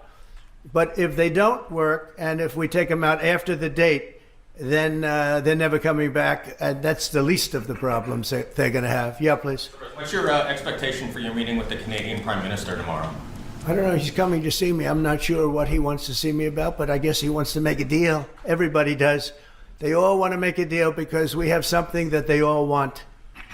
We have something that they all want. China wants to make a deal very badly. You see what's happening to China? China's being decimated, and I don't want that to happen. But they have to make a fair deal. We were losing hundreds of billions of dollars a year. We were losing think of it, on our trade policies with Biden. We're losing $5 billion a day. I think Josh, as a great businessman, would not let that happen too long, right? How many groups can lose $5 billion a day? Hard to do that. If you lose $5 billion one day, that's the end of that company, right? You're fired. He says, you're fired. Get out of here. So we essentially did that, and we have it down to a very low number. We're doing really well, really well. Yeah. How did you decide to reopen Alcatraz? Can you walk us through that decision?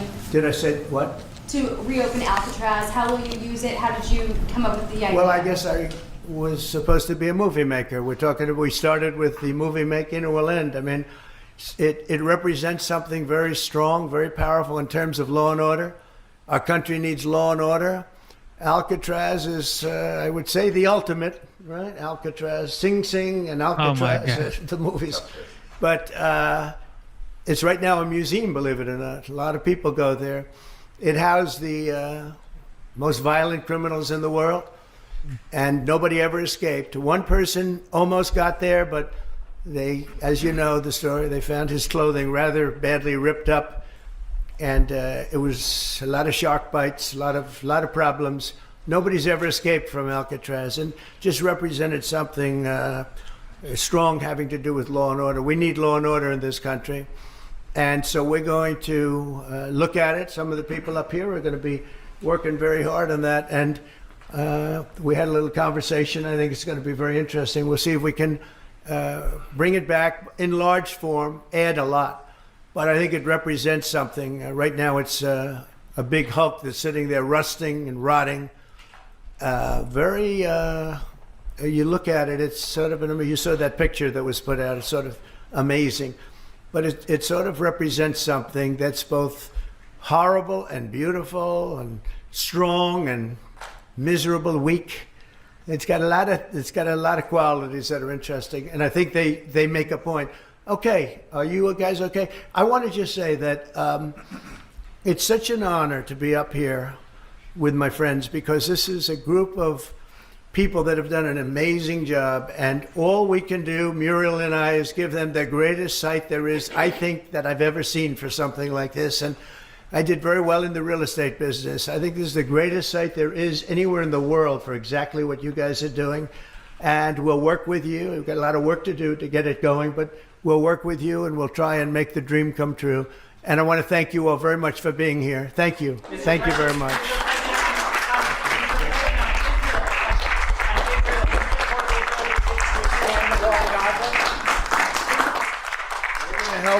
We're going to help the people of Gaza get some food. People are starving, and we're going to help them get some food. A lot of people are making it very, very bad. If you look, Hamas is making it impossible because they're taking everything that's brought in. But we're going to help the people of Gaza because they're being treated very badly by Hamas. Thank you very much.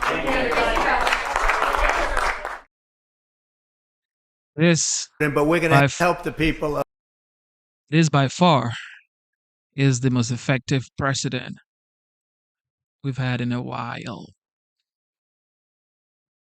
There we go. Diddy. Did he do In it? a New York federal courtroom, Sean Diddy Combs told the judge he was, quote, a little nervous.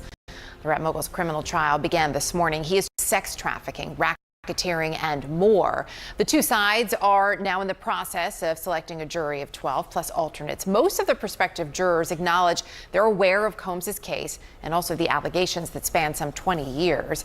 Among those allegations, he's accused of forcing at least 3 women to engage in sex acts with him and at times with male prostitutes during parties known as freak-offs, which last for days. Combs faces spending the rest of his life in prison. CNN's Kara Scannell has been covering all of these developments for us. She's outside New York's federal court right now. So some of these prospective jurors already turned away. Kara, why? Yeah, a number of jurors have been turned away. One woman, because she had seen that hotel surveillance video, she saw a still image of it where Combs is on camera kicking and dragging his then girlfriend, Cassie Ventura. Now, the jurors said that she referred to it as damning evidence. And after a back and forth with the judge, he decided to excuse her for cause because she had formed an opinion on it. I mean, other jurors had been excused, one because the man had just started a new job and couldn't take off 8 weeks. Another juror was excused because he said he had a negative experience with law enforcement. But so far, 11 jurors have qualified to continue through this process. And the magic number here is 45. Once they hit 45 jurors, that is when the judge will have both the prosecutors and Combs' team do their peremptory strikes. That's where they can eliminate jurors for just about any reason until they get to 12 jurors and a number of alternates. But those who have gotten through, some of them have seen the tape. One woman said she did see that hotel surveillance video. Others were familiar with the case. I mean, there were 2 women who said that they had been sexually abused, saying it happened decades ago, and they thought that they could look at the evidence in this case, which is about sexual assault, and view it fair and unbiased based on what comes into the courtroom.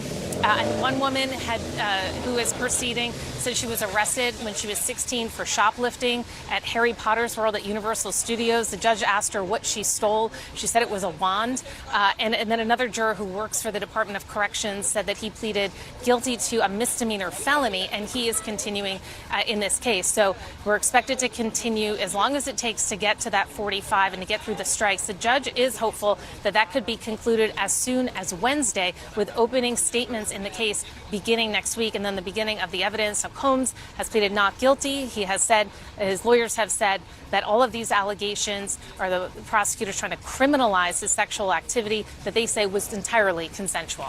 Guys? All right, Kara, appreciate it. Thank you. Brianna? All right, let's talk about this now with entertainment attorney and former litigator Lisa Bonner. First, Lisa, I just want to get your reaction to some of what we learned so far. The judge granting a defense request to dismiss a prospective juror because she called the hotel surveillance video damning. Maybe not surprising, but what do you think about this? Good afternoon, Brianna. It's absolutely not surprising because they want to get to a fair and impartial jury, and someone who has already formed an opinion, for example, is not going to be someone that the defense is going to want to move forward with, because you are supposed to listen to what the judge says in the four corners of the room. And so when you are walking in there with an already pre-approved idea of what you think is going to happen and what you think your opinion is going to be, it is hard to be able to say that that person is going to be swayed and can be fair and impartial. And we do have the jury questionnaire. One of the questions is, have you, a family member, or someone close to you been the victim of sexual assault, sexual harassment, or domestic violence? It's notable 2 women who said they'd been sexually assaulted in the past remain in the jury pool after being questioned. Whoa. How could that impact things? And specifically how the defense may handle this?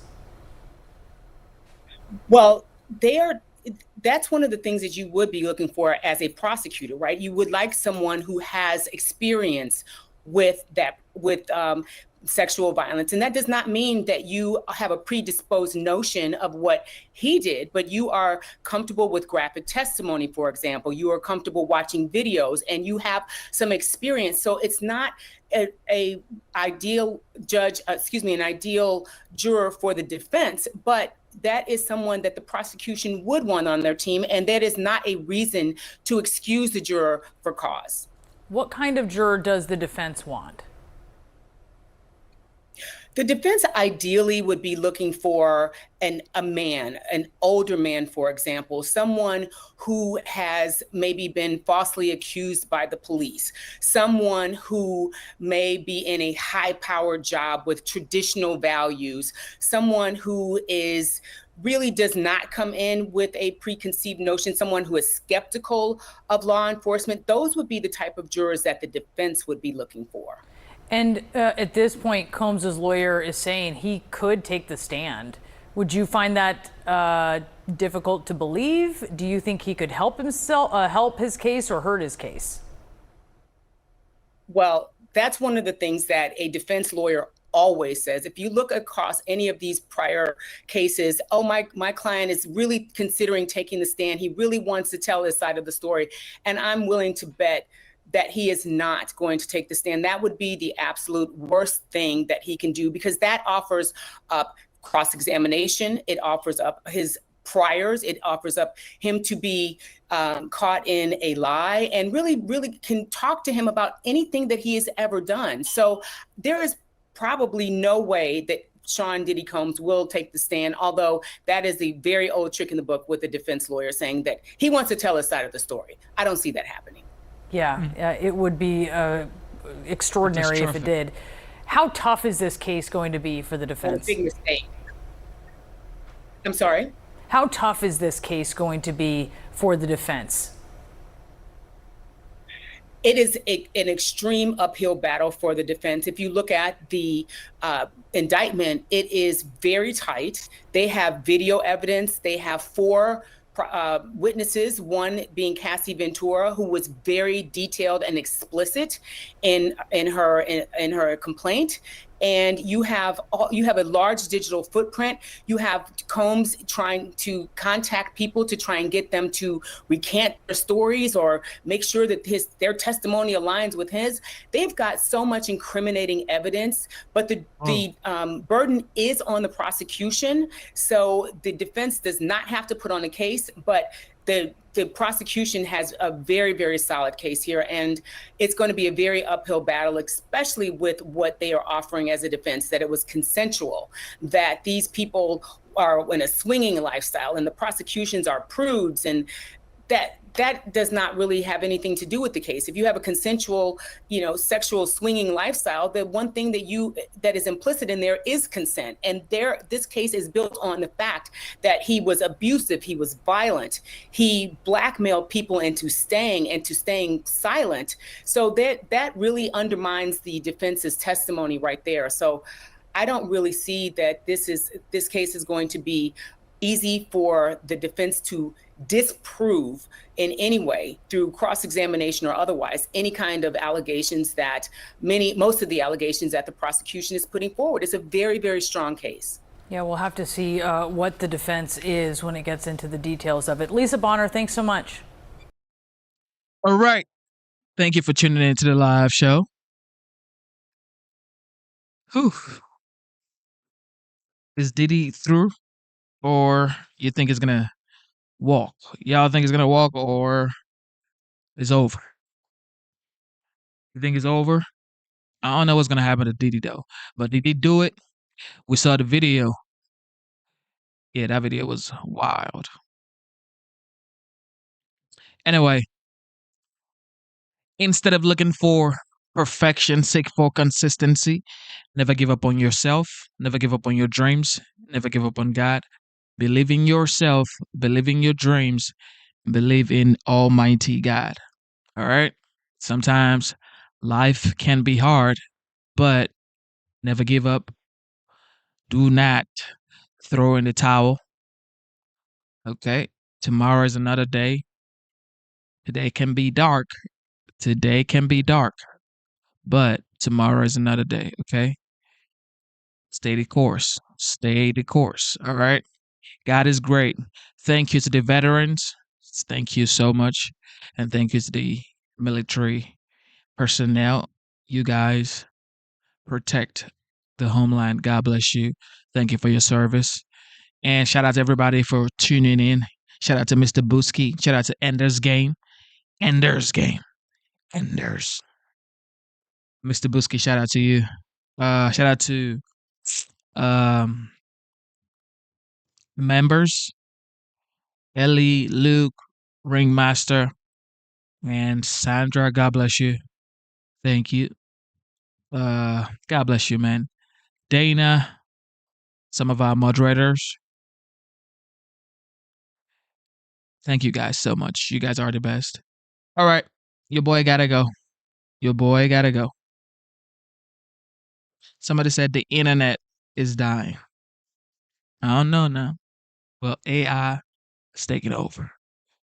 All right. See y'all soon. God is the greatest. God bless you. God bless America.